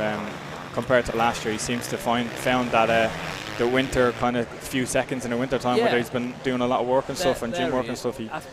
He seems to find some aggression, and he seems to be really hard happy with that team as well. Yeah, definitely. GRT lads. It's sort of it's gelled right for him. I know he's had a few years of like trying to do it all on his own. Yeah. And I think he's found a team and found a place within that team where he's he's comfortable, isn't he? You can see it. You can see it. He's definitely been a bit of a different rider this year. A lot more consistent. So he could be winning on for a championship. Yeah, that's it exactly. Big bonus from the GRT boys. Get your money out, boys. So this is really dark in there. Yeah, this is a new section of the track I just noticed. I walked it last night, and it actually looks pretty good. But there's that corner, you can't see it here. It's really, really hard, and I'd say it's pretty tough for the boys to get some traction, especially on the inside there. Yeah, on the base is really hard there. Yeah, and it's quite close to a tree as well, so all the roots start coming up. Oh no, Alfie Jones down with a broken shock. That's not good. That is not good. I've had a few of them myself now last year. Shock bolt come out. Really? Yeah, I think that's what would. I think that's what had done my back in Spain. The shock bolt come out when I landed. Yeah. Oh well, would have been my own fault. Never checked the bolts. Piss poor preparation. That's exactly what. Piss poor performance. I never prepared the bike, so that's for sure. No, so that's not good. So Alfie Jones, obviously, he's gone pro. And he's in his debut professional season. But what's going on here? So Martin's moved up past Liam, and he's looking like he's going to make a pass on Dylan as well. Yeah, Dylan's but looking to they're not actually directly racing each other. Exactly, but Martin has to pass Dylan to get to Bradley Todd. Because that could be a podium. But like if he can tie 2 good races together with Simpson out. There's the bike. The bike's just left there. With Simpson out and. It's a podium potential, yeah, for sure. Could happen. So look. So he used to get past Dylan, then to get up to Brad Todd, and then that'll be him. And he's in 3rd now anyway. 3rd MX1. That's a good ride. So that's still a good ride. He kind of found his ground, got his feet there towards the last few laps. Dylan just trying to change his line up a little bit at the last minute. Is Dylan where's the pressure from Dylan? It looks like he's tired now. It does. And there's Tristan. Now Tristan's not too far. He's after catching up on the boys as well. He's past Liam and he's up behind Martin, so he's caught up on Martin and made a good bit of ground up on Martin too. So it'll be interesting to see where Tristan gets to. Yeah. So at the minute we've got Kulas, Brad Todd, and Marshall Todd actually top 3 in MX1. It looks like Tristan's just past Walsh going up the hill as well. Used all the power that 450's got to eat up there. It is a big difference, when you're on a 250 and a 450 going up there. Wow. Especially here. Well, I remember back in the day when I was on the other championships riding on the 250 against the 450 guys. It was so tough around here. And you got to that hill and it was like you've done so much work to make past 450 riders, and then you get to the hill and they're like back past you. Panic mode. Yeah.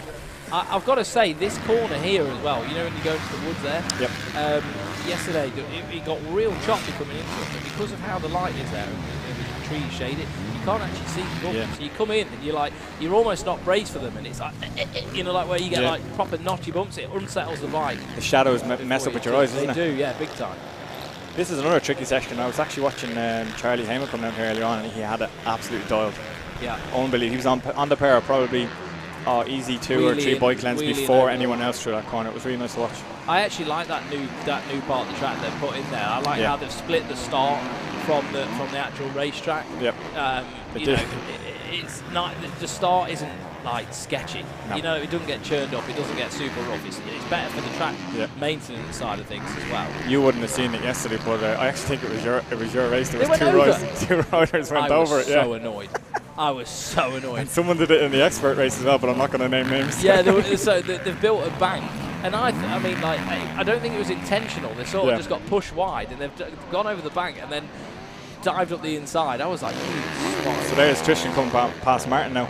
So Tristan's passing Martin for third. He's on the move. MX1 rider, 4th overall. So do you know a lot about this kid? Like, No, I've never heard of him until basically this year, when he started riding in the UK.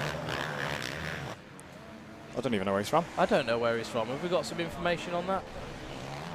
Jeff's just... Oh, he's South South African. Africa, okay.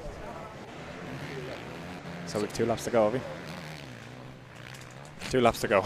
Okay. we're getting hand signals from sign language at the minute from a monster of a packet of crisps. So that's it, yeah. So it looks like Kulas is checking out at 25 seconds ahead. 25 seconds Yeah. in the lead. Well, to be fair, I mean, his 2 top guys, you've got Simpson and Gilbert. Yeah. You know, I think Gilbert's actually out there. He's circulating, isn't he? He's 2 laps down. Yeah, he is. It looked like he hurt his foot in that first lap when he come back around. He pulled in. Well, I went to see him, and I said, well, "Are you all right, mate? Do you need me to get the medical crew?" And he went, "No, I'm just walking it off." I was, oh, Fair right, play. okay. Well, that's all right then. Yeah. So I wonder. So Trishan's gone past Martin. I wonder, can he catch Brad Todd? Is Brad too far ahead, maybe? So I have got confirmation. Tom Grimshaw is actually out of this one now. So Grimshaw's out. So that would leave the championship wide open now. Yeah, that's going to hand it straight over to Carpenter for the time being anyway. Yeah, but anything can happen in racing, isn't it? Right? Yeah, well, you never know. There's one more race to go. One more race to go. Really, if anything, has drastically happened. That's one thing about Hawkstone. Like, you can have an amazing race first race, and you can have an absolute disaster in the second race. It can bite everybody. So there's always some carnage in Hawkstone. The internationals here. Yeah. Have you? Amazing. Yeah, and it's that time of year, the Circuit Super Challenge. Yeah, because it's a little bit wetter than normal, so you get ruts and bumps the size of your shoulders. Yeah, real deep. Especially in the back section. Yes, the back section is probably the worst section you come around to every time, especially when you're halfway through the moat and you're getting a bit tired and you're like, ooh. Well, mate, it was bad enough for me yesterday. I don't that corner. I have no idea what to do with that. I have no idea. I think there's quite a few people struggling in that corner. If I could put anything into room 101, that would be it. That would be that corner. I was out the back watching watching the warm up from the pros yesterday evening, and what's his name? Jamie Law had a little bit of a sleep in one of those corners as well, so he had a bit of an issue there too. There's just nothing makes sense there. Yeah. Like, I don't know where to go. It was tricky. Look at Harry just making it look super easy. Up on the pegs, carrying so much speed. Most frustrated man in the world to watch, isn't he? You know, like if you watch him, he looks like he's not trying. Yeah, if you was at home watching, you'd think, this motocross, it's not that difficult, is it really? I mean, look at him. He's making it look super easy. Believe me, it's not that easy, is it? Definitely not. What's the sort of heart rate zone, Stu, when you're racing at this level? Well, for me personally, I don't know about anybody else, but for me, I'm averaging about 180 to 186 on a 30-minute moto. And if you say that to any of the physiologists, professors, and they'll turn around and tell you that's possible. Your body can't do that. Yeah. It can only sustain that heart rate for a small amount of time, but I can show them to that on my polar, and so there you go. So a lot of things come into effect, obviously, adrenaline, and then you're having to control a motor underneath you, so it's a little bit different than pulling your own body weight. So that amazes me, the way you've just said that. Yeah. That people just can't fathom it. I mean, people even in like medical professions. No, they can't understand it. They literally can't understand it. Like, but if I was to go and try to do that for a 30-minute cycle, I could probably do 186 for 2 minutes, and that would be it. I would not be able to do it anymore. Yeah, even on a cross trainer in a gym, like, you just can't. It's you unreal. can't replicate it, can you? So that's what makes motocross so hard to train for. Like when you. I will input. It's the hardest race in the world. Just so everybody knows that's listening online. Well, it's the hardest, one of the hardest sports in the world. It's unreal. I think it's sort of close with MMA, isn't it? Yeah. It's very close. I think it's close ahead of MMA. Just ahead. It's ahead of MMA. I think the difference is the pain is longer. Yes. The pain goes on for longer. MMA is obviously very painful. And when you crash, it hurts more. Yeah, that's it. So, well, I don't know. When you've got someone punching in the face, that can that's true. That's also true. But there we are. That's Harry Kulas. This is the last. So that's lap. actually an interesting line that he's coming down that hill now. He's jumped into the bank and used the bank to kind of push him back out into the middle of the track, away from the inside of that corner. Well, the inside there is very, very hard. Yeah, it's slick, and it's off camber as well. To get onto that line is difficult, and especially it's probably now starting to push away, isn't it? Yeah. I'm actually helping out a couple of riders here today, and I was trying to get them to understand that line a little bit better, coming out a bit wider and staying away from that inside. Yeah. Because it's very off camber and slippy, so in order to get the power down, it's going to be very hard for them staying in tight. So I mean, I'm not a massively experienced motocross rider like you. I mean, I've done it pretty much my whole life, but I've never done it to your level. But I mean, I was dropping off there yesterday, And the one thing that was going through my head when I was dropping off that hill is just shift the bike up again and allow just the try bike and get it to relax. Yes, Like exactly. just try and get the bike to just relax a little bit, because if it's engine braking or anything like that, it's just completely Yeah, the back skips all over the place. A lot of people kind of do the opposite. They go down the gears, and it makes it even worse for them. So it's an easy error, really. You see that a lot, and I think it's just one thing that people just don't ever think about. But you should shift up when you're going down a hill. It seems wrong in your head. There's Josh Gilbert. There's Josh. He's just riding around, getting some points. Just trying to walk it off. Ride it off now. Walking it off didn't cut it, so No. he's resorted to riding it off. So I'm just actually looking at the time difference there from Brad Todd and Tristan. They're 3 seconds there. He's closed it down, so yeah, he has. I wonder is Brad getting tired? I mean, or else he's playing it safe, because I'm sure there's only one lap left. We are on the last lap. Yeah, he should be getting the checkers now. Yep. So this is the final corner, and we have got a checker flag, I believe. Yeah. Well done to Harry Colas. Super smooth, making it look so easy. So good. In my dream, I look like that. Like that's how I when feel. But when I ride, it doesn't work that way. Everyone wants that. Yeah. Everyone wants that. It's just it's annoying, isn't it? It's very annoying. Exactly. But it's nice. It's nice to watch as well. Like even though I want to be out there and racing myself, it's sometimes good to watch the people that you're racing against to see their difference in style or line choices and stuff. Work on, doesn't gives it? me a lot to work on as well, and I do be taking notes, whether it's good notes or bad notes from where I should be improving. But I mean, on. but the problem is when you look at someone like Harry, you're like, oh, really? I have a lot to work on. Yeah, that's it. So Stu, we're gonna send this to an advert break now. Perfect. And we're gonna see Jeff in the winner's circle. With, Thank you very much for having me. Harry. Yeah, no problem. Thank you very much.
Okay, here we are with the Lyfelinez fastest 40 winner and Leatt MX1 winner and championship leader, stepping closer to getting it done. Harry, tell us about that race. We said that you want to do it right. By that I mean just keep winning, to get the job done. None of this settling for third or second, leading from the front. So it went pretty immaculate for you, wire to wire. For sure. I mean, the key was to have good start and get in front and just do my own laps. Yeah, so perfect whole shot, and then John was pushing the first 2 laps. I saw him everywhere, but I knew that, you know, he can't keep it up, you know. So I just had to be smart and keep him behind. And I think 3rd or 4th lap he made the mistake or whatever happened, and then it was quite easy for me to get the breathing room. And then just took it steady and like no risk, and just saw my friend GMT was second, so didn't want him to get close to me, you know, like he's, I'm training him, so like, you know, he's getting close now, so it's nice that he got second. I'm really happy for him, and I mean first in MX2, so it was a good race, and obviously I have to think about the championship, so that's the main thing to get the championship again. So and I saw like Gilbert was out or whatever happened to him, and so anyway, yeah, good race, got the win, and hopefully we can do the same in the second. I love the way you're worried about the pupil beating the master. That's quite funny. The GPs, you've jumped in and started doing them. Is that a good thing for you? I guess it's kept you like, as in like on the boil, you know, like racing the GPs as well. So it's actually, I would have thought, been beneficial. For sure. Why not? I mean, because tracks are good, the level is really intensity there, like 2 days. So that's the thing what I'm really bit missing, you know, at the moment in GPs. It's 2 days, and you have to fight every position, and like in a time practice, the tracks are so different. You have to push every lap, you know. So it is quite difficult. But yeah, so we have done 2 races now, and we have 2 to go now, next weekend in Finland and then France. So yeah, I'm looking forward to them, and for sure I think I gain from those races, you know, for sure. Have to be smart, but like don't do any stupid things, but this is motorsport, you know, so we have to just keep focusing and keep pushing, and then we end up where we end up. So, and yeah, obviously bikes are a bit different. But I think we figure out this week a little bit the bike in Holland, so the cabin bike. So hopefully that will be good in Finland. But I still really enjoy my Cap Springs Crescent Yamaha in England. When I come here in the morning, the first session, I really love it. You know, also the tracks are a little bit easier, but we have good package. So it's nice to have this whole team and families together, and everyone is here. So just playing football in the evening, and then have a barbecue, and then yeah, just enjoy the day. Very quickly, just to sign off, it could be a really good week for you. Obviously, if it goes well in this next moto, you're going to get it done. And then you've got the GP of Finland, which is effectively the closest GP to your home country, so you'll probably have a load of fans out there. It could be a really good week. Why not? For sure. We enjoy. That's the thing. Like, we have to enjoy. So like, but the first thing is this second race. We have to finish strong today, and then we focus for the next week. You know, we take day by day, and next week is another story. Of course, it's kind of home GP, but we have to see the first second race over here. So yeah, let's see. Okay, there you go. He's the race winner. We may see him here in about an hour or two time with changing that red plate to gold, but he's still got one to go. That's Harry Kulas, race winner of the opening moto in the Lyfelinez Fastest 40 and Leatt MX1. Nice one, Harry.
Welcome back. Here we go then. This is the second race, race 4 of the weekend for the Syntol Open 85cc category. You can see... you can definitely see Ryan Waggett. You can see Ryan Waggett, but you can also see nigh perfect blue skies. It is getting hotter, warmer.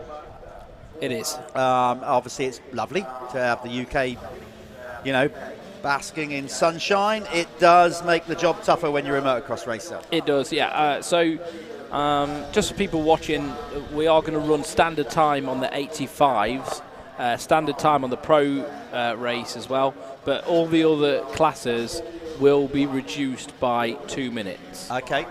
It's just for the heat. It's just to, you know, keep it safe for everybody. Like these guys, the clubmen and things like that, they're not training in the gym every day to be professional athletes, so I can see why they've done it.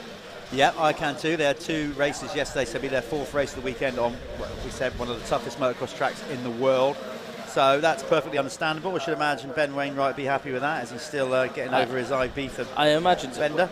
Yeah, where did the...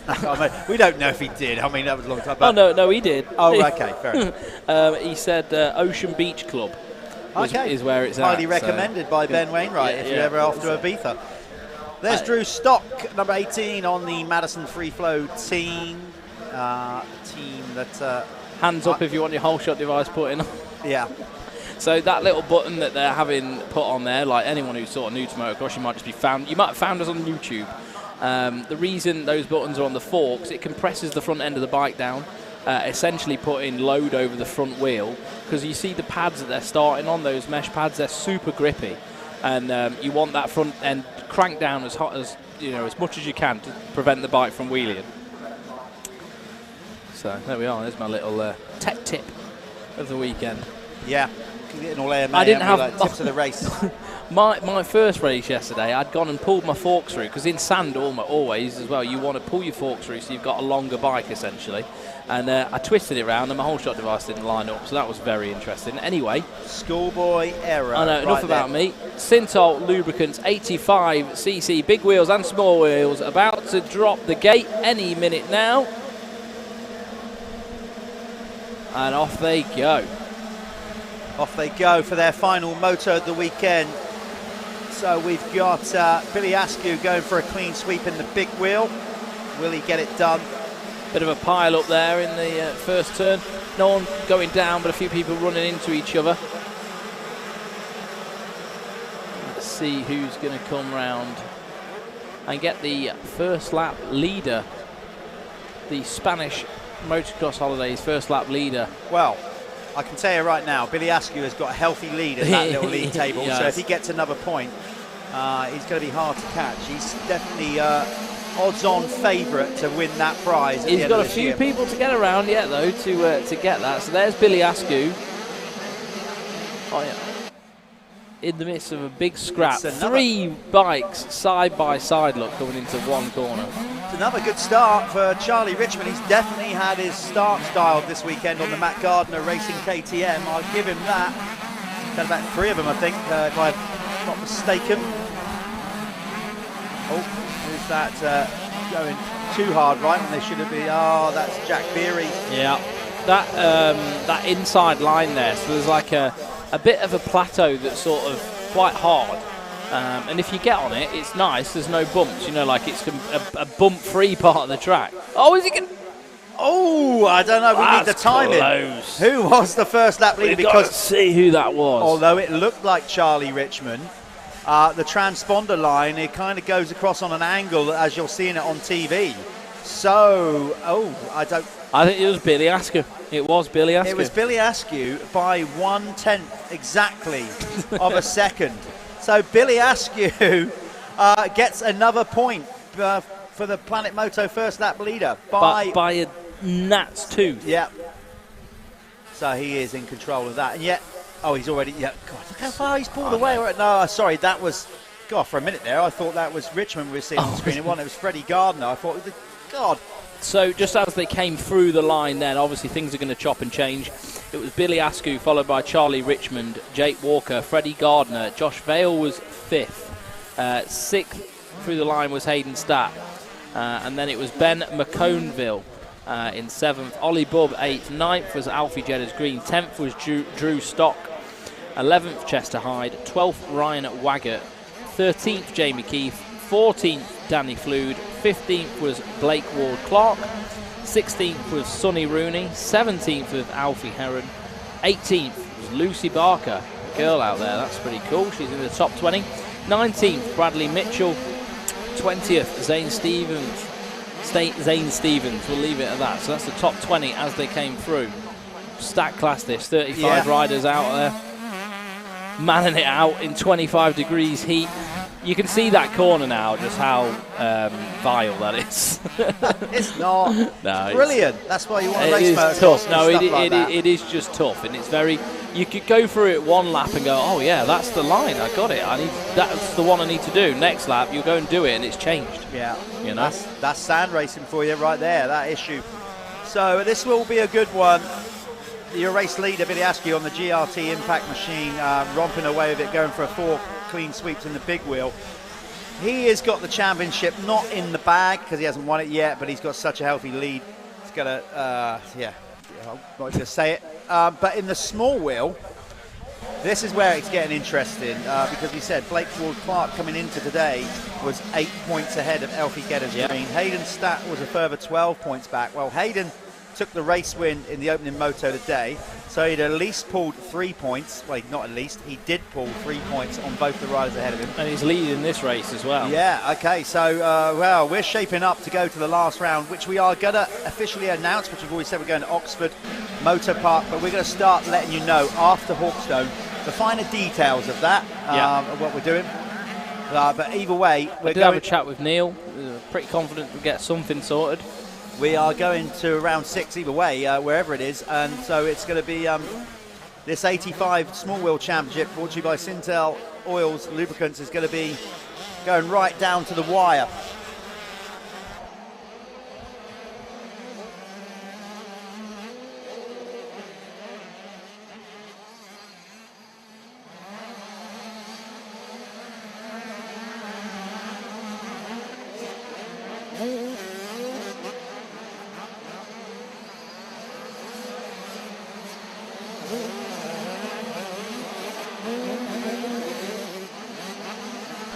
This is a great race. Jake Walker and Josh Vell.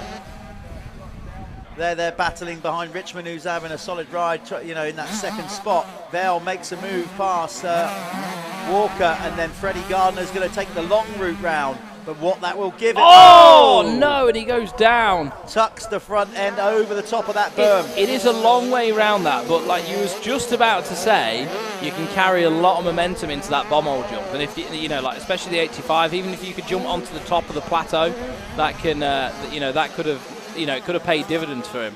Josh Vale, though, looking mighty strong at the minute. Well, you highlighted there how difficult that corner is. Yep. There you go. Billy Askew, fastest lap. Look, Keck, he's got himself a new pair of pants as well. Well, at the minute he has, yeah. Whether it's the fastest lap of the weekend, we'll find out. That's the Keck's fastest lap of the race. What actually we do, the award goes to whoever got the fastest lap over the entire weekend, excluding qualifying. Yeah. As they go up that the lower tier of the 3 tiers here at Hawkstone. That middle one is used when it's obviously real bad and wet, and the pros.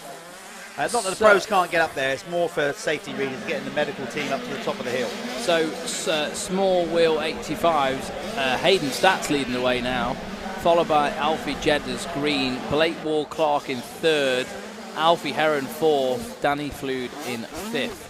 So that's the small wheels, just because I like to keep on top of the small wheels because obviously the class is split and we tend to focus on the front guys. Whoa! Richmond, see that big kicker? Yeah. Val's got the drive and he hangs off the back, as we've mentioned many times this year. Josh Val has really knuckled down. He's grown, but he's also got himself fit and lean. I think he'd be openly admit a couple of years ago he was carrying a little bit of puppy fat, not really whatever, and he's got himself in top condition. And he wants race wins, you know. He's not settling for second anymore. You know, obviously Billy Askew is comfortably leading this championship, but well, Josh hasn't given up, and I like that because he could have easily just go. Do you know what? Whatever. The Second's thing is, my spot. These at this age, when you're at the front of this is when you know, you have got to start investing in it, you know, and it's not just Dad that's got to start investing in it or your sponsors. You've either got to start investing in yourself and you know, take yourself to the next level, or at the end of the day, you're just going to be left behind.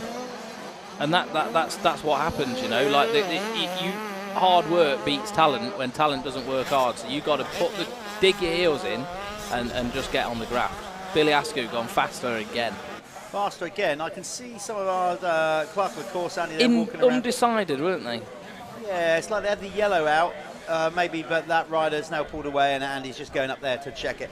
Anyway, basically our entire track crew, Andy Watts and the entire crew, race direction, all our marshals and first aid, just as always, absolutely just brilliant job. Top notch. Top notch indeed. Billy Askew has stretched out the lead on his GRT impact machine to 12.5 seconds. Ripping. There you go. There's the gap between. Let's see if we can get the guys out there in the field to focus on number 48 and number 111, because there's not much in it, and there's not much between them in the championship as well. With that in mind, then, where's Blake Ward-Clark?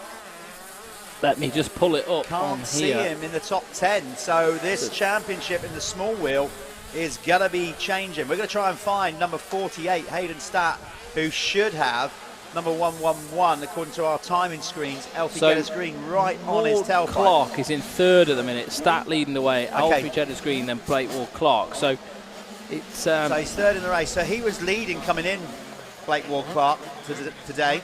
Okay. He's already lost out front at the minute. Yeah, he's already lost at least 3 points to Hayden Statt. Now it looks like he might lose some more. There's Geddes Green there, chasing down. Yeah, he's quite a ways back, isn't he? He is ways back. Can't see Blake Ward-Clark anywhere in that shot. But we can see number 48. Here he comes over that jump in view now on the screen. That is your small wheel race leader. He's got he's got a big wheel rider between him and Alfie Geddes Green. Alfie had some bad luck yesterday. Crashed, he had his bike rode over, and then he lost his tailpipe and he lost a bunch of points. But he's on it this one, wide line. Using that momentum. Yeah, Billy Askew quicker again. God, like that's impressive in this heat, you know, and late on in the day, track's savage. So that corner that just seems to go on forever. Comes round. There's he's going to get overtaken here. That's a big wheel rider. That's what I'm saying. It's not. Yeah, not a problem. That's Chester Hyde who's just gone by him. But it's not going to affect the points that he's going to score. Hayden Statt. And it won't matter if Jamie Keefe goes by. It will matter if number 111, Alfie Geddes Green, 2 riders back from him, makes the move and goes past. There's Drew Stock having a good weekend on the Madison Free Flow KTM. 4 minutes plus a lap to go in the Syntol Lubricants 85cc class. Syntol Lubricants are a new sponsor to the Michelin MX Nationals. Go and check it out. You know, they're a new oil brand on the market. They've got all sorts of stuff, so they are at the events. And if you're sat at home in the comfort of your living room with your air conditioning on, you can go online and check out what they've got to offer. You can indeed, and we've got a bunch of other amazing partners that sponsor us here that you can go and check out online. Obviously, go and check out Planet Moto. We said about the First Lap Leader Award. We've also got Moto-Connection doing their thing in the Clubman. We've got your company, Worx Sports Insurance, offering up insurance for motocross, which is great. Leatt, RFX, 7, the guys at 7, Bell, Oakley, Fly and Beer, they're huge to this because they basically enable us to do this live stream, so massive shout out to them. Do you know what I'm going to do? I'm going to do a little promo. Are you? Right now. Right here. Okay, right here, right now. If you call me up this week, or call Work Sports Insurance up this week, and you want to take out a policy, I'm going to give you a free set of Michelin tyres. That is a bold thing. Sorry, have you just got up too quick?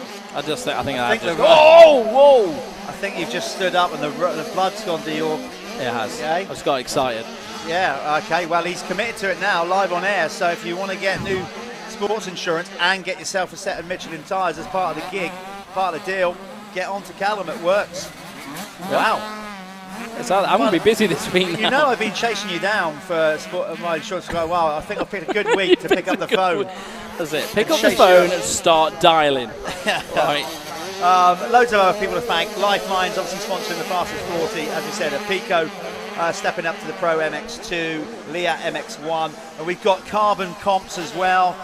Get on to carboncomps.co.uk. Get yourself in a draw. Buy yourself some tickets to buy a brand new motorcycle. They got Enduro, they got Motocross, they got Motocross kit, Enduro kit. I think he always tries to get the good stuff as well. They have like the Erzbergs on there and all the special editions. I think he's got a 23 KTM on there at the minute as well. So yeah, go check out Carbon Comps.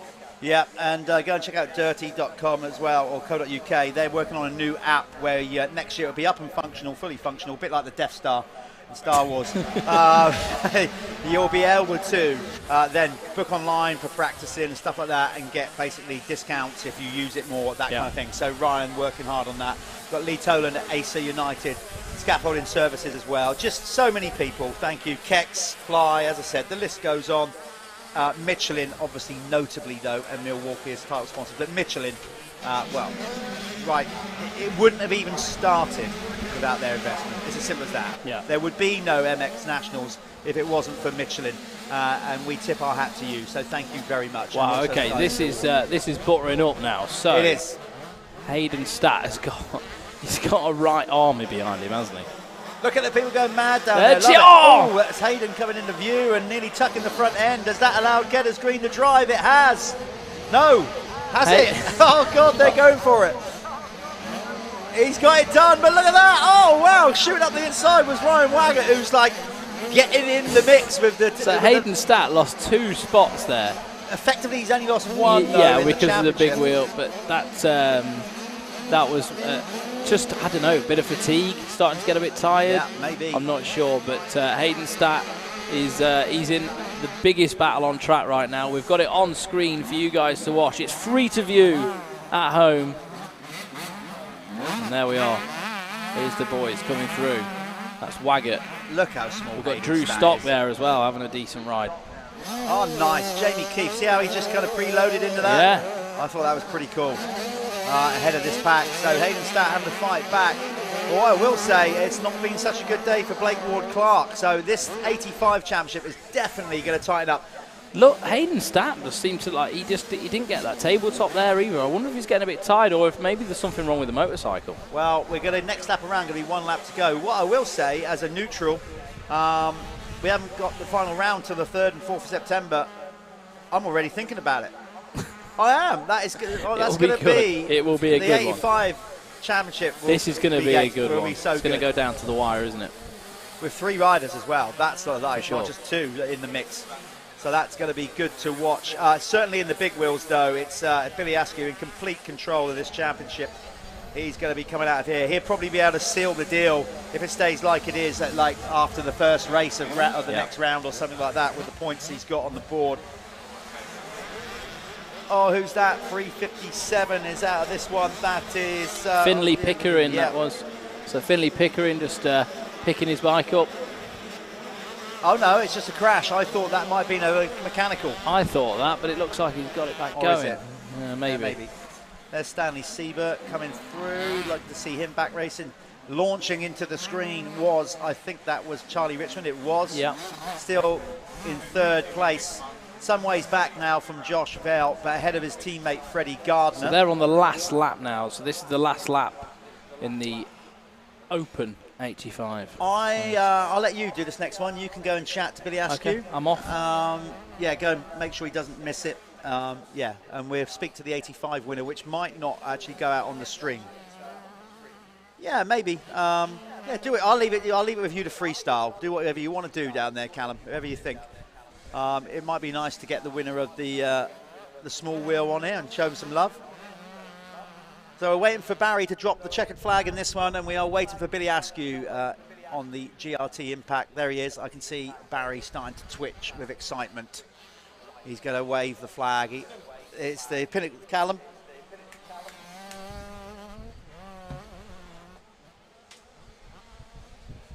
Here he comes then. We're just, he's going to be over the line. Callum's off and ready to catch either one of the winners. We're either going to speak to the small wheel winner which will be Elfie Geddes green, by the way. Callum, I hope you remembered that. Got one to go. Up next, we have the 125 and 250 youth category, brought to you by 7MX. They're coming up next. Same running order if you tuned in this morning and you've already seen the first block of racing. So it's going to be youth 125 and 250 out next. Then it will be Clubman MX2, Clubman MX1. Then we go to the amateur MX1 and MX2 combined. Then the experts, and then we finish the day with the final Lyfelinez fastest 40 race, incorporating the Leatt MX1 and Apico MX2. Here he comes, Billy Askew. Not long to go now. Another immaculate weekend. 4 out of 4 race wins to extend his championship lead going into the final round at the beginning of September. Let's see. We might not have time to catch the small wheel winner because we're going to have to go to an ad here. So if we've got time, we will. But if not, we'll pre-record it and we will put it up on mxn-tv later in the week so you can hear what Elfie Geddes Green, if he gets it over the line, had to say. Right, we're going to go to a quick ad and then we'll be back down there with Callum.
I'm here with the winner of the small wheels. We've shook it all up, and we've got Elfie Geddes Green here. You put on a right race there. It was hard work, wasn't it? There was a lot going on.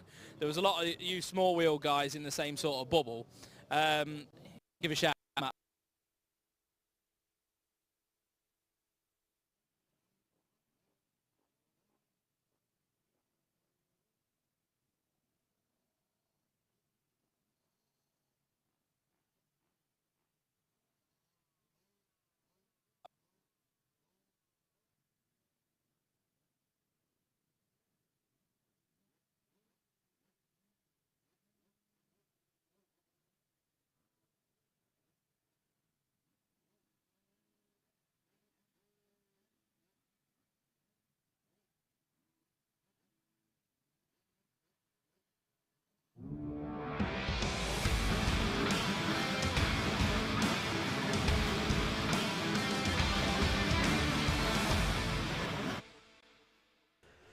Okay, apologies there. I'm not sure what happened with that interview with Alfie Getters-Green. I think just signal dropped out.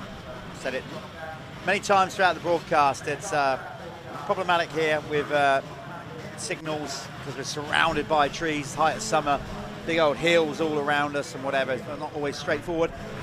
So apologies for that. We are going racing now with the second race for the Youth 125 and 250. This one brought to you by 7MX.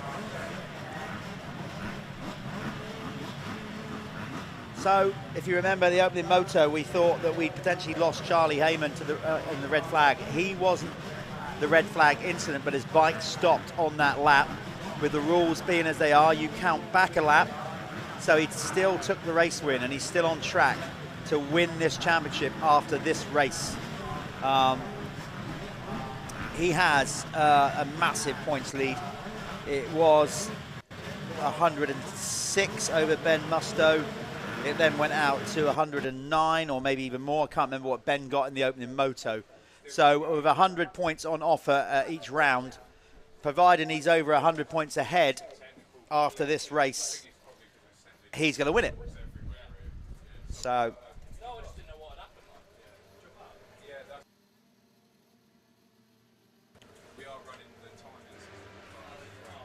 gate drop, then the 125s and 250s mixed up the hill. Heyman battling, but it's Charlie Palmer on the Team Green machine with a whole shot.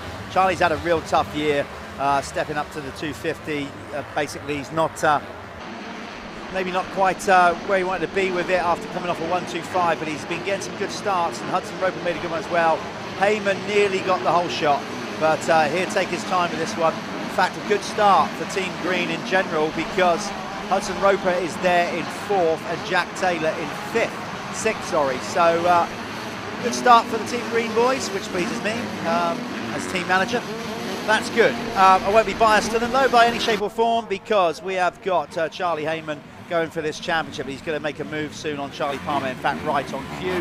There he goes. Ben Musto going to follow suit, as Tyler Westcott as well could potentially get this championship wrapped up also. So this could be a difficult one to try and work out the maths on this. Not so much with Charlie Heyman, I know where I'm at with that, but Tyler Westcott could potentially get it done. Who is going to get the Planet Moto First Lap Leader Award? First over the line, let's get them over the line. Who is it? Okay, well, we slightly missed the First Lap Leader Award. I can't tell you who that was. Unfortunately, we'll try and work that out.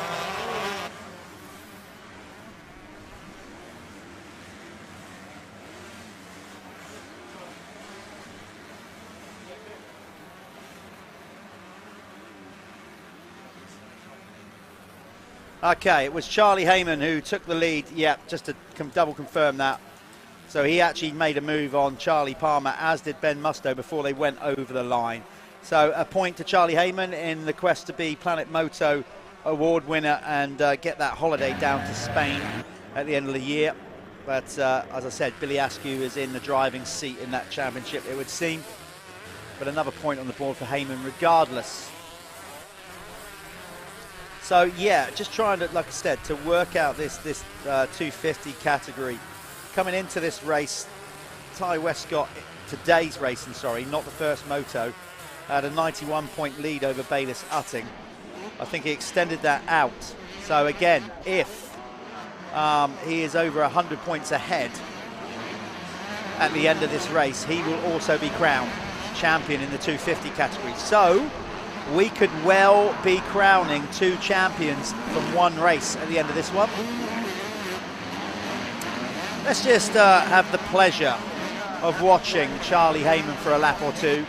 We'll probably then cut back to some of the other guys, and this is the way it's been really. Charlie has been pulling away from the field to the point where we end up taking the cameras off him because he's just out on his own riding, and there's some great battles going on further down the field. But let's just follow him around for a lap or two, see how he takes the track on these first couple of laps. This is where he gets the damage done. I have to say though, Ben Musto is sticking with him this time around. But to see the way he went into that corner, jumped up in there, over those braking bumps, laid it in, straight on the gas. Big up Musto, though, on the Matt Gardner racing machine. He's at least putting up a fight for this first full lap. Then it's Tyler Westcott on the HJA KTM, right where he needs to be. He could win the championship here as well in the 250s.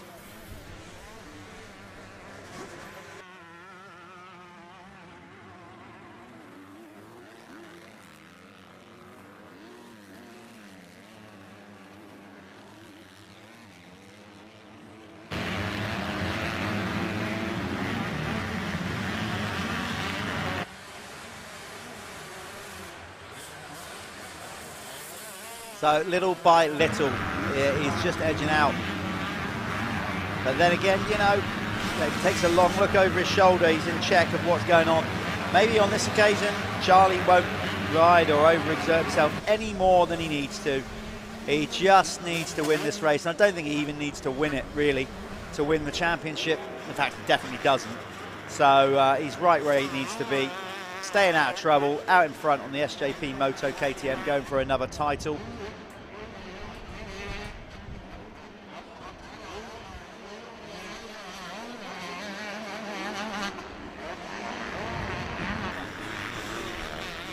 That nice line sweeping around the outside. So let's have a look at the battles further back. Let's, if we can, later on swing back to the battle for the 250, which is the battle for third and fourth. Rider 202, Tyler Westcott. He's still registered as a wild card, even though he's not. And then we got Lennox Dickinson. You heard Martin Barr say Lennox 14 years of age. That is super young, isn't it, as well? So 14 and like coming in and beating established riders in the 250. In this class, who can take this championship in this race then? Well, both of them, and that's what I'm glad you walked back in the booth, because if you take over for a couple of minutes, I'm going to go across the timing and work out the maths to see if Tyler Westcott is going to win it. We know that Charlie Heyman is after this one. Yeah. I'm going to go and work out to see what points we were in the first one. Well, the Campagny is in the... is it? It's all down there. It's ready to go. Right, I'm going to nip out of the booth a minute. Callum will steer you through this one, and I'll come back hopefully with the right information. So 10 minutes to go. You just saw the clock there. Heyman's leading away again from Ben Musto. We've got Tyler Westcott there as well, and Lennox Dickinson, 14 years of age. Mind-blowing. That's some going. So that's someone who should probably, well, if he wasn't so big, be on an 85cc. Could be even on a small wheel. Probably, no, maybe not. And then we've got Taylor, and then Colmer, Palmer, Broadley.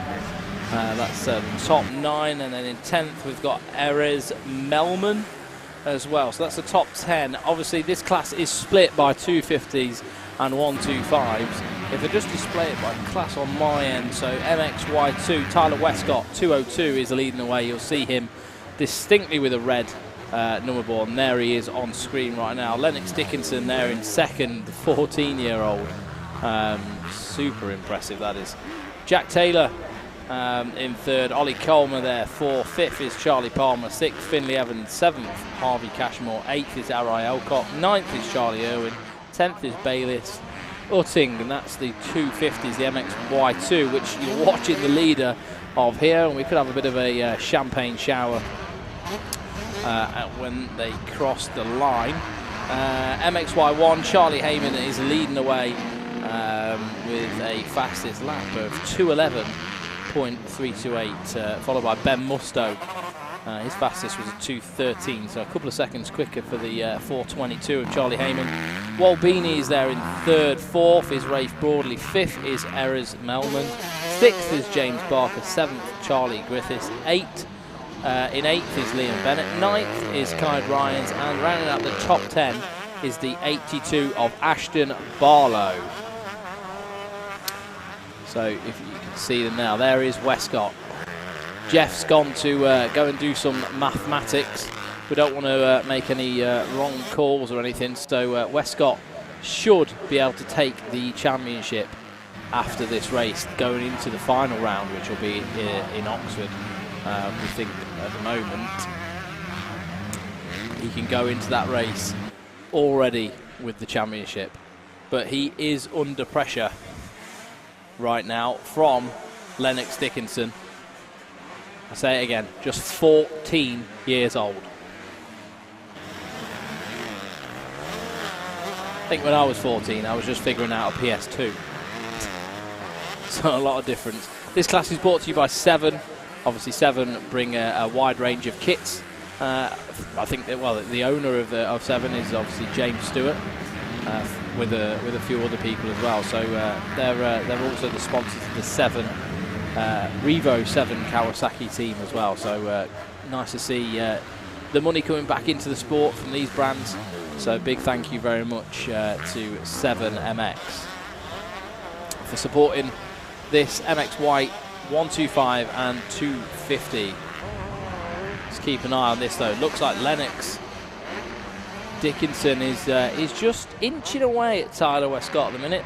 Let's see what's happened. I mean, last time round Westcott was a bit quicker, but it doesn't look like he's gapped him too much for the moment.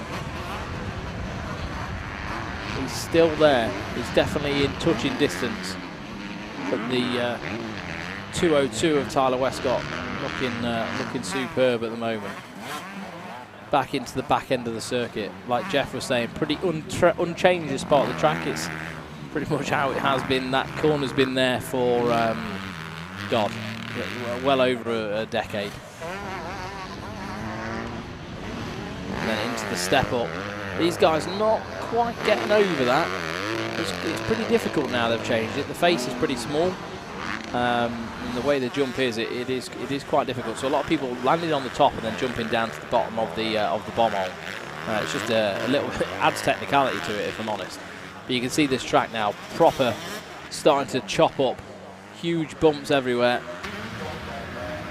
Looks like one rider had a bit of an off-track excursion then, but it didn't look like he made up too much time. And there we are, back up the famous Hawkstone hill. They've just clipped off another lap.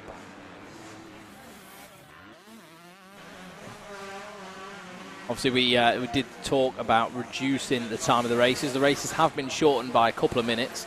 That's just to prevent any unnecessary fatigue or anything. You can see the state of the kids when they're coming off the track, absolutely exhausted. It is very hot today in Shropshire. We've got Charlie Heyman there, putting on another good show. Hopefully we can see him on the world stage one day soon. Charlie Heyman, the 422 kid out of Nottinghamshire in the UK.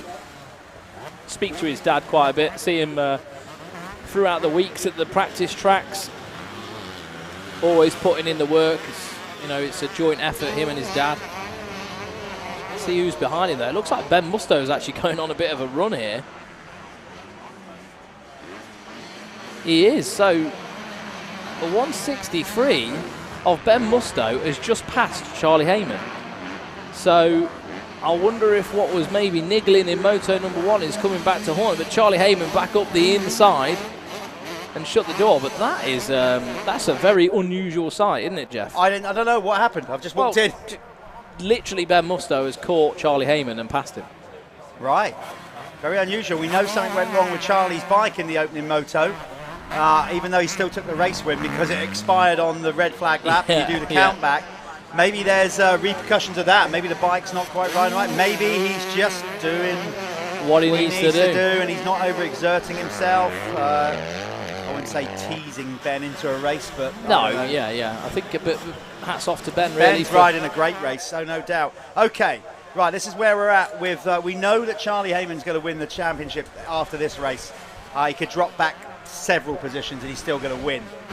But in the MX2 side of things, the youth 250 side of things, we have Tyler Westcott got a 96-point lead in the championship over Bayliss Utting. He's currently leading the race in the 250s, so that's another 25 points. Bayliss Utting is not even showing in the top 10. He's 18th. He's 18th, but he's about 10th or 9th in the 250 category. He needs to get up to at least 3rd to stop Tyler Westcott winning this championship. It's looking likely that Tyler Westcott is going to get it done here as well. So Where's all you've hidden away the champagne, haven't you? I've got it sorted. Don't you worry about that. I'll let you take care of that then. Well, I can't spray them both. We might have to both go. We'll sort something out. Let's just, hey, they've got to get over the line yet. Let's not get ahead of ourselves here. So there you go, Musto jumping into view. There's Westcott chasing down the 125 riders in front of him. I'm not sure if they would have probably done the maths on it, that he is going to get this done in this race if Baylis Utting can't move up the field. So we're going to have our first potential champions of the series crowned today. I'm excited. Yeah. I'm excited. It feels like the end of 2022 is coming. I've got to say, the taste of victory champagne, I do like it. I always get a little bit of a sulk on that it's going to waste. I know it's for the moment and all that, but I was thinking like... It's proper champagne as well. Anyway, they're going to be getting a taste of it. What, do you like to just simmer your champagne, do you? You like to enjoy it? I like champagne. I don't want to be wasting it, spraying it everywhere. I want it to go down the gullet and have its desired effect. Anyway, there's going to be some celebrations down here after this moto either way, because Charlie Heyman's going to get it done. Mathematically, he might even be able to do it with a DNF. But we know that's about to happen. Anyway, we got 1:09 on the clock, plus a lap to go. Now, these other races after this, we are cutting down by 2 minutes for the Clubman, the amateurs, the experts. It's getting hot, track's getting gnarly. I don't think we've had any issues or complaints from the riders about that decision. I think they'll probably be... I'm sure they're happy about it, yeah. So, yeah, as I said, when this one's done, we are going to get down there and do the winner's circles.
Okay, we're just working out down here. Well, obviously, they're definitely confirming the points the best we can, but also how we're going to do this, because we're going to have 2 champions crowned. It'd be nice to get them at the both, same time, yeah, both in the winner's circle at the same time. So we're going to try to do that. Charlie Heyman has stepped up the energy levels once he got threatened a little bit by Ben Musto and checked out. Yeah, that was a bit of a shock, that was. Yeah. I just didn't see that. I don't know what the lead up to that was. We sort of just went over to Charlie and he was under pressure. So, I mean, Ben, fair play to you, mate. Yeah, that's what you got to do, isn't it? Yeah. Start dipping your toe in the deep end, and then you go swimming with the big fish. I'm impressed with Ben Musto's ride regardless. Same. Yeah, really Same. good ride from the Matt Gardner Racing KTM rider. I think he's been really He's had good. a good day, another good day. He is on track to I think finish. he's just been slowly, like, improving. You know what I mean? Like, you've seen definite improvements with him throughout the season. You know? He's a bit younger than Charlie as well, Yes, but he is, he's definitely got second lockdown in the championship, I would have thought, because first and foremost, Tyler Hooley, who was in third, is not with us this weekend after breaking a collarbone, and Ollie Colmer, who was in fourth, has moved out of the class to 250. On a 250. So yeah. whatever happens, Ben has got second lockdown in the championship as well. Ollie Colmer, talk about him. He's running 6th in the race at the minute, so he's having a good ride. Well, he's jumped on the 250 today, first time racing it, so he's kind of... I think he's doing. Yeah, it's not bad for his first time out there on the bike. But we do know that bike's super capable as well. Yeah. Like, it's a good bit of kit that he's out there riding on. Yeah, Heyman just keeping it all in check. He come out of that corner. A little look back. Look across, just seeing where Musto is, seeing where it all is. Yeah. Callum's going to get down there to make sure he stops them. I'm going to bring us home until the flag drops at least. And we will be down in the winner's circle sometime very shortly to talk to these two. Hopefully you have time to talk to them before the Clubman MX2 bikes go off the line.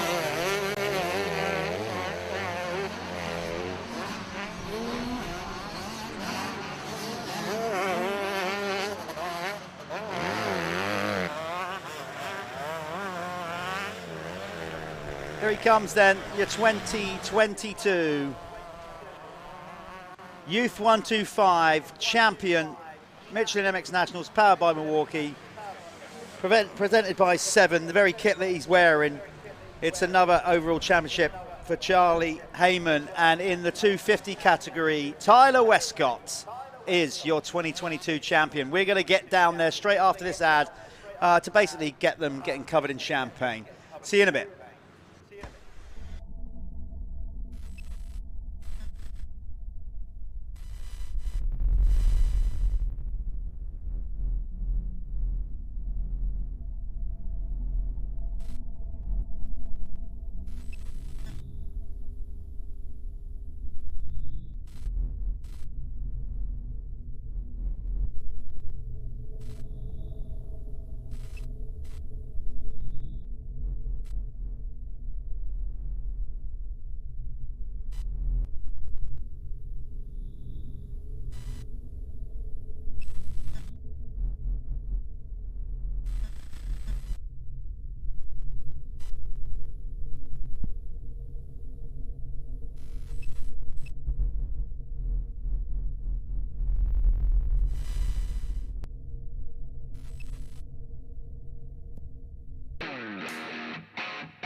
Very quickly then, to the winners go the spoils. A well-earned drink to Tyler Westcott. Tyler, you got it done. How do you feel?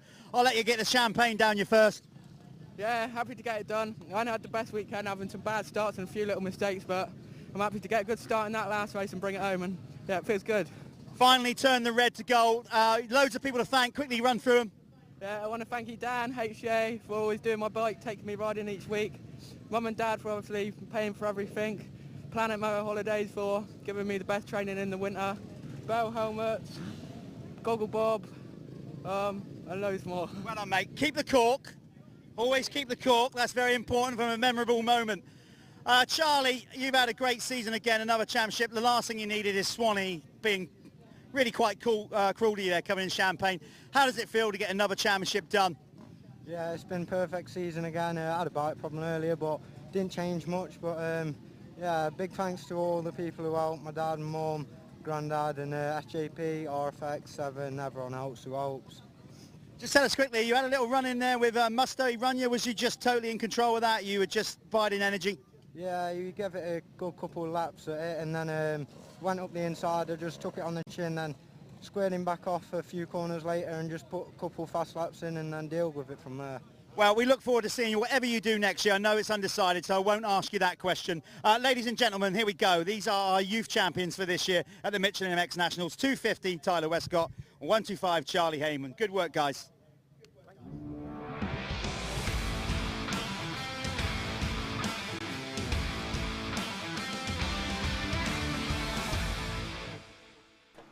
Here we are. This is the Clubman MX2 brought to you by Moto-Connection.com. So if you need any parts, any bits and bobs, head over to Moto-Connection.com and see what they've got, see if they can service your needs. And here we are. This is the Clubman class lining up on the grids. And the same format is going throughout the day. Not changing anything, just the time of the races. We're going to reduce this race by 2 minutes. Believe me, these guys are going to be happy to hear about that. So this is their final moto of the weekend.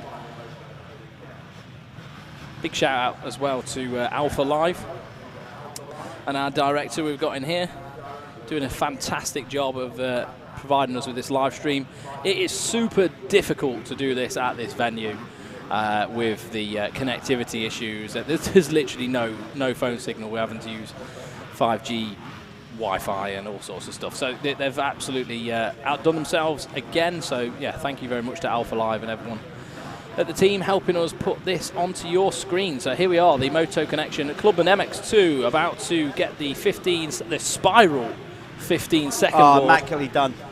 This, right, I can see why we've shortened the races now. We're getting to that classic mid-afternoon. It's warm out there. It's really got a lot hotter here at Hawkstone. Of course, we're surrounded by trees. We haven't got much air flowing through. It's all getting pretty hot and intense out there.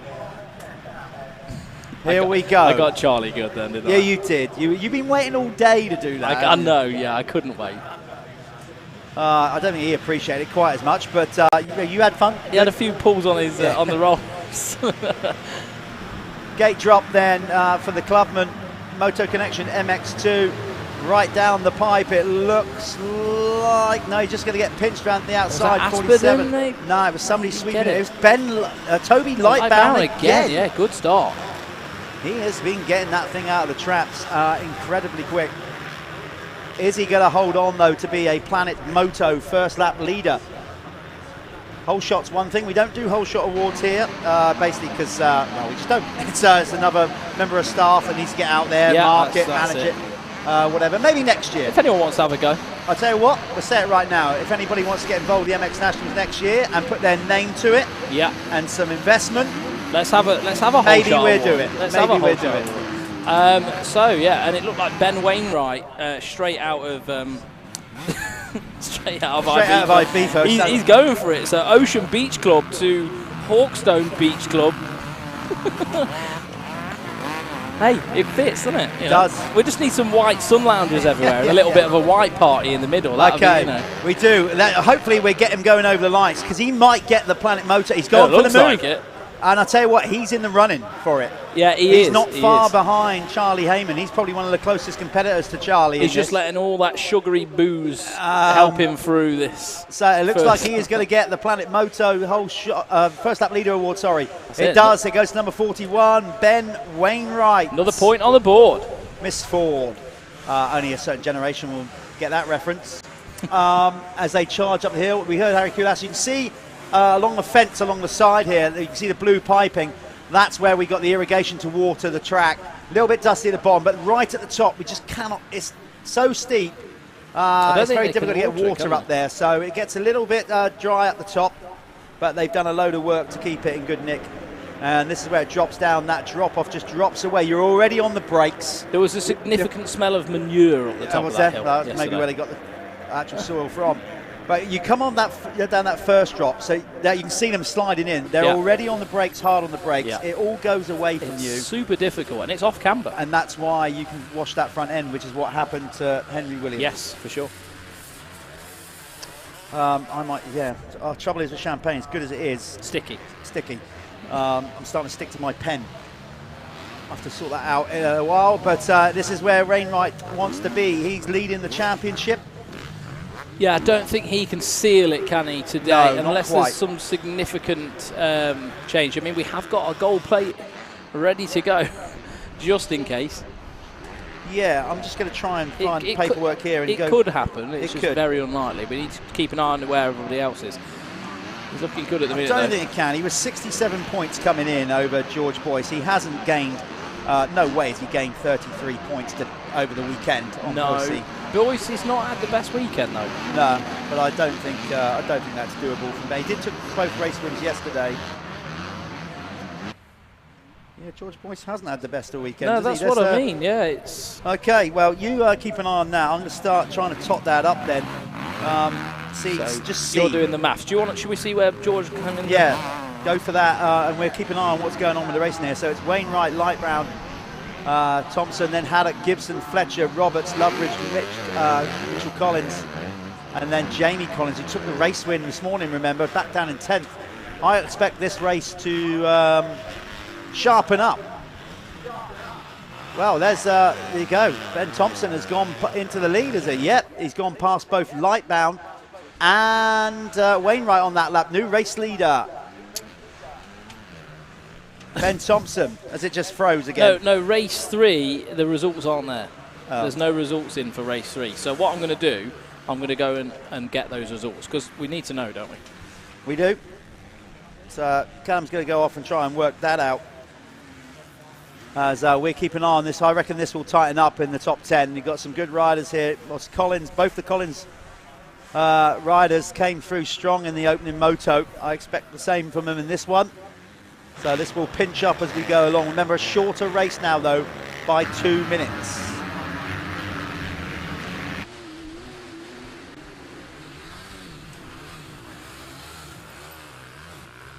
As they go around, Wainwright fighting back.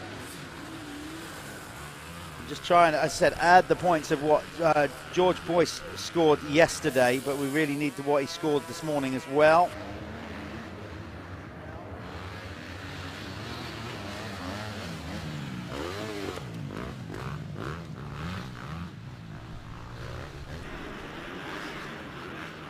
No, I don't think it's going to be mathematically possible for him to take it. Be close, but I don't think he's going to be crowned champion here, Ben Wainwright. Not even going to attempt to work that out until we get the third race, and that's the reason, as I said, we've had some issues today with timing, so we haven't had all the times and results available to us straight away, which is why we haven't had time to work out the overalls in between motos.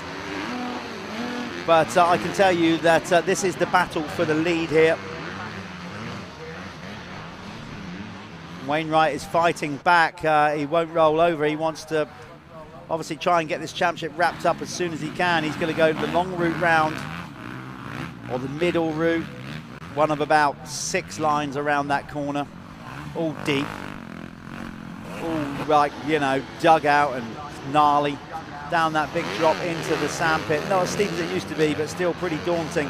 Got the run on the inside into the corner, but Ben is going to cut across in front of him, block him out, takes the shortest route, and again, Wainwright's going to have to work some kind of move around the outside.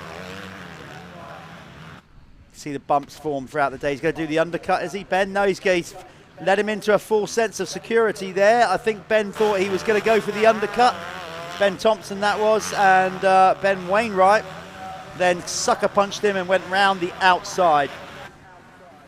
So Wainwright back into the lead, championship leader, looking on track to win this championship. And if he does get it done, even if not today, at the final round, he will be moving up into the amateur class next year, as is the rules of the MX Nationals, what we've put in place so we get a real structure.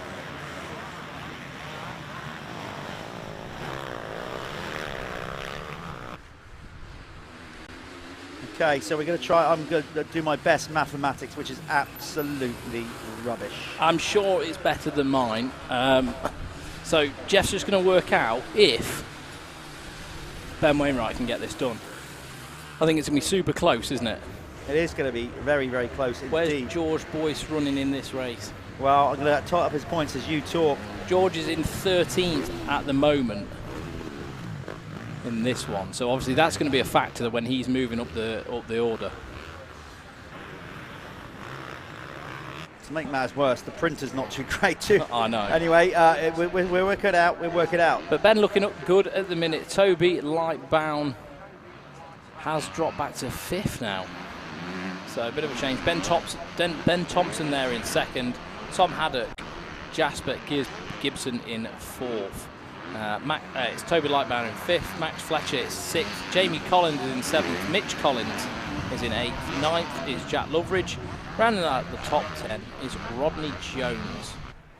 I'm saying George Boyce is all the way back in 13th place at the moment, and that's, I would say, going to be crucial to this championship. And you know, it could be Ben's today.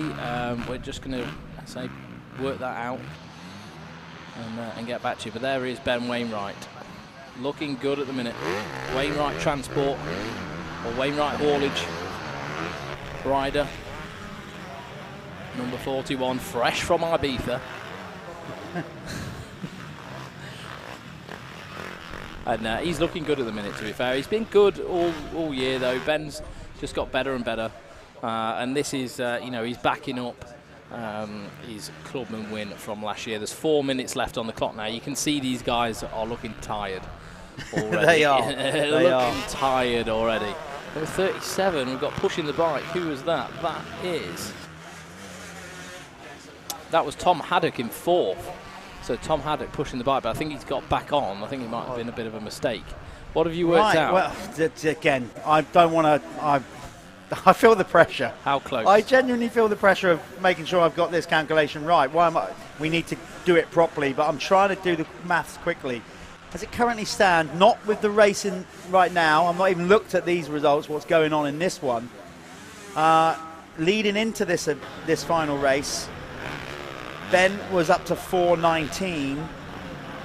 George Boyce, who was 2nd in the championship, and let's just check he had nobody close to him. Lightbound was another 17 points behind, so maybe he's not in the mix so much. The gap, so he was on 4:19, and Boyce was 3:12. So there's a gap of 7 points. 7 points, yeah. So I don't know. Is that Is that he's done it. If George, I don't want to risk saying that he's going to do it.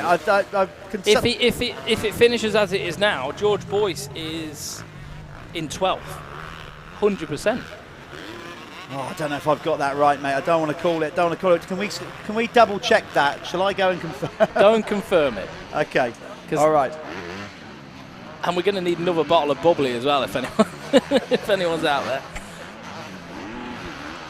Okay, so it is looking like Ben Wainwright could actually get this championship today as well. Such a shame. George Boyce, I know, you know, personally, George has put a lot of graft in this year, a lot of effort to try and get this championship. I know he's fit. He's been out in Belgium. He's been doing everything he can do to do it. You know, he's self-employed. He sort of works for himself or his family's business, so he's able to do that. So yeah, that's, it could go to Ben again, but then Ben will have to move out the class up into the amateurs, and that's how the system works. George will be able to have another go at going for the title, which is pretty cool, and that's how we want to progress things. So Ben will have to go for it in the amateurs and, you know, work his way through that. Probably have to get himself in the gym. Less Ibifas, but who knows. 1 minute on the clock to go now. And then these guys will get the last lap board. And there's Barry, the flagman, eager to go.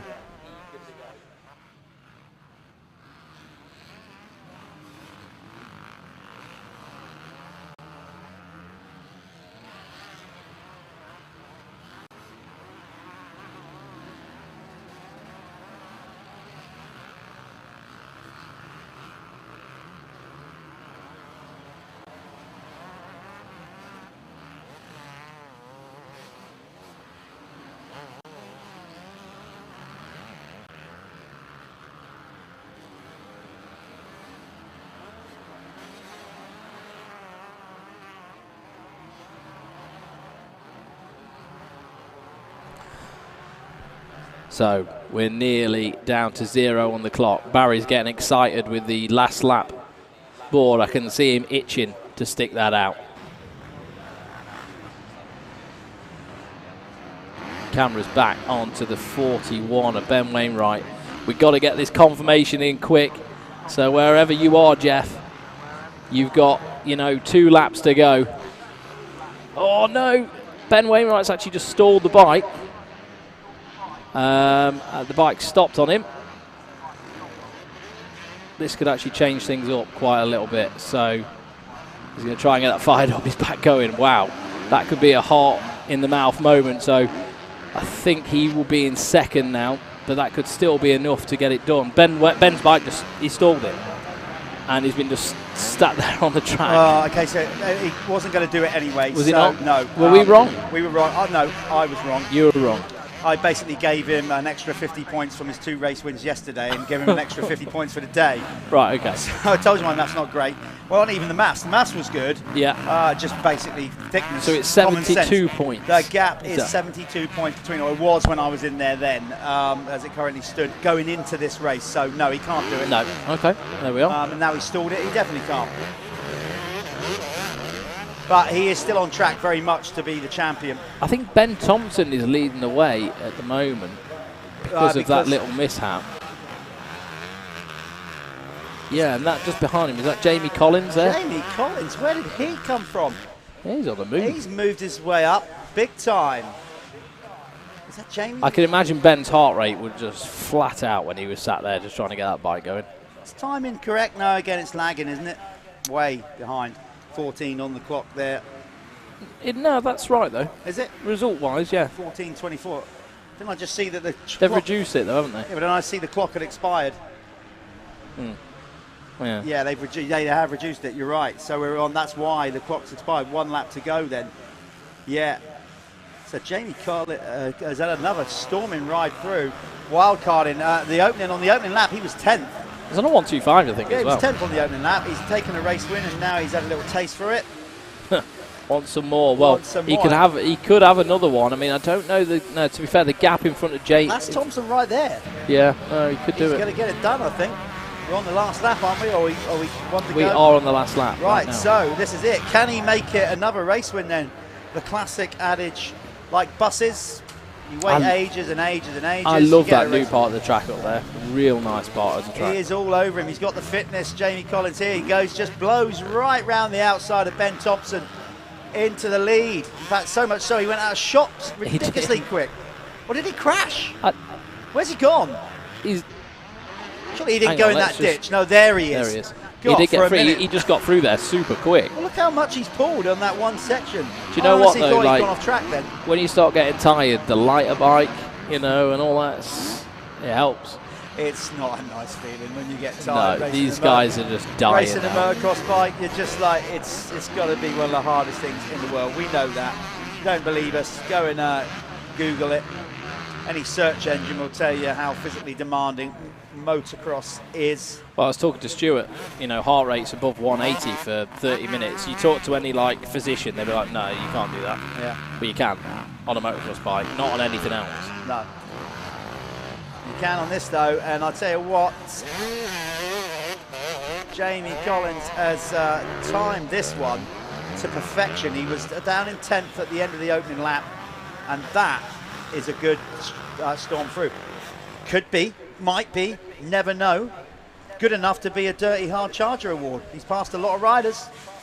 I don't think it would be the one, though. Right, I spoke to him last time. I'll go speak to him. You go and have a chat with him, see what he's all about. He'll have his crew down there as well, his brother, Jake, from doing all the coverage. Okay, we're going to go to a quick advert. We're going to be back with race winner Jamie Collins soon.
So I'm here with Jamie Collins, the winner of Clubman MX2. Mate, those last few laps, you was on a mission, wasn't it? I heard your dad was pretty chuffed with you as well, because you did get a rip on. Where did you find that? Did you just think, right, I need to start up in the pace now? I saw Wainwright like crash and like loads of yellows and that, and I saw him like just in front of me.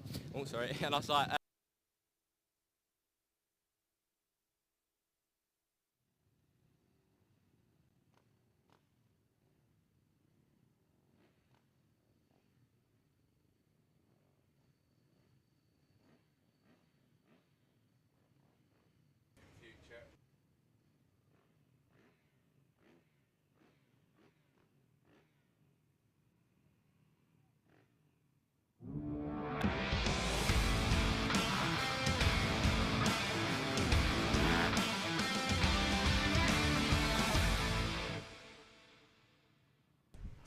Welcome back again, folks. Sorry for the technical difficulties we're having there down in Winner's Circle.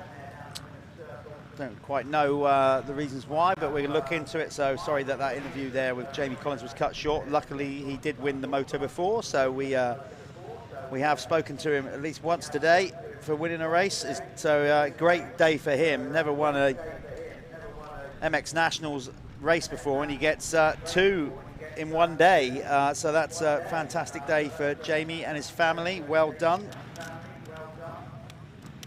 As we have got now the Worx Sports Insurance MX1 Clubman coming on to the start gate.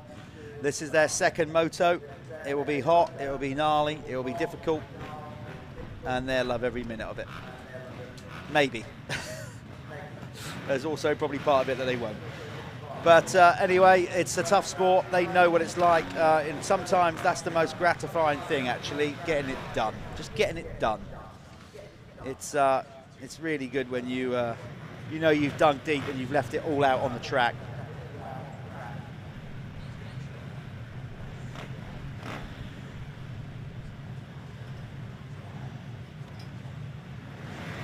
All right, here we go. Harry Bradley, we think, can get it done. We might have to double check on that as well. He took the opening moto race win. Yeah, I think he... Oh, no, sorry, Harry's in the... my bad. He's an amateur. Yeah, this is the Clubman Worx Sports Insurance Clubman. Oh, there was a big pile up at the back end of the pack there. Looks like Talon Asperdon maybe has got the lead. Who's that? Oh, Wigger. Wigger had got a good jump as well. He really did get a good start, so... Connor Baldry, your championship leader, out in front. So definitely where he would like to be. He's got a 39-point lead coming in today ahead of Mitch Best, and he's out in front over the Aussie. The Thunder from down under. Yeah. Yeah, you got to run it, haven't you? No, you have. You just have, haven't you? If you can have it, like, just do it. You can't not have an Aussie and not say that. So yeah, this is the Worx Sports Insurance Clubman MX1 race. I actually raced in this yesterday, and you know, I am the director of Worx Sports Insurance, so I thought I'd go and sample it for myself.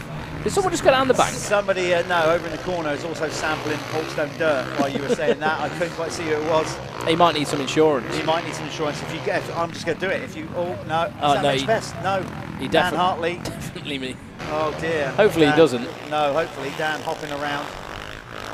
So hopefully that's just a sprain and he'll be back to it. Just walk it off. That's what Josh Gilbert said. I said, what's up, mate? I'm just walking it off. And then a minute later, he was riding it off. Dear, oh dear. It's a brutal sport. It definitely challenges you. And that's why it is a brutal sport, and that's why you need to get yourself covered. That's why I do what I do. That's why Worx Sports Insurance does what it does. Give us a call this week. I'm putting on a promotion. I'm going to say it right now. If you call us this week, well, going into next week, when you watch this broadcast, do you know what? I'm going to leave this open for 2 weeks.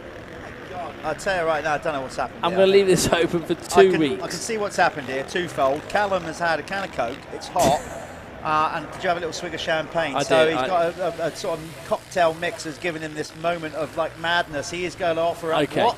So, if you take out an insurance policy with us within the next 2 weeks, and I don't want people just ringing up, this is a complicated process when we do these policies. So if you're serious and you want to get sorted out for any family protection, life insurance, critical illness, income protection, you know, if you was off work with an injury, if you want to get anything like that sorted, in the next 2 weeks, we will kit you out with a pair of Michelin tyres. That's unreal. I mean, you know, it's like, never mind this 15% off your insurance, you're going all in and giving like some tyres away. Yeah. Fair play. Yeah, a pair of Michelin tyres for every policy. But you have to say that you saw it on the stream, obviously, because then people aren't going to know. You have to say that you've seen us on the stream, and then I'll do that for you. I'll get you a set of tyres. There you go.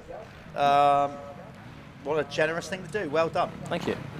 Back into the racing, we have Adam Reeve. There he is in his MX kit. By that I mean not MX kit. That's the name of it. EMEKS MX kit. New brand. They're doing good stuff. I like it. Yeah, it's quite cool. And like some of the stuff he's been wearing all weekend is not pretty trick. Yeah. He tried to avoid me for the interview in the first one. Why? He rode off around, I don't know, he didn't want to chat. He rode off around one. I was like, well, you get here. Well, you better get used to it if he keeps winning these races. I know, you keep winning, you're going to be talked to, man. Yeah. But yeah, looking good at the minute, and it looks like he's on one of Walsh's old bikes, actually. All right, okay. He's got the WP in there, it's got the MXology engine in it, so he's got a good bit of kit underneath him. Yeah, obviously Dylan started on the MX1 bike this year, but didn't really work out, so the team decided to just go, right, let's give up on that MX1 title hunt and just effectively give up on both, because he obviously then didn't miss a load of points from MX2. I think it's more to do with like, right, let's develop this 250 for the Supercross, isn't it? You know, like they really want to go, you know, full ham in the AMA Supercross. He needs to be on 250. I think he was finding it very difficult just switching between the two. Some people can, some people find things like that harder, so they've just worked within Dylan's best interest, I think. Yeah, and we're hearing, you know, kind of noises that Dylan will be going and racing AMA Supercross again next year. Yeah, I think so. I think the full That's West the plan, Coast I think. Yeah. Series. Mark's pretty committed. Yeah. They're full game. Yeah, they're in.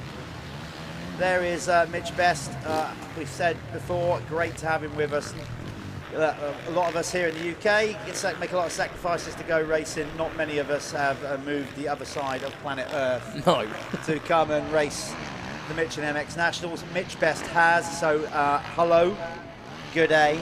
You knew I was going to do that. To all you Aussie fans down there. Looks like he's under pressure though from Billy Saunders right now. So Billy Saunders is winding up the wick. And he's pulling up to the back of Mitch Best. Obviously, all these guys getting pretty tired towards the end of these motos now. I'm pretty glad that I'm not out there, if I'm honest. I'm looking at it like, yeah, made a good choice. Made a good choice today. Yesterday, I mean, it was relatively warm yesterday, but today even hotter, and it's going to start getting hotter this week as well. I was out of bed at 5:30 this morning. Yeah, you did mention, yeah. It hurt too much to sleep. So if you're up 5:30, as we reach the final race of the day, if Callum starts lagging. I actually feel okay. It wouldn't be the first time you've fallen asleep at the wheel. No, we've definitely been through that in the past, but we're over them days now. Okay, you're a better, well-drilled. I'm a dad. This is good.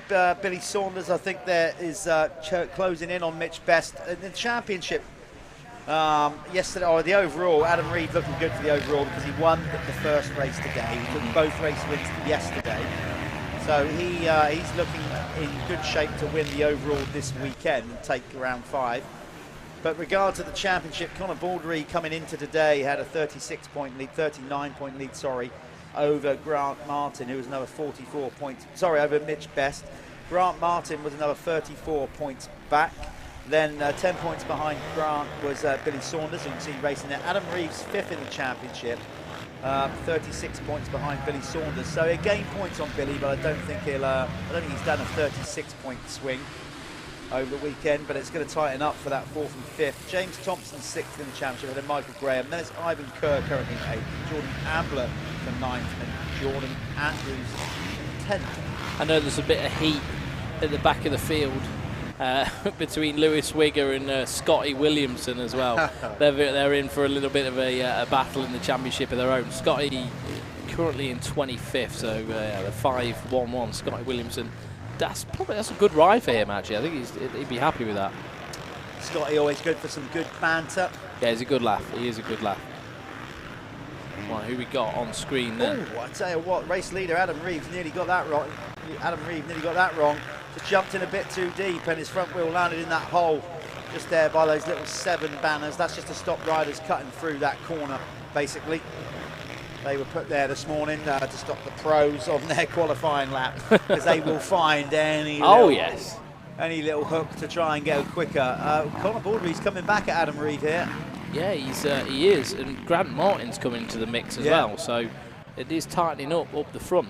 So it could be a 3-way battle for this one. I think it pretty much is that they're in it, really. I mean, you know, they're not side by side, but any one of them makes some kind of mistake, apart from Adam, maybe. Sorry, not Adam, Grant at the back.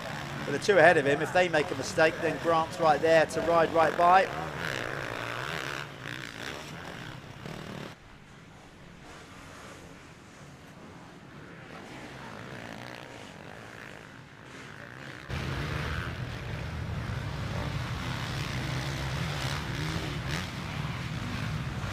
Conor Baldry looks good.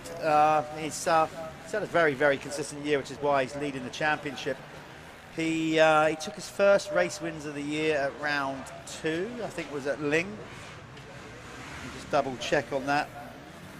No, he took his first overall there. Actually, no he didn't, that was round 3. Yeah, that's where he took his first race wins. Looks like he's reacting to the pressure quite well, Adam Reeve, you know. Conor's just been, you know, putting a little bit more on, and it looks like Adam's actually responded now. Talk of level of consistency, so I'm going to give you the results that Conor Baldry has laid out this year. Round 1, he went 3-3-2-2. Round 2, he went 2-2-3-2. Round 3, 2-1. No, sorry, 2-2-1-1. Well, he did get a few wins then. So far, he hasn't been out of the top 3. Yeah. Round 4, 1-5-2-5. That's the first time he dropped out of the top 3. Yeah. And yesterday he went 3-2. So he's just total consistency, really. That's a Dungy-esque. Yeah, that's why he's winning this championship. Rider number 2. He is just there so far in this championship, just hardly ever out of the top 5. Looks good at the minute. The best part in the top 3. Saying Adam Reeve has responded though, quite evidently. You can see that he's pulled a few bike lengths on him, but like you're saying, you know, I mean, Baldry's riding with a lot of consistency, and that's what can happen. Yeah. You start going a bit quicker, these things are going to happen. So Grant Martin's going to get him as well, I think. He is. So I thought, you probably heard my little... Adam Reeves just started going a bit quick. Yeah. You may have heard just me in the background there just slightly go, whoa, as he jumped into that section. I thought he came in a bit hot, a bit faster than usual, and that's probably what unsettled the bike, unsettled him, and down he went. So again, Conor Baldry, by sitting there, being consistent, mistake-free, has found himself in the lead.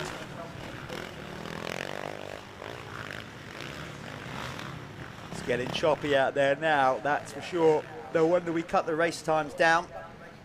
For these guys, it's hot. You can see, you can just physically now, with your own eyes, you can see the physicality just being drained from them. These Clubman riders, of course. I mean, even like being sat in here, it's warm. You start feeling tired, don't you? So it's definitely going to be an impact on the riders out there, especially in the Clubman class. You know, these guys are far from athletes. Yeah, they're fit, healthy people, but it's a different ball game. But there's Baldry looking good as well. And then Grant Martin following him. Is Grant going to put on a bit of a charge? We've got like about a minute to go. We've got 2 laps. I'd say, 2 laps to go from here. From a championship perspective, yeah, why wouldn't he? He's 3rd in the championship. You'd think that he'd want to go and... He wants to get some points back on Mitch Best. He is 44 points behind Mitch Best with 4 races to go after this one. So. I thought this would have been the day for Mitch, you know. With the heat and everything, I thought Mitch would have just thundered from down under all over the place, like, you know. Maybe he just different level of track, as in the roughness or whatever. Yeah, Not yeah. quite. I don't know. No, but then they, they do get have some some amazing tracks good, down yeah. there, obviously in Australia. So, I don't know. You know, it's might just be having an off day, but we all get them, don't we? We do indeed. Does look like Grant Martin He is is just picking. Yeah, he is. He's chipping away at Conor Baldry here. Definitely. Is he going to have enough time to get it done? I mean, possibly it's a couple of seconds in it. It says 3.5 on the timing. I think it's probably less than that now. It's probably nearer 2.5. You know, Grant Martin's looking good for it at the minute, but Baldry, as we all know, very consistent. He's not going to be forced into a mistake, that's for sure. So it's going to be down to Grant Martin just biting his, you know, gritting his teeth and getting on with it and pushing on a little bit. But it depends whether, you know, the risk is worth the reward. And it may not be for him at this stage. So we'll see. Keep an eye on Grant Martin, the number 36 on the Yamaha there. And there's Conor Baldry going to take the last lap board, I should say. Yes, here we are. Last lap board out for Conor Baldry now. It looks like he's solidified that lead now as well. The latter half of that lap. Baldry definitely started going a little bit quicker, probably just responding to Grant Martin's charge, and then Martin back 4 seconds now, and they're just about to head up Hawkstone Hill. Adam Reeves behind them, and then Talon Aspenden, Mitch Best, Ben Saunders is in 6th. 7th is Paul Barrett. Michael Graham in 8th. 9th is Paul Atkinson. 10th is James Thompson. 11th is Jack Waterman for the minute. Darren Manning-Coe is 12th. Danny Townsend is 13th. 14th is Richard Evans. 15th is Ash Senior. 16th is Ben Lightbound. 17th is Ryan Davies. 18th is Colby Walker. 19th is Cameron Vickers. 20th is Stefan Little. So that's the top 20 in the Clubman MX1 Worx Sports Insurance class, and you're looking at Conor Baldry, the number 2, looking really comfortable at the minute, and just sort of riding out the back end of this race.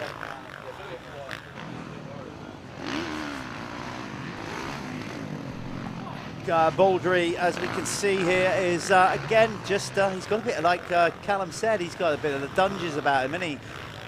Diesel, Ryan Dungey, he's just there, up on the pegs, very energy efficient, and very energy efficient with his race management as well, and that's why he's leading this championship. He is up on the balls of his feet. Look at that lovely technique, good style, Conor Baldry, as we said. Calculated rider, from what I can make out.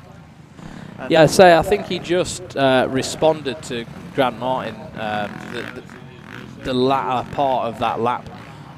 Grant started putting the pressure on, didn't he, before, and then he just reacted to it. So Conor just raising the ante a little bit.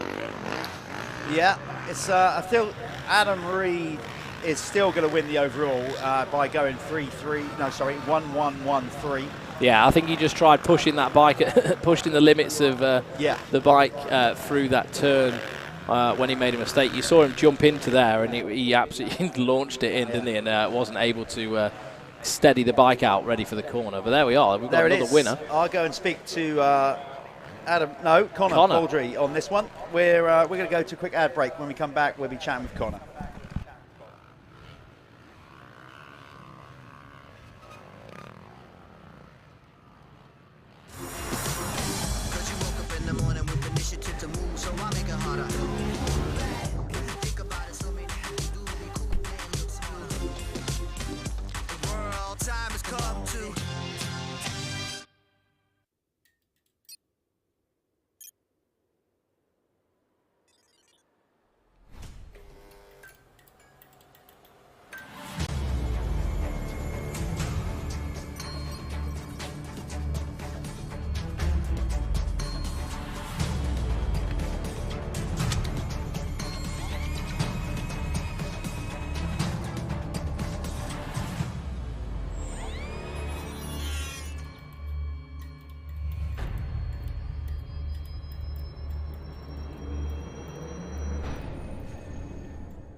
julep, julep.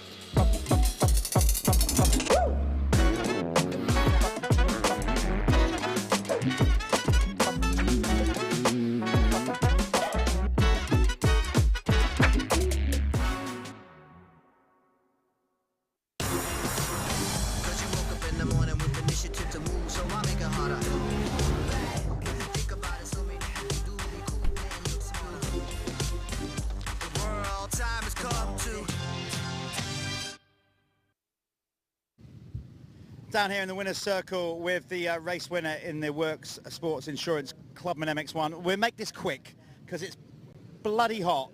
Conor Baldry, we just worked out in commentary there, you've not been out of the top 5 all year. That's why you're winning this championship. Again, super smart race. You were there, pick up the pieces when Adam crashed. Got to be pleased about it's gone again. You're getting closer to getting this championship done. Yeah, no, I'm really chuffed. Everything's been going nice and well. I haven't really made many mistakes this year, really. So yeah, we're just going to keep the ball rolling and see the thing home, hopefully. How did you find it? Obviously real hot today. Tougher today, I'm guessing, with even though we cut the races a bit shorter, probably still even tougher than yesterday because of the heat. Yeah. No, to be honest with you, I feel quite good. I kind of built into the weekend a little bit. I felt like I was a bit slow off the mark on Saturday, or yesterday, should I say. But now, I mean, we're back now, so it's good. Good luck. He's got one more round to go to seal the deal. Your race winner, Moto4, Conor Baldry.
This is the Motoverde Amateur MX1 and MX2 race. The gates just dropped and they're off into the first turn at Hawkstone Park for their last race of the day. It looks like Harry Bradley, the number 4 on the Kawasaki, has got the start. And he is going for the championship. I think if we've got our maths right, which earlier on I certainly didn't. He's, oh, I've lost the paperwork now. Anyway, he's got a chance.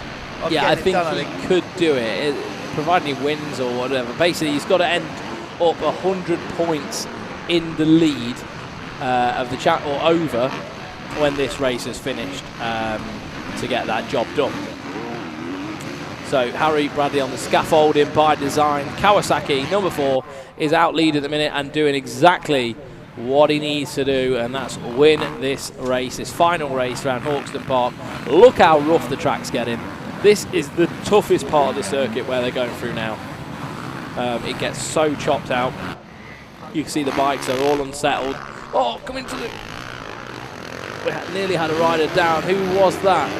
On the white bike there, just trying to get my eyes on the numbers. Quite get it.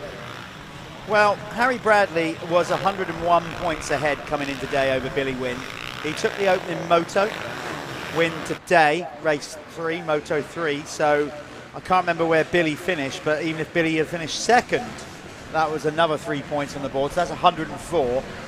So for the sake of not overworking my brain further, because I struggle enough as it is, particularly when it gets hot, because I'm ginger and bald.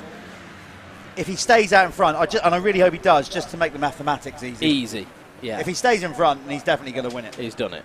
So please do that, because I don't want to start getting my computer working. Yeah, so Billy Wynn is back in 10th, so that's going to make a significant difference as well. So he needs to, yeah. If it ended up like it is now, that would be a solid win. Yeah, Billy's in 10th. Of course, we've got a couple of 250 riders in there in front in that mix as well. One of them, Luca Pegg. Look at this, Dan Bruff, who's battling for that championship with Luca Pegg in the 250 category.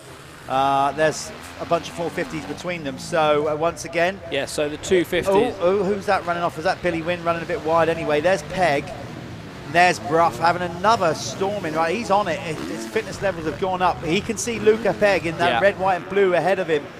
There's Pegg coming down the inside, and then two behind him, two riders between him, number 33. There's Dan Bruff. They are the 1-2 in the MX2 category here in this Motoverde amateur class.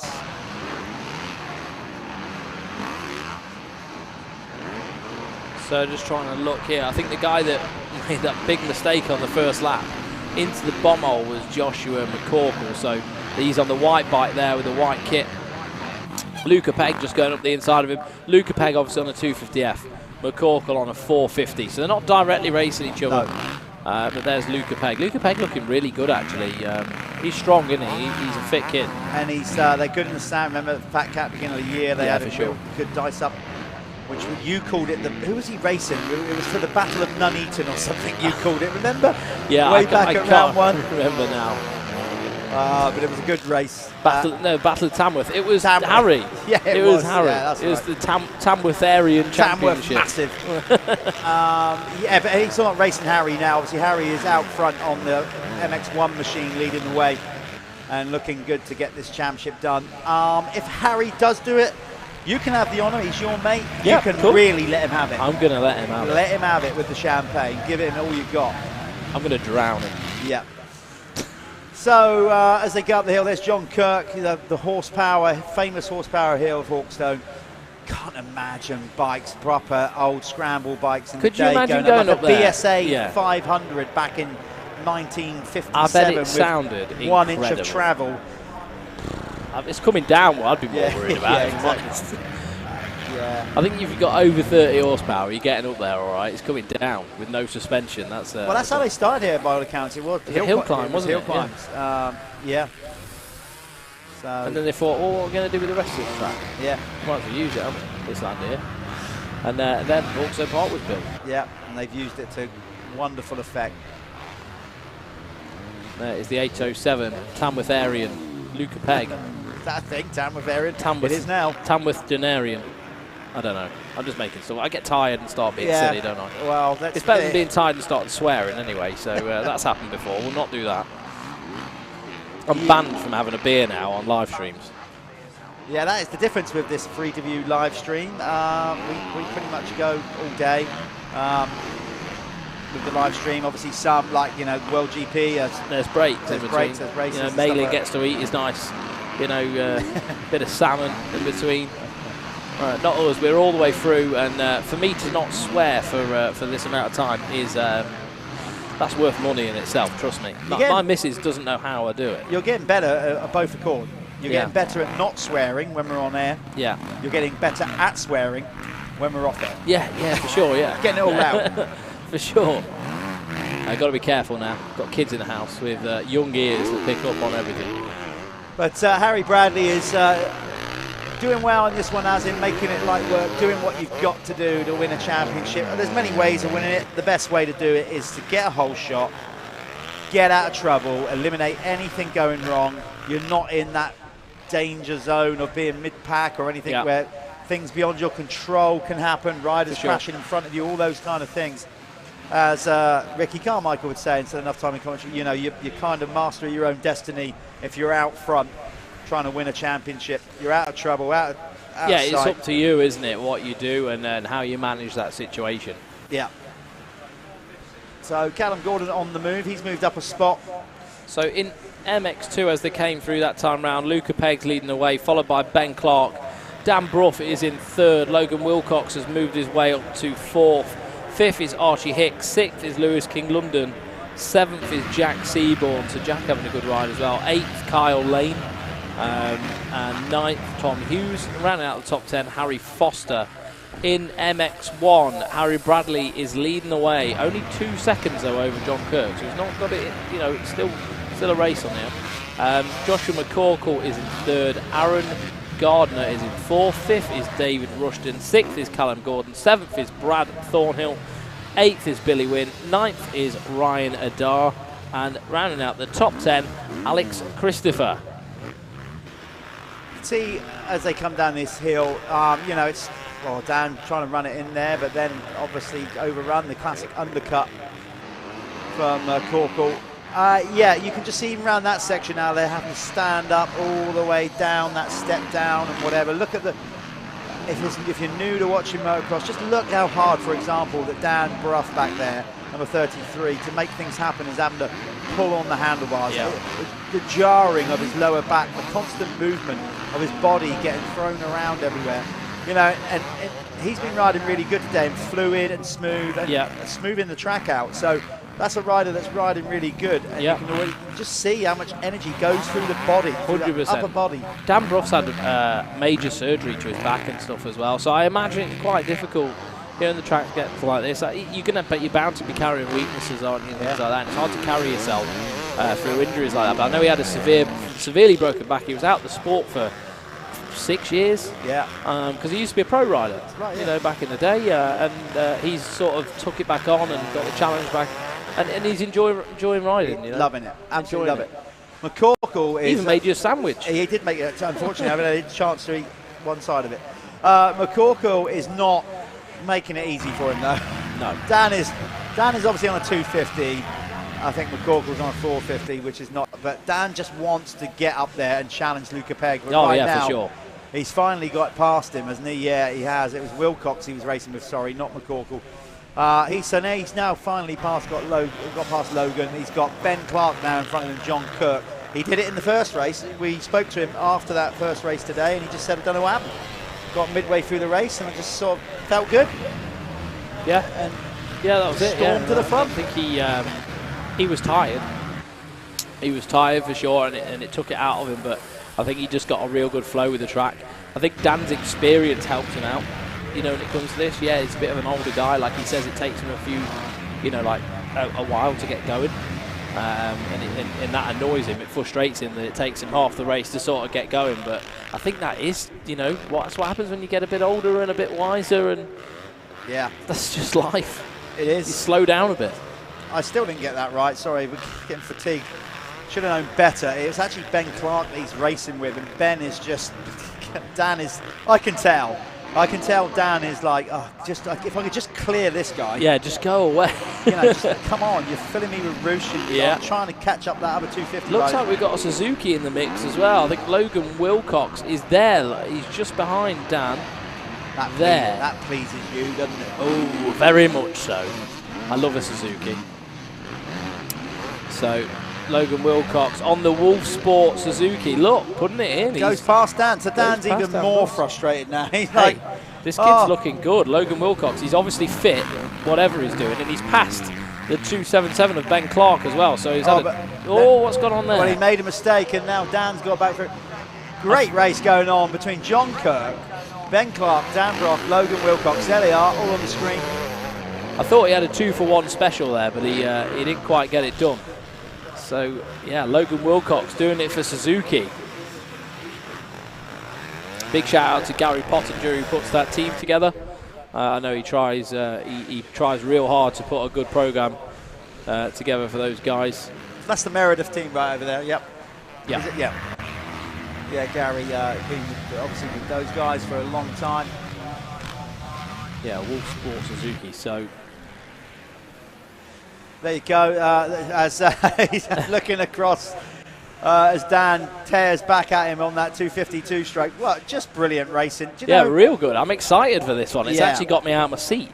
I say it every broadcast, but just motocross is just the sport of kings. It is. You're all in with it. You've got to be so Sport committed. of kings. It is. You've got to be. You know, you've got to be have that stature. You've got to be like dedicated. All those things. Like, it's not the sport of kings, obviously, in regards of the finances. You know, like golf or tennis or anything like that. In that sense, what I mean is the gratification of knowing that you've done it and the challenge ahead. It's any sport is amazing and takes 100% dedication to get to the very top. I'm not knocking that. What I'm saying is motocross has so many things that throws your way beyond your control, mechanical sport. So many incidents can happen, so much luck involved with injuries. You know, when things go wrong, they can go spectacularly wrong. And yeah, so in that sense, when you get out there and you're doing the winning, you're a king. That's what I'm getting at. John Kirk is coming under pressure now from the Suzuki, which will please Callum immensely. And look at this three-way battle. That's brilliant. It's not just... That is brilliant. Look at that. Right, so... No. It's not just the Suzuki. I think he's a good kid, and it's nice to see Logan, you know, getting out there and doing it. Yeah, it is good. I will say at the same time, Ben Clark is just having none of it. He fended off Dan Bruff. Dan's now dropped off. He's now getting challenged by Logan, obviously, and whatever, and he's not yielding or letting Logan went through. super wide then. Look, but he's got this good line here. That's working for Ben Clark as you go. Look, as he blows past. Keeping the momentum up, Callum. We're at that stage of the day. Any race, obviously, you'd argue always shortest line is quickest line. Yeah. But as the track deteriorates, gets rough, sometimes just keeping that momentum, the minute you start to hit all those bumps, it takes it out of you. And They've swapped positions again. I know. It's what a race. They've swapped positions again. This is incredible. And whoever said a Suzuki 250F isn't competitive? Yeah, well, I didn't. No, because it's the jockey on it. That's what makes the difference. Modern bikes, I think most bikes are all equal measure, give or take, by the time you do your suspension. And drag race up the hill. Things like that. But he is making it work. Meanwhile, Harry Bradley, you haven't seen much of him, but he is on track to win the Motoverde Amateur MX1 title. Luca Pegg is gaining 3 points back on. Where is he? Has he gone disappeared? Has he disappeared? No, talk about Luca Pegg. My leg is swelling up. Yeah, I've been bit by something, so yeah, need to address this. Sit down, don't need go to keel address over it. We've lost, haven't we? I can't see him on the board. Luca Pegg? No, not Luca Pegg. Dan. Yeah, Dan Bruff back to 21st, so something's gone wrong there. Oh, no. He's falling out. He's falling out. This is going to have a knock-on effect to the championship. Big time. Big time. Yeah, it could for him. He's going to lose if that's him dropping down and going out of the race. That definitely puts Luca Pegg in a position going into the last round, like where he can manage it. He could do it, yeah. He's not under so much pressure. Yeah, I don't know. Dan will be happy that he'll get another year in the amateurs, I think. Is that why he's done it? Oh, I don't so he know. doesn't go 2 for 2 and then he has to move up. So Harry Bradley, he's going to get it done here, I think. Yeah, we said he was 101 points ahead coming into today. Then he took the first race win this morning as well. Anyway, so that will make it wherever Billy Wynn finished, that would make it 104. Probably even more than that, and he's winning again. So that's a champion by my reckoning, about to be crowned. Callum's gone over there. Callum and Harry are good friends, so Callum just wants the satisfaction of basically celebrating with his good friend Harry Bradley if he gets it over the line. We have, there we go, 16 on the clock, seconds to go. Harry Bradley is over the line, so next lap around he will get the 1 lap board. So we've got basically about 1 3/4 laps to go. Coming up after this is the expert class, the RFX expert class. Jaden Ashwell will be hoping for better things after laying it down in the second corner of the opening moto today. But Sean Southgate had a good one to pull away more points in the championship. And then we finish off our racing here at round 5 Hawkstone Hawkstone Park, brought to you by MX Nationals and Milwaukee, and on MXN-TV. We are going to wrap it up with those guys, and Harry Koulas is acutely aware that he can also wrap this championship up today in the Leatt MX1 category, and he can also win the Lyfelinez Championship fastest 40. So basically it kind of mirrors the MX1 guys championship at the top end, but what we do is we score it as an open race with 450s and 250s together, and basically just to find out, really more than anything, where a 250 rider is going to end up in the grand scheme of things. That's why we did Lyfelinez fastest 40.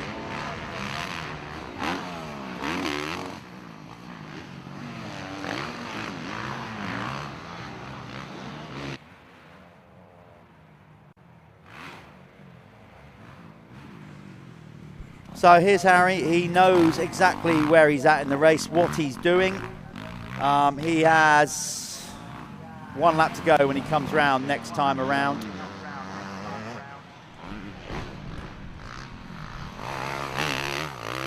He's got a nearly 7 second lead. He's having fun, clearly there, just letting it cut loose. It wasn't a whip or anything like that, but it was a super relaxed, I've got this, let's just bring it home. One to go. There's Barry with the 1 lap to go, board. So Harry Bradley, nicely. There's Luca Pegg, but he's on a 250. But so he's no threat to Harry's championship. But he is stretching out his lead in the MX2 as well. So the top two comfortably ahead of Logan Wilcox and Ben Clark and John Kirk.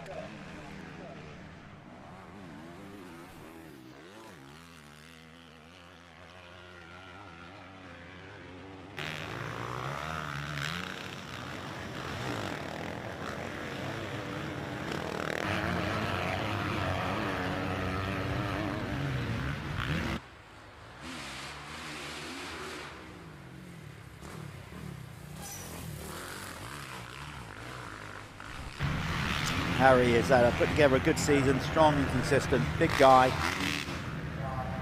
on that KX 450, easy to spot in a lot of races actually because he wears that red O'Neill kit quite often. Great for us. And the big number 4 always looks cool, doesn't it? You know, we've seen a big number 4 win plenty of races in our lifetime with Ricky Carmichael, so Harry Bradley, not quite as many race wins as Carmichael. Fair to say, all championships, but he's on track to win a championship that will mean a lot to him here, the Motoverde Amateur MX1 title. So we are going to stick with him, you know, give him his crowning glory, his moment of glory, if he keeps on 2 wheels. I should shut up, really, such as the curse. It's impossible, isn't it? Like, we're going to stick with him because he deserves the airtime. I almost feel like I should just stop talking because I might mess it up for him. But he knows what he's working with here. He has slowed down considerably. He's definitely not in a position. The only thing with that sometimes is not slowing down so much that you mentally switch off. But I don't think he will. Harry's got some good experience here. As you can see, just gently easing it out of the sandpit.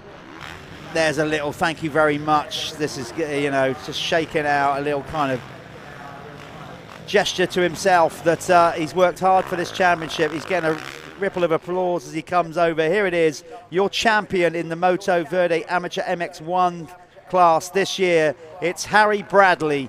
We're going to go to an advert and then Callum will be down there with his mates having a good old time of it.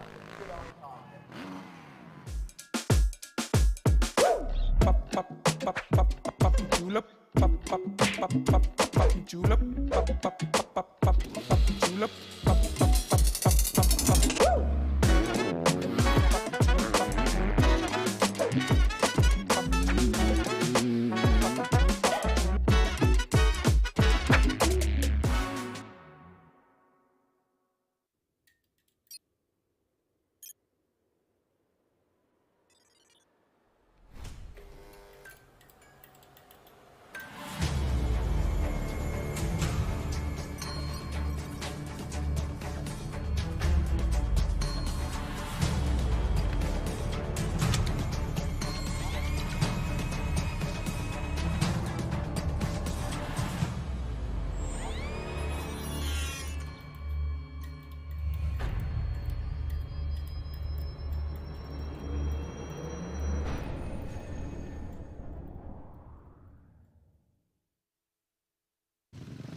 So, Harry Bradley, you are the amateur MX1 champion, and I'm going to award you with this gold number plate.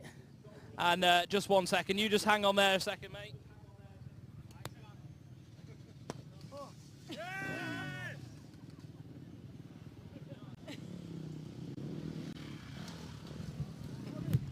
There we are. All right, go on then. Beautiful. Oh, well, was that professional? I don't know. Yeah. There we are. Harry Bradley is the MX1 Championship winner. Well done. And on to bigger and better things, eh? Yeah. Anyone you want to thank? I've got a lot of people to thank, but everyone that supports me week in, week out. Obviously, I'm not any professional, but I do my best to help our local shops and get a lot of good, cheap and free stuff. So I appreciate it. Everyone that helps me, my girlfriend, my family. My mum's probably watching in Singapore because I haven't won anything like this since about 2009. So, yeah, no, really happy. Well done, mate. And, yeah, we'll see you next year, yeah? There we are. Harry Bradley, everybody.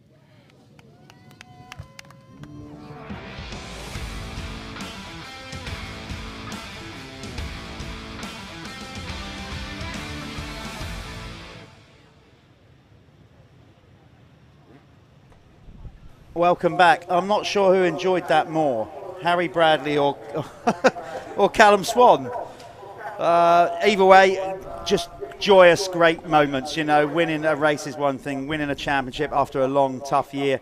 A lot of dedication, no matter what level you're at. If you're riding national standard, which this is a British championship, lot of a commitment from not just Harry and everybody, people around him. You do make sacrifices. You do sometimes get miserable, get grumpy. Your family have to put up with you, all those kind of things. It really is a team effort, and when it goes good, and it goes good like that, it's great to see the celebrations happen. So well done, Harry Bradley and his team, for getting that done. Okay, let's get into the RFX Expert class then. This is the penultimate race of the weekend. Sean Southgate is looking to stretch out his lead in the MX1 category. In MX2, Louis Kessel is doing pretty good. He's got a nice sort of buffer out front at the minute. Enough to not enough to win the championship, but he should be. I think he was about 39 points ahead coming into today. He lost a couple of points that last time out, but he can't win the championship, but he'll want a strong finish in here so he can go into the final round with a nice points buffer in MX2.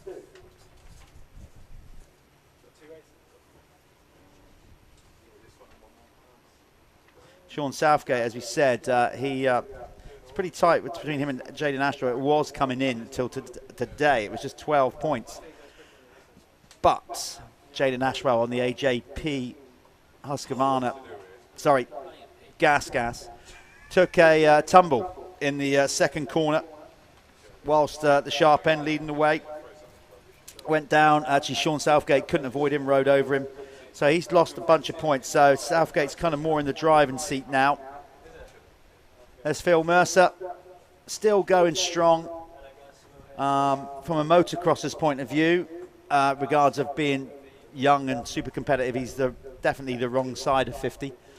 But Phil absolutely loves it. He had an opportunity to come here and race Hawkstone, a track he's ridden so many times. He could probably do it with his eyes shut on the first March MX machine there.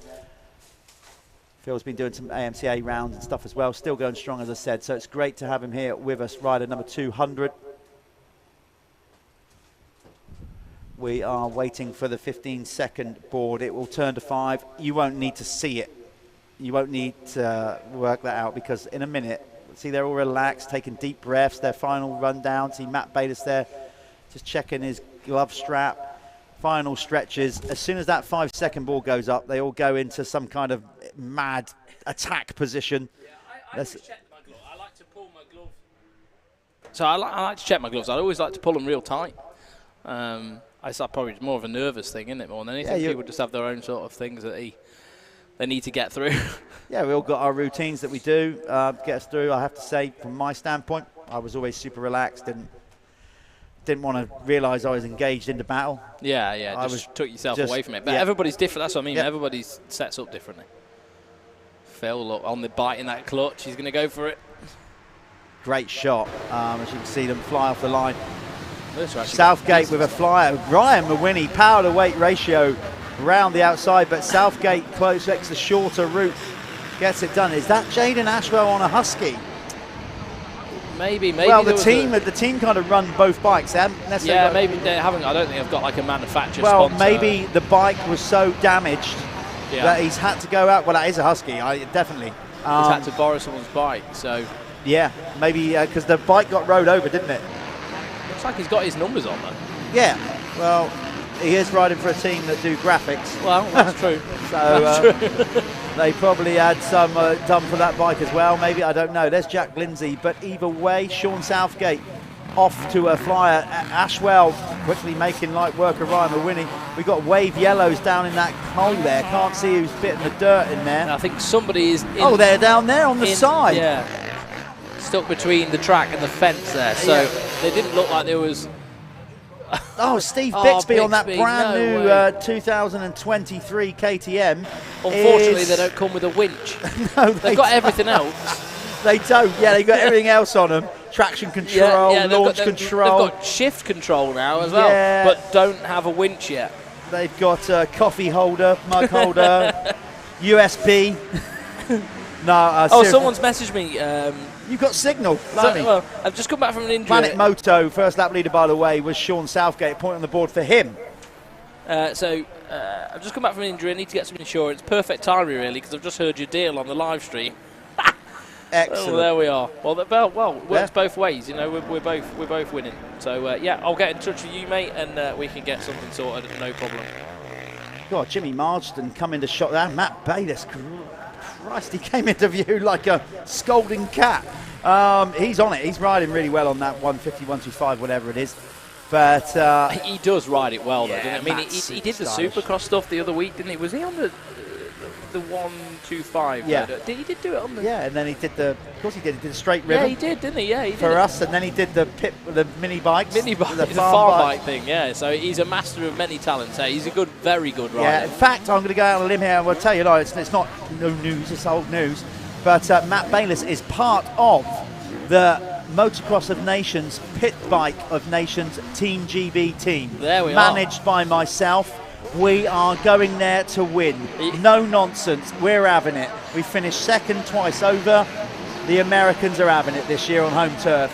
Jordan Booker, Matt Bayliss, Chris Bayliss. That's a winning team. We're on it. Villapoto and all those guys, if you're watching in America, yeah, I'm going out on a limb. I might get lynched for it. I don't care. Who's in the American team? I don't know. I haven't seen their announcement yet, but Villapoto raced before along with Carson Brown and all those Carson guys. Brown, I mean, he's really good on that. Last time out there, when we did it at Redbud before, it was a mudder, a real mudder. It didn't really count, did it? Well, it did to us. We finished second. But, yeah, we want to win. So this year I've picked a team. The credentials by Rob Bidos to team must be riders that have raced either National Championship GPs or Supercross. Has this team got a budget? Well, we're building up on a budget. Yeah, so far... Have we got flights covered? No, but the coffers are coming up, building up so far up to £4.17. Nice, yeah. So funds are raising rapidly. So if you want to get involved, with Team GB mini bikes, Team GB Pit Bike of Nations team. If you want to get involved and help us go out there and hand it to the rest of the world, obviously it's a bit of fun, but it's not. Yeah, serious. Booker is he's in full training mode. Is he? Oh yeah. He's going to build a track day. Doing laps. He wants to know what the track's going to be like at Redbud, so he can build a replica. He's off his head. So we're ready to do that. That's going to happen on, I think, Friday and Saturday night at Redbud. It will be live streamed on MXN-TV. Sorry, on Racer X. Racer X TV. So we're not going to ship the Alpha Live crew over there, then, no? But obviously the actual official Motocross of Nations. I think you just gave the directors a heart attack when you said that. We're going to America. Yeah, that's happening. Anyway, end of September. And, of course, we want to go over there and cheer on the Brits proper in the Motocross of Nations team. Mark Chamberlain will be announcing his team soon. Nice.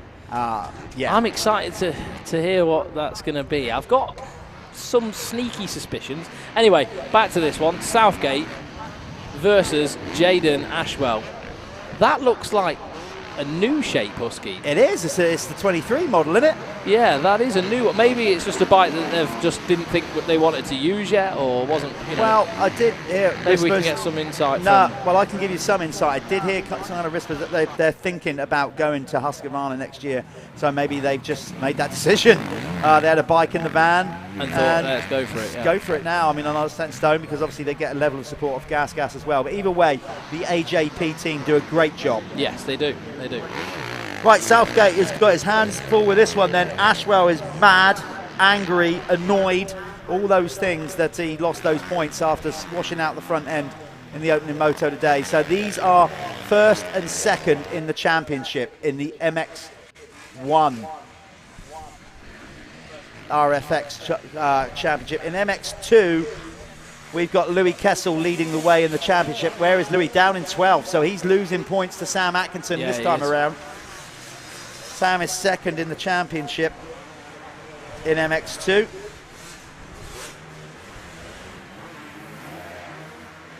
So let me just split this up by class. So MX2, Matt Bayliss is leading the way, followed by Jack Lindsay. Jimmy Margaretson in third. Sam Atkinson is in fourth right now, and he's pushed Neville Bradshaw back to fifth. Josh Peters is in sixth. Seventh is Louis Kessel.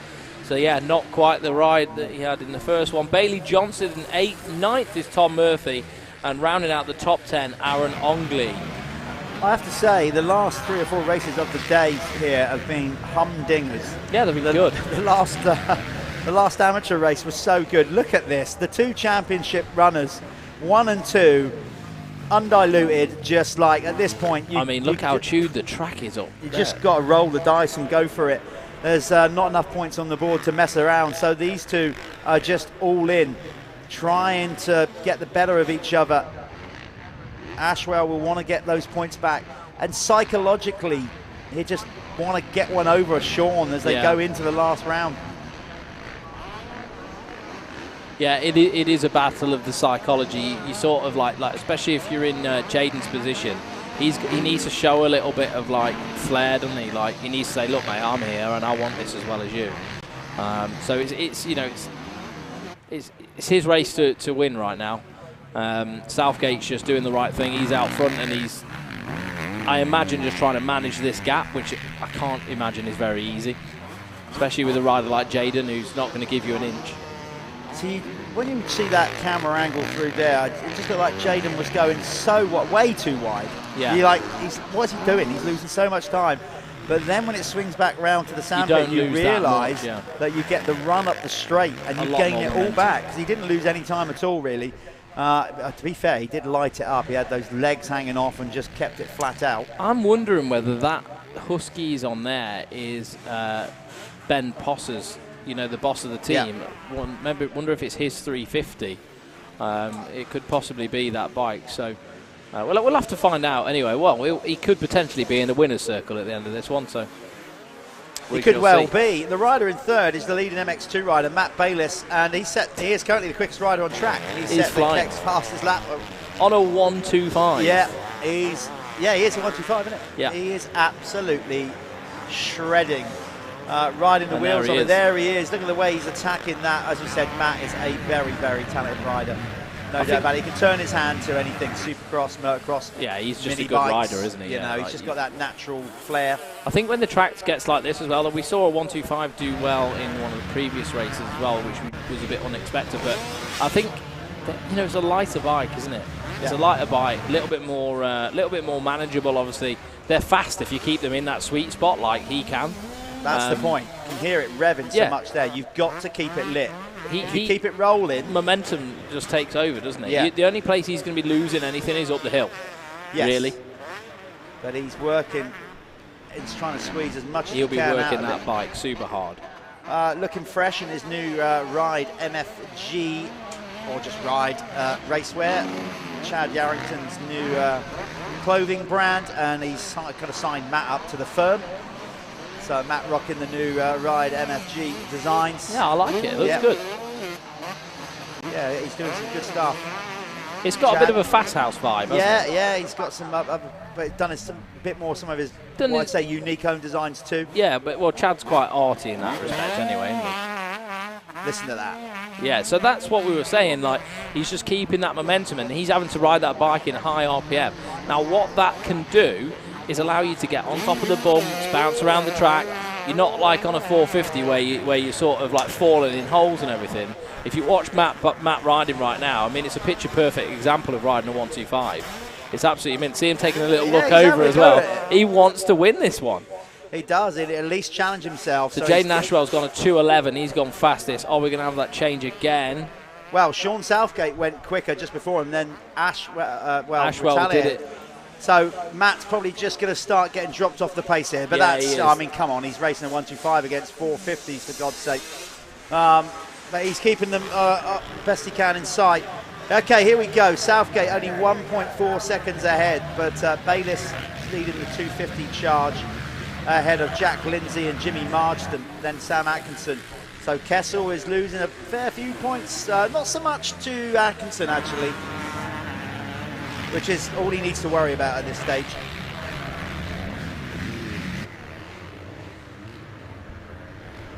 Love that section. I've always liked that bit where you come up, your wheels go light, it's a jump round the corner that leads back round to the start. Like you said earlier on, nice. You like that bit. You kind of just come up the hill and your Flows wheels go so light much and you nicer. kind of jump into a berm, lovely. don't you? It's lovely. Beautiful. It's such a buzz when you jump into a berm. It is. It is though, isn't it? That new part of the track works so well. Yeah. Like it's so much better than what it was before. It's a massive improvement. Southgate looking well in control at the minute. I think he's... he is, yeah. Ashwell doing all he can, but... building that cushion. I mean, Ashwell is riding a bike that, you can argue he's not used to. The Gas is the older model KTM, and that's the newer model. So, and they are significantly different. So I imagine it feels a little bit alien to Jaden, and he'll probably be figuring it out as he goes along, but he's not doing a bad job of it. Matt launching into screen. Here's a good battle then. This is Sam Atkinson, who's just, if he can put another couple of 250 riders between him and Louis Kessel, that will just give Louis something to think about going into the final round. Sam Atkinson is rider 127, by the way, on the Phoenix Even Strokes Kawasaki, the bike in green. Yeah, and he's battling with Jimmy Margaretson, I think on a 722 Fantic. Yeah, and there's Nev Bradshaw lurking. Don't rule him out. Jack Lindsay, he's got some style. Jack Lindsay has got a lot of style. He won the Motoverde whip competition at the Motoverde Ride Day. He did. Very popular with the kids. The kids did the vote. They gave him the biggest cheer. But to be fair, I thought it probably was the best one. Dylan was good, but like it was a smidge. Yeah, there was a smidge in it, and I think the two-stroke also gave it that gave it a few style points. Panic, when you rev it to get the bike back and all that. That's it. So cool. No disrespect to Dylan. It was a good day, the Motoverde Ride Day up at VIP last Tuesday. Good to see them lay it on and so many people come out. The UK, as I said, one of the world's best salt-free bike cleaners. And not just that, as I said, they do oils, they do chain lubes, they do stuff to freshen your kit up, arm pump oil. I particularly like their the blue one. It's the drivetrain cleaner. Amazing. You spray it on your chain and all your engine where you get bits of oil. Give that a blast off after a few minutes, and it just all that horrible residue, it's all gone. And it makes your chain and sprockets last so much longer. If you can get all the crap out of there, then it's not binding, it's not grinding the metal apart. So it really is a good investment. That one bottle of that will last you, quite a few washes, because it's not something you're using over the whole bike. Yes, indeed. So there you go. They got a whole range of good products. Go and check them out. Remember as well, Carbon Comps. Get yourself on there. I think we're going to try to get Anthony in here in a minute. I think we might be doing some kind of live draw or something. Really? I think so. Right, that's what I was told earlier on the day. So Carbon Comps. .co.uk. Go and check them out if you're watching this. Obviously on your screen at home, and you've got your web browser open. Just open a new window and go on Carbon Comps. Put it next to this one, side by side. Yeah. There you go. He's got a brand new KTM that somebody is going to... We're doing the live draw for that. Oh, okay, we're going to talk. Okay. Sorry, I thought we were doing a live draw.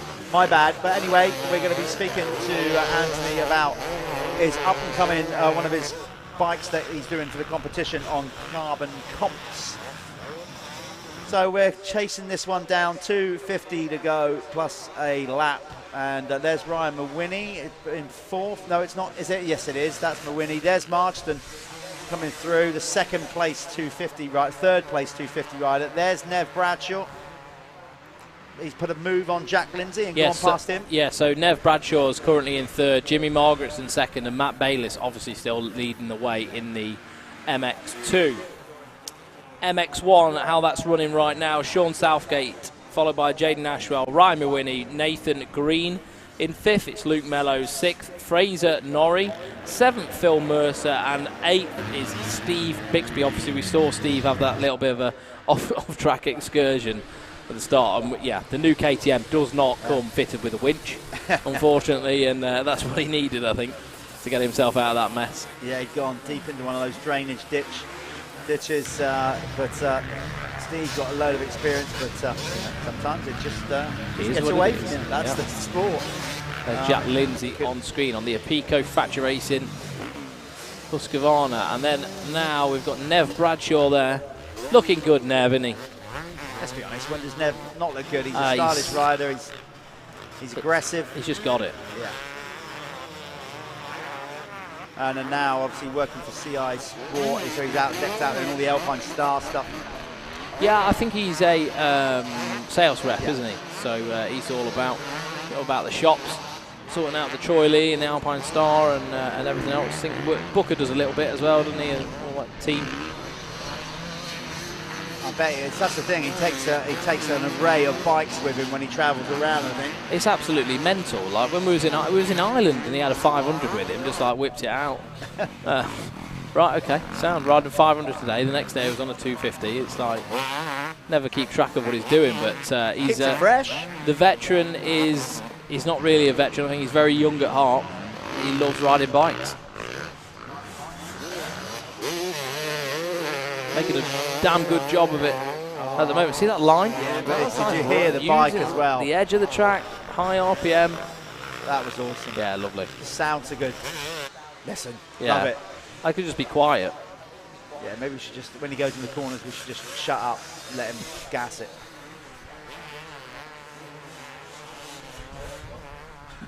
Good stuff. At the top, Jaden Ashwell's challenge has kind of just dropped off. Yeah, 11 seconds. The radar a bit now. Yeah, so Southgate has kind of ground him down. It's been a good weekend thus far for Sean Southgate and the Parts Racing Honda. He's going to be, looks like it anyway, going into the final round on September the 3rd and 4th with a pretty good points buffer to work with. There is Steve Bixby. He did get himself out of that ditch then, so he's circulating. He's coming back to his the nemesis part of the track, but he's where's he gone? Oh God! He's thought he'd gone in there again for a minute. No, he's all good. Steve Bixby going around, but then we're going to get eyes on the race leader, I think, in a moment. There we are. There's Sean Southgate, making it look super easy. The 301 and the Hertz Honda. Yeah. Those guys have been running that distinctive look. That's their look. They're easy to identify.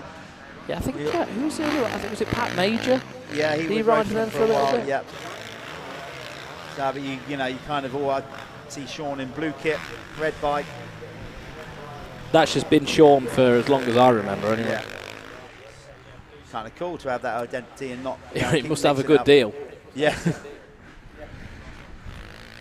He's not been away from there, has he? So Sean just riding his own race in the minute, looking super good. He really, to be fair, this season he's been solid, hasn't he? Yeah, definitely. Yeah, and he's on track, and it'll be a worthy champion, no doubt about it. In the RFX Expert MX1 class here at the Michelin MX Nationals, powered by Milwaukee.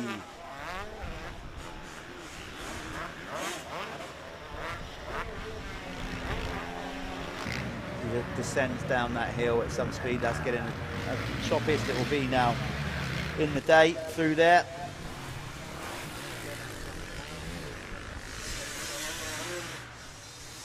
So you can see, running order, Southgate, Ashwell, MB is Matt Bayliss. These are wild card riders. RM is Ryan Mawhinney. In fourth. Fifth is NB, Neville Bradshaw. And the W indicates that they're wild cards, so they haven't registered for the series. Yes. They score points, but they just kind of pick and choose the events they want to come to. Jimmy Marston is currently in sixth. Then it's Jack Lindsay for seventh. Sam Atkinson still chasing hard to try and get Lindsay in another point. Have we got any info on registration for 2023 yet? As far as I know, it's open. I do know currently there are major technical issues with the current website and web server. I don't know when that's going to be back up and running. I think it might be a case of the old one has to go. So look out for that. But you can contact the MX Nationals through their social media. Basically, just go on Facebook Messenger or Instagram. One of the guys there will pick up the message. So if you're interested in racing in the championship next year, if you've never raced it before, get in contact with them, see if you can get a spot. I know the championship is very loyal to the riders that are loyal to them. Yeah. You know, obviously there's limited spots, but I'm not to say that you can't get into the championship and race it. Again, just amazing turnout when times are particularly tough and money is tight. I mean, we've had nearly full lineups in the Clubman classes. Yeah. It's and the youth classes, which is incredible. Don't want to, you know, drag those words out too much, but I think we're coming into a pretty bleak winter. But there we are. There it goes. Sean Southgate crosses the line. You want to go see him? I'll tell you what, you have a word with him, just Okay. because Oh, I spoke to him previously, so maybe, you know, he might want to speak to somebody different. So Callum's going to go down there. We are going to go to a quick advert and speak to Sean, and then following those guys, yeah, we're going to go and potentially go down there and speak to Anthony Parks as well, Carbon Comps. We'll be back soon with the final race of the day, the Lyfelinez Fastest 40, incorporating Leatt MX1 and Apico MX2.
Mate, how was that? It's getting super tough out there, isn't it? So you did get the win, and you did have a significant lead at the end, but you put a lot of work into that one. Yeah, starts have helped massively every round so far. I've had some terrible starts, but this weekend I had 4 starts. By the second turn I was in the lead, you know, with hole shots and stuff. So it's just, start is everything, especially with the 250s, because at Gus's I was in a race with 7 250s, but I weren't gaining anything. But no, that's the heat as well, but that's rough. Is the track getting pretty savage now? Has it got some horrible like square edges and things like that? Is it technical? Yeah, definitely. I tried to slow it down to begin with to find a rhythm to go the distance, but I looked back and I couldn't believe Jaden was right behind me on someone else's bike, and then I was like, right, we need to ramp it up. And then once I started to get a bit of a lead, and then I had a near moment over the back, I tamed it down. Thought, yeah, that'll do. Cool. Well, you did it. Is there anyone you want to thank? Obviously, you know, Hearts MX. Definitely Steve from Hearts, my mum and dad, my wife, who's at home painting. My nan and granddad are watching this back home. They watch it all day. Yeah, everybody, Mark Eastwood, everybody on the bike, Ashtiff, yeah, everyone, thank you. Well done, well done.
Cause you woke up in the morning with initiative to move, so I make a heart back.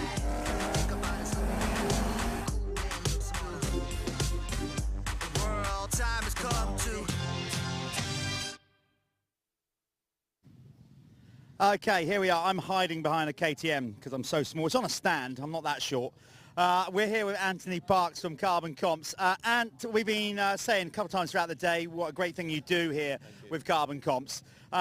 This is obviously, as you can see here, the next bike you've got up for grabs. Tell us the process of how people can enter to win this bike. Yeah, we do a brand new motorbike and accessories every single week. Thursday, same time, same place at 9 p.m. The draw is every week. This is one we've just launched the other day, a brand new 2023 KTM 350, and you can win it for just £9.95. Head over to the website carboncomps.co.uk. You can buy yourself a ticket on there. You can see on here a little QR code for the guys to scan, and yeah, head over to the website, answer a simple question, and we deliver the bike straight to the winner. We do a live draw on social media. Yeah, go check us out. I recently tested the new KTMs for Dirt Hub, and I've got to say they are particularly good. They've done a lot of advancements to them, so it's well worth getting involved with this. It's not just motocross bikes. You do enduro bikes, and you're trying to do one, raise a bit of funds as well for the ISDE team, or has that been and gone now? That's been and gone, as we actually did really well, and thank you for everyone who got involved in that. We raised just under £13,000, and every single penny that we raised went to the ACU ISDE team for the 6 days, and we'll actually be there. We sponsored the first day of the 6 days. We try and do as much as we can for two-wheel motorsport. We get a lot of money back into the sport, obviously supporting MX Nationals Championship and so on. But yeah, ISDE team, we raised £13,000, so it was fantastic, really good. There you go. Keep up the good work, and obviously we keep raising money and obviously doing this great thing. So get onto carboncomps.co.uk. There's this will go and go, and it's just after this, well, there'll be another bike for somebody to win. On it goes. And it's always brand new bikes, isn't it? Yes, all we do is brand new bikes and accessories every week. So we've got an FE350 the week before this one. We do a lot of enduro, motocross, a little bit of trials and some adventure bikes as well. Great stuff. Okay, we're going to work on a plan maybe for the final round. We'll tell you more about that when we get to it. Remember, the round 6 is happening on the 3rd and 4th of September. We're going to announce exactly all the details of that soon. And thanks for your continued support. There's Ant from Carbon Comps. Go and give them a follow. We are now going to watch the final race here of round 5, the Lyfelinez Fastest 40, incorporating Leatt, MX1 and MX2. Can Harry Koulas get this done? It's looking good. We're going to find out in about half an hour's time. Cheers, guys.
Right, here we go.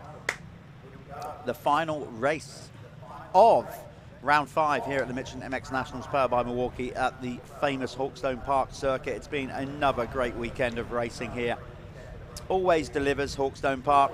It's just the nature of the circuit, the environment. Obviously, just out more people want to maybe come out because of the history and heritage, all those things. So it's great that we are racing here at this famous circuit.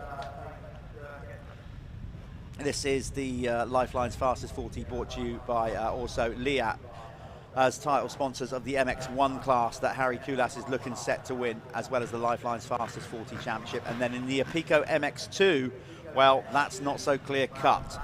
Tom Grimshaw didn't score too many points in the first one. There he is, number 16 on the Chambers, Husqvarna with the red plate. He's still holding on to that, but the lead would have come down. Jamie Carpenter would have pulled points on him. Will Tom Grimshaw come out of here still holding the red plate? What I can tell you is it is going to go to the last race, just simply because of the points on the table between those two. But Harry Koulas just has to use his head here. He's got a nice big gap now over Josh Gilbert.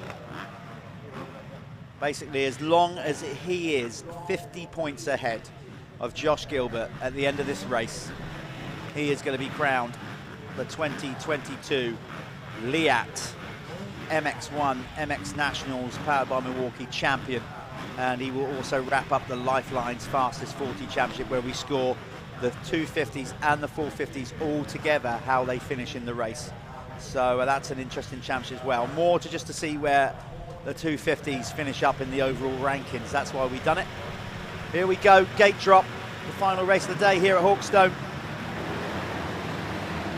Koulas, bang, straight down the pipe. No nonsense, just wants to get it done. Made another blinded start. Brad Todd in second, John Adamson third. Cutting to the inside there was Gav Stevenson, making a good start on the Dixon Racing Honda. So, but Koulas in that all-white fly kit, riding in the fly kit now. They team switched over last weekend and are now wearing fly, and he's in that all white and blue summer kit, air conditioned kit, and that's the way to run it out front. If you're going to wear a white kit, stay out front and keep it clean. So Kulas on that cab screen corner. There's John Adamson. Hopefully John will have a good ride here, and it's been a tough weekend for team owner Lee Toland. I'm sure many of you on social media would have seen that on the way to the Swedish GP with Bobby Bruce, they had an accident. I didn't actually see the truck. I didn't see the truck. The team truck went over on its side, and obviously an expensive truck for that to happen, but obviously nothing to do about it now. As annoying as it is, Lee's trying to look forward, and hopefully John will put a smile on his face in this one. Was it involved in a collision or something with it? I don't think so, no. Oh no, Tom Grimshaw on the deck. Not good at all. Championship leader. He had a bad opening moto, and now he finds himself right at the back of the pack. Right, this is it for Tom. He's got so much work to do. It's not done. Listen, it's not done by a long shot. We're going to the last round. We knew that anyway. But now, Grimmy, he's just got to give it everything he's got now. He can't even consider just consolidating championship points. He's got to ride the wheels off that thing now to try and make it easier for him going into the last round. Roll the dice. Hopefully the red mist will come down for him. If there's any consolation, Jamie Carpenter came through in 17th. So Jamie's not having the best ride anyway. Best start. So we'll see what's going to happen, see how that develops. We will keep an eye on that then, because as far as I can tell, Adamson goes down as well out of second spot. Dylan Walsh is the leading 250 rider. Obviously Jorgen Talvicu won the opening moto in MX2, so he's looking good for the MX2 overall. So I was speaking to Neil Prince. Apparently Talvicu and Gilbert came together. And that's how Gilbert crashed. But it wasn't on purpose. It was just they were just wrong place, wrong time, racing incident. So there's no bad blood there. It's okay. So we're keeping an eye on the times here. There's Kulas taking the short line, jumping in. Look at that. He's just taking the inside all the way round. Okay, he's gone out to the second one there. Yeah, that middle rut was working good yesterday, actually. There's Walsh on the Kawasaki Revo 7 machine, leading MX2 rider. There's Martin Barr. No stranger to sand conditions. No, and there's a South African champion as well. That's someone told me. Tristan Purden is the South African champion, MX1 champion. Yeah, he's looking to come over next year. We'll do a full year assault on the UK. Don't know who he'll ride for, what he's going to do, but he definitely wants to base himself here next year. He's put a stamp on it, though, hasn't he? You know, like he's come out and he's had some good results. Like he's been well up there. So I mean, I imagine teams are interested in him. If it makes sense for them. And if it makes sense for him, obviously. But put your money where your mouth is, I suppose. Get out here and start racing. That's what you got to do. There's Walsh absolutely just hanging off the back of that Revo 7 Kawasaki. He does ride the wheels off anything he's got underneath him. Got a little dry spot there. And talking of who's that? That's the South African. Is it? That's Tristan Purden, right? That was Tristan Purden leaned up on the fence. So yeah, it was, wasn't it? Because he's in that yellow fly gear. Yeah. Right. So with the MX2 side of things, hopefully Speed High won't mess us about here. Go and do it result by class there. See where we're at. So it's Walsh, Jorgen Talvicu, Carlton Husband, Carpenter in 4th, Grimshaw in 10th. Oh, I tell you what, I'd like to know the points when we come out of here.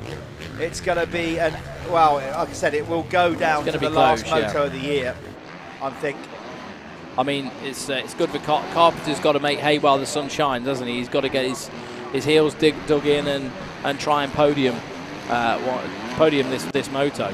He just has he's got to go for it. Well, we've got to keep an eye on him. It's not his favourite conditions. He said that in the interview with me in the weekend, I think in the interview we did earlier on today. Looks like Jorgen Talvicu's got round Walsh as well now. He's flying. Yeah, he's really riding well. Yeah, well, they went 1-2, the Estonian pair. Kulas won the moto in the opening race, and then Talvicu also come in second in the race as the leading MX2 rider. I'll tell you what, Brad Todd's having a really good day as well. On that SC Sports Home by Stebbins Car Superstore machine. This time Josh Gilbert having a better one. Did you speak to Josh between motos? Did he have a chance? Did he bang his ankle? He's got to be careful because he's off to America on Wednesday to race Unadilla. And the team's also caught in one of my bikes round a few rounds as well. they? So I was like, oh God, I hope he's not hurt. No, I went and saw him in the pits there. I think he just had a sore ankle. He was walking it off. He told me he looks okay now, doesn't he? I mean, he's probably not 100%. I imagine it's hurting him. He gave it a good old knock, but he is riding the AMA National next weekend, I do believe. And I think the 3 rounds after that, or whatever, or 3 rounds in total. So yeah, they're back off to the States. It looks to me, so Tilvaki, Jorgen has not found his way past Dylan Walsh. So that was Gil, I think his teammate Gilbert in front of him. So that's what it was. But he is closing, look at that, on screen right there. So that was him coming in behind Walsh. So he's definitely Walsh closing. is in a Stebbins Car Superstore sandwich at the minute. He is the Kawasaki Revo 7 meat filling. In that sandwich. Oh, lovely. That was very nice from Walsh. Cool, wasn't it? Yeah, really good.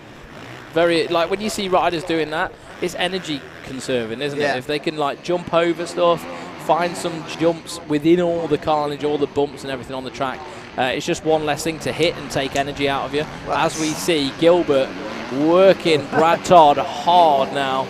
Broad slided his way around that corner. I thought he'd lost it for a minute, but yeah, he's on those. Look at him power sliding on those insides. Taking some really unique lines there, Josh Gilbert. Yeah, hard to do on a paddle tyre as well. Yeah, that's an unusual line to take round there in the current conditions, but he made it work. He's trying to stay out of the rough stuff, isn't he? Save energy. Here we are, look, they're fighting for this one. They are. That foot doesn't seem to be bothering him too much right now. There's Walsh, there was Tuvaku. Sean Simpson, everybody, just to give you a bit of context on what's gone on there.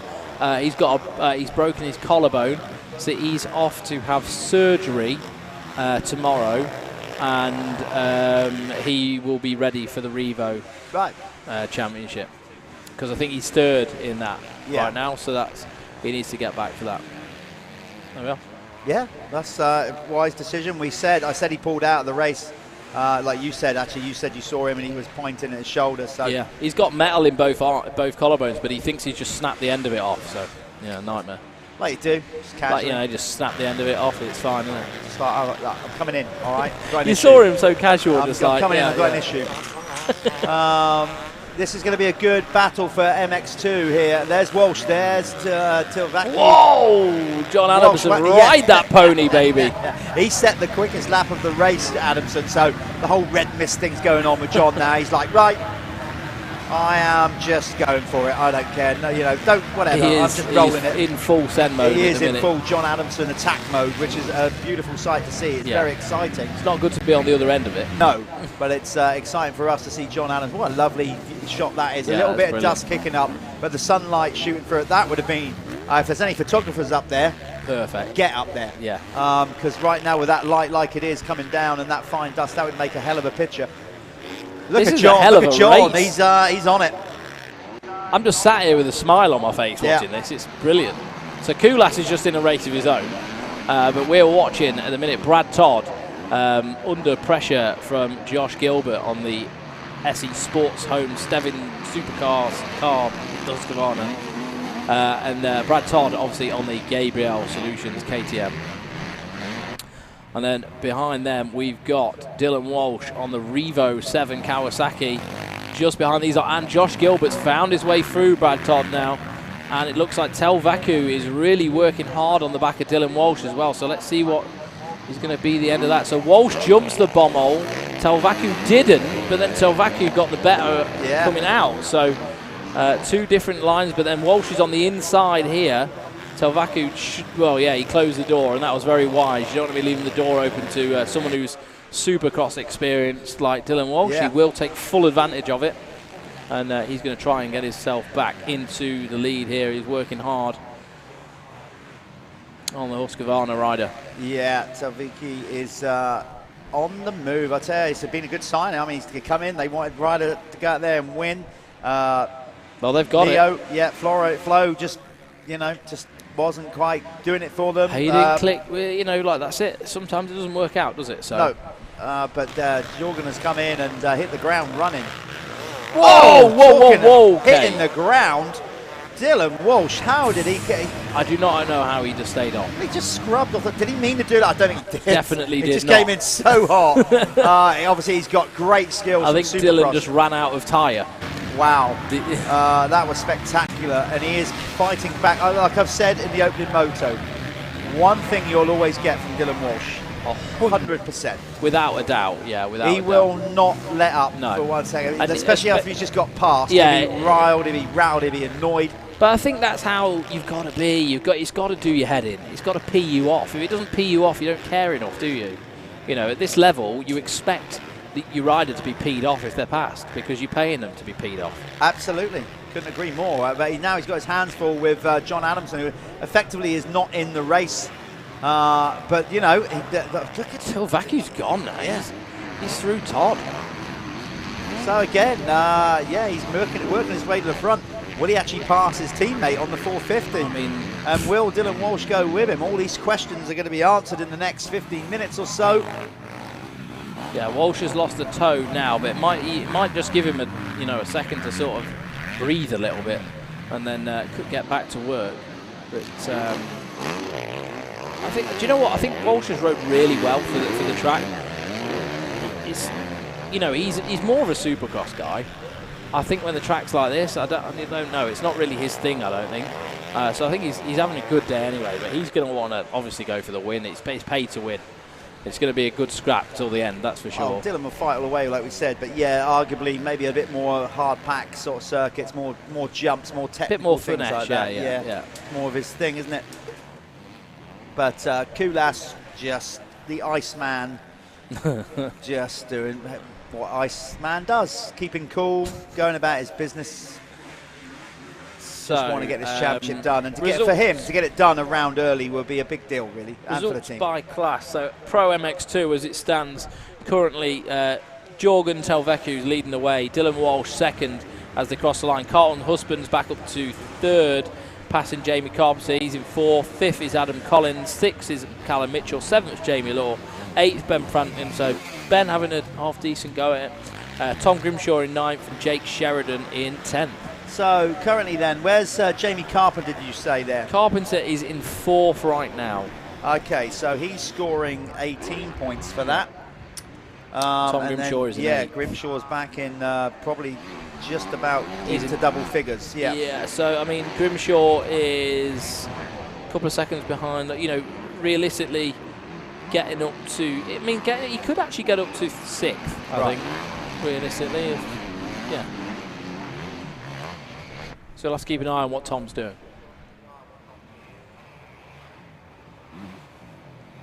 It could always go the other way as well. So. Yeah. Indeed, you can. What position is he in there? Sorry. Eighth right now. Eighth. Okay.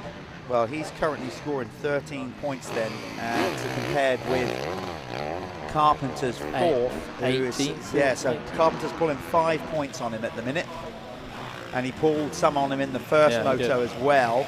And it's going to be very close. Yeah, and in that first moto, there wasn't much in it coming into the championship. So yeah, it's just going to be tight. It's going to be tight for the last round, but it's going to make the last round very exciting. Obviously, we'll be going in knowing that. Do you know what's exciting? Telvecu is right on the back of Gilbert. That's now. what I said. I think he's going to go by him, and I think he's going to go after Harry. Well, they had an Estonian. I mean, there's 10 seconds or 12 seconds. It's a long way to go.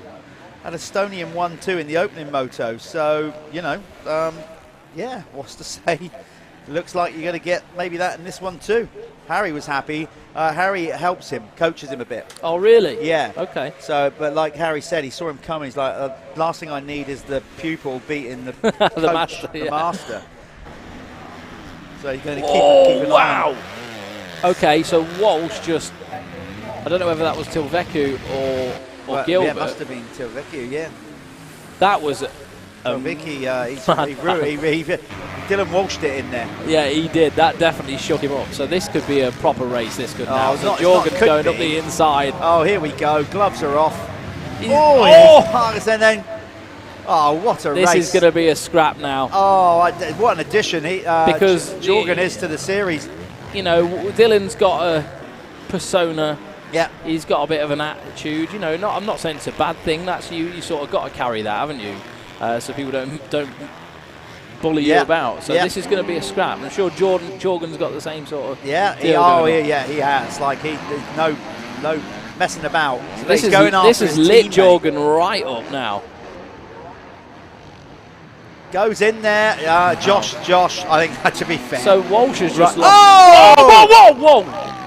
What the hell happened there? That was Jorgen Talvicu. That was too. Yeah, that was, and I think what happened, John Adamson just, I think in a panic, because he knew he was going to hit him, had to abort as well. I'm not saying that's definitely the case, but I think John was so distracted by Talvicu's crash that he just basically exited, or maybe they hit the same rut. Where's even Walsh gone? Walsh managed to ride through it. He's now behind Gilbert. There he is. Wow. And Todd. So yeah, that has taken out. So that was Jorgen Talvicu. See Barry's there with the flags. With the big incident, and then unless there was a bad rut there, and they both grounded out, and it pitched them over the bars. Yeah. But for John to do it as well, I don't know if maybe they both hit the same kicker. That's what I'm saying. Maybe a stone. And rolled into a rut. That's happened before. Wow, that was intense. They were pushing as well. They were. They were on fire. That would have happened so quick. I really hope he's all right, because obviously any crash is a bad one. But at speed over a big jump, when you go over the handlebars and you can't get off the bike, which is what happened there. Really, he was trying to. That's made me feel sick. That. Yeah, that was a big old incident. We are not filming it right now, because we're going to see when we come round. There's no sign of any kind of red flag or stoppage yet. I really hope these are fit, strong lads. You know, they're the strongest athletes in the world. So fingers crossed, they're both going to be okay. It's been it's the debut ride really for Jorgen. In the MX Nationals for sure. Yeah. Okay. Josh Gilbert, we're close to going off the edge of the track. Down into that drainage ditch as well. I tell you, these guys are pushing it. They're on the edge of what's capable at the minute, aren't they? There's Kulas going through in the foreground. So yeah, do you know, Josh has again just gone, you're a 250 rider, I don't need to race you. No. And to be fair, Josh knows it's done. He's not going to beat Harry in the championship. He knows he's arguably going to even potentially lose second if he can't get back and do the last round, which I think he's still going to be able to do. Maybe they missed some with the AMA racing, but... Is Jorgen Talvicu still circulating? No, he dropped down the list. There he is in 24th, so he hasn't come round. He's dropped a lap down. That's, it's going to help Tom Grimshaw. That's what a few points, although the gap between him and Carpenter stays the same. But it's going to give him a few more points at least. So John, they're saying there that John Adamson's still going. Yeah. Don't tell me that John Adamson got up, picked up. He did. Did he? It looks like that, doesn't it? I mean, like you that is bonkers. I mean, John Adamson. It looks like it. Those Scots are just. I mean, that's nonsense. If that's he's done that. Braveheart stuff. That is. See all the spare bikes there in the. That's insane that he got himself up and just got going again. I mean, let's just wait. Refresh the timing. I think he is. Let's see if we can see him on screen here. Can we try and find the number 2 of John Adamson on screen on the AC United gas? Wow. But one thing's for sure, Talvicu has gone. It looks like and he's moved up a spot. He's passing people back. Okay. Oh, John, he came into it injured. I mean, Jorgen had a bigger. There's Carlton Husband. Yeah, he is. That was him going up the hill in front of Carlton Husband. Okay. And that was definitely him that crashed, wasn't it? I mean, yeah, we haven't got that wrong. 100%. Yeah, there he is. Like nothing's happened. Wow. Okay. So there we are. That's the strength of a motocross athlete. I thought that was it. He was done and dusted, but wow. Okay. So Jorgen, I mean, I've got to admit, did hit the jump a lot quicker and went cartwheeling down the straight. Yeah. That couldn't have. But, and kind of John got off the bike earlier. I think he sort of C-toed himself, didn't he? Well, we're not going to be able to get it into the broadcast. We won't, because we're obviously going to wrap it up here. But afterwards, stay on our social media, MX Nationals social media on Instagram and Facebook, because I'm sure we'll be able to get the lowdown once this race is finished as exactly what happened there. there's John, and if Lee's watching from wherever he is, I'm sure he's going to be happy with with that, what he's doing right now. You know, you cannot be disappointed with 100%, can you? You definitely cannot. When I reference Lee, Lee's the owner of the team. Yeah. Quite a passionate bloke, puts a lot of his own money into the job, a lot of it. Yeah. Yeah. There's Koulas, just being Harry Koulas, just riding off, winning another championship in this one. The team will be happy for this. You know, they've still got a chance to win another British title at the end of the month. Yeah. You'll be covering that as well? Yep, we'll be down there for that. So that would be, is it the end of the month or after that? No, it's after that, isn't it? I think. I'm not sure. I think it's a while away, yeah. Yeah, either way, down in Landrake, it will be going the distance between him and Tommy Searle, but this one failing something drastic, and I do mean drastic. Tommy sat this one out this weekend. Tommy's not a fan of this place, I don't think, so... No, the official line from Dave Thorpe and the team, obviously, Tommy was noticeably ill last weekend at Whitby. Real bad kind of sickness bug or whatever. You can't, right, if you're not 100%, you don't want to be coming here. Right. That he picked up from, I mean, he dug deep. I absolutely really did dig deep in that one. That he picked up at Sam Lowe's wedding, actually. Load of them. I don't know if that's alcohol poisoning or food poisoning or what, but either way. They've got that monkeypox thing going around now, haven't they? All sorts. So. And now some of the other team members have gone down with it. Right, yeah, okay. So... well, I know that we had someone else go away sick as well this morning. Yep. Jason Mirror. Jason Mirror. They turned up. I saw Caleb Mirror in the van, and I saw Jason sort of curled over, rolled, and I'm thinking, what the hell's going on there? Yeah. And all the way from Ireland, can't ride, just sick. So there's something going around. There is. So hopefully Tommy's going to get be better. I'm sure he will. He knows. When you get past 30, you know your body. You know what you're capable of doing. If doing sort of like an event like this, Hawkstone Park, 25 degrees. If you're not well, it would be silly to do that. Yeah. Leading the MX2, there he is. Revo 7's Kawasaki's Dylan Walsh in second in the race.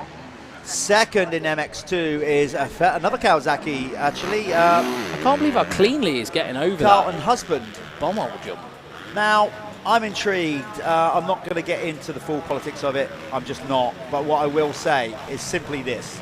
There is some needle between Carlton Husband and Jamie Carpenter. So keep an eye on that. Does Carpenter even need to get into that race? Because Carlton is out of the championship, missed a round with a foot injury or two. Yeah. So it'll be interesting to see on that, because right now there's only 3 seconds between them, and be interesting to see. Be forced to race each other. If Jamie Carpenter feels like he needs to get in there and race, but he's going for a championship, so every point will count against Tom Grimshaw. Especially when Dylan Walsh is up the top of the leaderboard there as well, taking some valuable points. Yeah. In MX2. Let's just get to see. We'll try and get a visual on the timing clock on the finish. See how long's left, because is it showing on Speed Hive there, Callum? Not long left, 1 minute. There you go. So next lap around is going to be 2 to go. And there's Jamie Carpenter just coming through. Was that Jamie there? Yeah. Okay. So where was Husband then? In front of him? Just in front of him, yeah. Okay. Right. So maybe we should turn our attentions then, because there's not really much going on at the front. Let's see, with 2 laps to go, if we can pick up. See if we can get our camera guys, ops out there, onto rider number 6. Carlton Husband on the green Kawasaki, because where is he? No, Carpenter's dropped off the pace a bit, 4 seconds. So actually, so if anything, Carlton Husband has gained places this lap. Not gained places, gained a second on him. Yeah. So Carpenter is, as I said, not going to do the maths, but I know, I'm pretty confident to say that the gap between Tom Grimshaw and Jamie Carpenter after this, going into the final round, is going to be a single-digit gap. Yeah. I'm not sure in favour of who. I think it'll still be just about Grimshaw holding on to it, but I'm sure it'll be down to a single-digit gap between them going into the last round, which is scheduled to be at Oxford Moto Park, a brand new venue. There's Carlton Husband on the Phoenix Tools Even Strokes Kawasaki. Good to have him back. Had that nasty foot injury. Yeah, I think it's took quite a bit of graft to get that right. It has. and he's just got John Adamson in front of him there. Yeah, I think he's pulled a bit of a gap over Carpenter now. But good to give Carlton Husband some airtime on that Phoenix Tools Kawasaki. So he should. He's running in second, and he's Phoenix Tools even stroke. Yeah, Kawasaki. Sorry.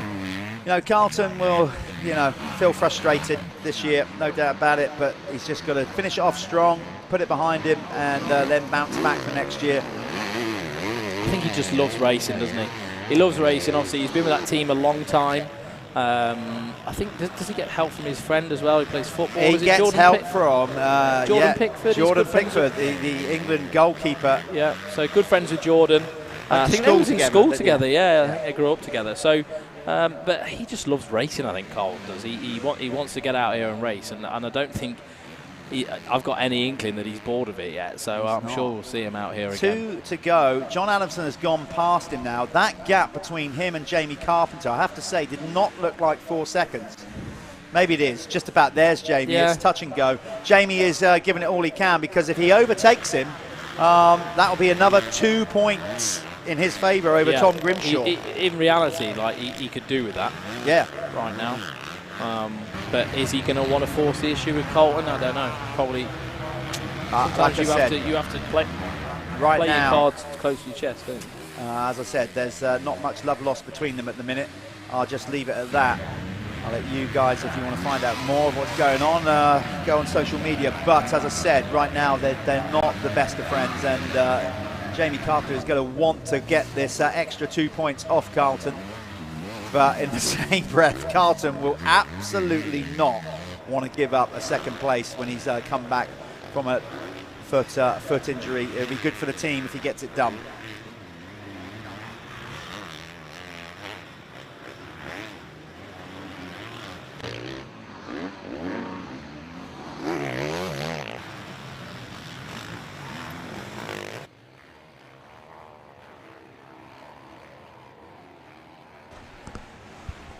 There's Josh Gilbert looking a little bit ragged, actually. Don't often see that. No.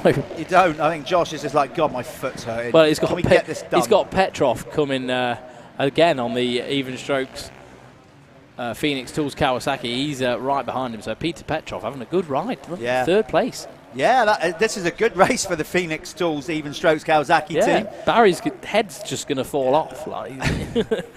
No, they're having a good one, and the team work hard, and they just grow a bit more each year, you know, like a whole look and infrastructure of the team. Yeah. Good on them. Yeah, they do. Well, I think Barry puts a lot of his own time and money into it as well, doesn't he? I think it's sort of a passion for him. It's the case for most team owners now at this stage. You've got to love it. You've got to be... that you do. So we are now trying to find Harry Koulas on track, because it must be getting close to getting the checkered flag for Koulas. We don't want to miss him take his victory. He is on his way to winning the 2022 Leatt MX1 title in the Michelin MX Nationals powered by Milwaukee. He will also win the Lyfelinez Fastest 40 Championship, which, as I said, the reason we're doing that, it is always pretty obvious that 450 will win the Fastest 40 Championship. But what we wanted to do is combine the 2 championships together to get a genuine Fastest 40, to see who finished where on points scored in the race if they were collectively raced in the same class. Sure. So that's why we've done the Lyfelinez Fastest 40, a little extra championship within the championship, basically. So here he goes. We'll be down there. I am not. I tell you what, it's not often you see the Iceman do that. No, it was a no-footer whilst being cross-footed, cross-rutted up the face of a jump. He normally doesn't celebrate. He keeps it cool, gets it over the line, but he's happy with this one. Here we are. That is the championship completed to Harry Koulas and the Cab Screens Yamaha team. So congratulations to those guys. Are you going to go and see him? Yeah, we're going to go and sign off the show now. We're going to go and give him his Golden Plate Award. I am not going to spray him in champagne because through fear of him smacking me in the face, I'm going to let one of the team members do that. They've earned it. So let's get down there. We're going to go to a quick ad. We'll be back at Winner's Circle presenting Harry Koulas with his 2 gold plates.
Oh, it's a good atmosphere down here. Somebody's complaining about the quality of the champagne, which is still knocking it back, mind you. We are here with the 2022 Leatt MX1 and Lyfelinez fastest 40 champion, Harry Koulas. You got it done. You done it in style. Another wire-to-wire win. We've already got the championship plate on. How does it feel, man? Of course, it feels good always, you know, get any championship done and win. Always winning is a nice thing, and no matter how big race it is. And yeah, MX Nationals is, I think my championship feels like it's always good atmosphere. Yeah, I just feel always good. Yeah, starts were really good today. Just got to do whole shots, and yeah, the guys were pushing the first laps, but I knew the track is quite sketchy. So you have to be smart, and yeah, that's what I did. And then I tipped over in the second race also, but luckily I had big cap. But yeah, for sure I need to thank all my cap screen and Yamaha team, and then yeah, my team boss, and yeah, my mechanic Steve. He has been over many times in Belgium, in France. So I think yeah, I really, and like I said after first, I really enjoyed the riding. I really enjoy the bike, so it's just I'm so happy to ride any race, any day, you know, like so it's we have done good work, and again, like get the championship done one round before the last round, so it's always pressure off, you know. Well, let's get in the gold plates that you've been chasing after. Not only did you win the Leatt MX1 title, but also the Lyfelinez Fastest 40 Championship, presented to you by Paul Owen, our race director and series director. There you are. Give it up for Harry Koulas. I'm going to get out of the way because Lee Webber is ready to go with some champers there. Harry won't mind that. He's already been coated with one lot. So there we go. We've also got up here.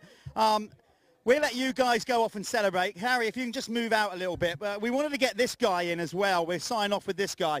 The reason we're going to do this, we're not sure, I don't think he won the overall, but took his first ever pro race win and a long way back from a foot injury. Carlton, you've worked extremely hard to come back from that injury, and what a way. The championship's not done yet. We've still got one round to go. You're still a bit ginger on your foot as well, but to get it done around a tough track like this, it must mean so much to you. Yeah, honestly, I had to dig deep there. Like, I don't know, maybe if it was anyone else, I probably would have let them by, but with Jamie behind us, I was not letting him by, like, not a chance. Yeah, we touched on that. We won't go into the politics of it, but obviously you guys have got this kind of needle going on in a minute, so you dug deep. We saw you looking behind with one lap to go, and we said in commentary, like, he knows what's going on here. He's going to be all in. No, like I say, I just dug deep. I felt good, to be honest, like, standing up through the bumps and that. I felt good, so I'm happy. Yeah, definitely happy. And you got to give your team a shout out. They stuck with you, you know, thick and thin. It's a great little setup you got over there as in a tight team unit. So let's go out on that with giving a shout out to the guys. Thank you very much, Barry and all the team, mum and dad, everyone. It's mega, yeah. Cheers. Well done, mate, on a well-earned first ever pro win. Carlton's going to go there. You can see how hot it is. It's just got hotter and hotter here at Hawkstone Park. And you can see a lot of happy people. And so is the action here as well. It's been fantastic round 5 here at the MX Nationals, powered by Milwaukee. I don't want this championship ever to stop, but it has to stop, and it's going to stop on the 3rd and 4th of September. We've got one more round to go. It's looking like it's going to be Oxford Moto Park. We're going to give you more details on that nearer the time. Thanks to you for everybody that's tuned in, not only over the series, but today and all around the world. We've had a lot of fun calling it. Everybody's hot, tired, but everybody's had a great day for the best part. Even my cohort, Callum Swan here. Swanee, we're going to sign off. You didn't swear once. I didn't swear once. I got away with it today.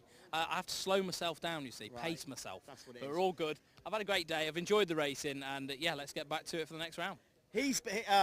I've been great. He's been terrible. No, I'm joking. We're out of here. I was just trying to put a swear word into him. It's been a lot of fun. We're going to see you on September the 3rd and 4th. Stay safe, people, on planet Earth. Have a great time. Remember, keep on rocking in the free world. We're done. Planet Earth. Yeah, we're done. We're out of here.